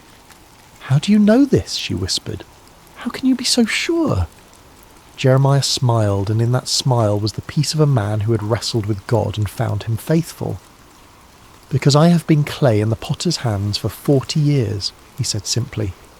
"I have been broken and reshaped more times than I can count. I have questioned, doubted, even tried to run away from his calling. But through it all, I have learned one thing. The potter never gives up on his clay. He never throws it away. He keeps working, keeps shaping, keeps creating until the vessel is exactly what he envisioned it to be." As the stars began to appear in the darkening sky, Jeremiah continued to speak with the young woman and others who had gathered around them. He told them of the promises God had made, of a time when the exiles would return, when the city would be rebuilt, when God would make a new covenant with his people. He reminded them that their current suffering was not the end of the story, but part of a larger narrative of redemption and restoration. "The potter is still at work," he said as the evening drew to a close. In your lives, in the life of our nation, in the great sweep of history itself, He's shaping something beautiful from the clay of human hearts and human history. Trust His hands, yield to His touch, and know that whatever He is creating in you and through you, it will be more wonderful than you can imagine. That night, as Jeremiah lay down to sleep, he thought once more of the potter's house and the lesson that had shaped his entire ministry. He had been privileged to be God's messenger, to speak His words to a generation that desperately needed to hear them. He had endured rejection, persecution and exile, but he had also experienced the incredible intimacy of walking with God through every trial. His life had not been easy, but it had been meaningful. He had been clay in the potter's hands, shaped and reshaped according to God's perfect will. And though he would not live to see the full fulfillment of the promises he had proclaimed, he knew with absolute certainty that the potter's work would continue. The hands that had shaped him would continue to shape others, generation after generation, until the final masterpiece was complete. The last words he wrote in his journal that night were these: "The steadfast love of the Lord never ceases. His mercies never come to an end. They are new every morning. Great is your faithfulness. The Lord is my portion, says my soul, therefore I will hope in Him." And in the quiet darkness of a foreign land, far from the ruins of Jerusalem but close to the heart of God, Jeremiah slept peacefully, knowing that the potter's hands were still at work, still shaping, still creating something beautiful from the clay of human hearts. The message he had carried for 4 decades would outlive him, would speak to countless generations of broken people who needed to know that they were not beyond hope, that the potter never gives up on his clay, and that His love truly is new every morning. The story of Jeremiah reminds us that even in our darkest moments, even when our lives seem shattered beyond repair, we are never beyond the reach of the potter's hands. Like clay on the wheel, we may be broken, but we are never discarded. We are loved, shaped, and reshaped by hands that know exactly what we can become. And in the end, that is enough. That is everything. In the quietness of this story's end, may you find the peace that comes from knowing you too are clay in the potter's hands, being shaped with infinite love and patience into something beautiful beyond your wildest dreams. The potter is still at work, still shaping, still creating, and his love for you is new every morning.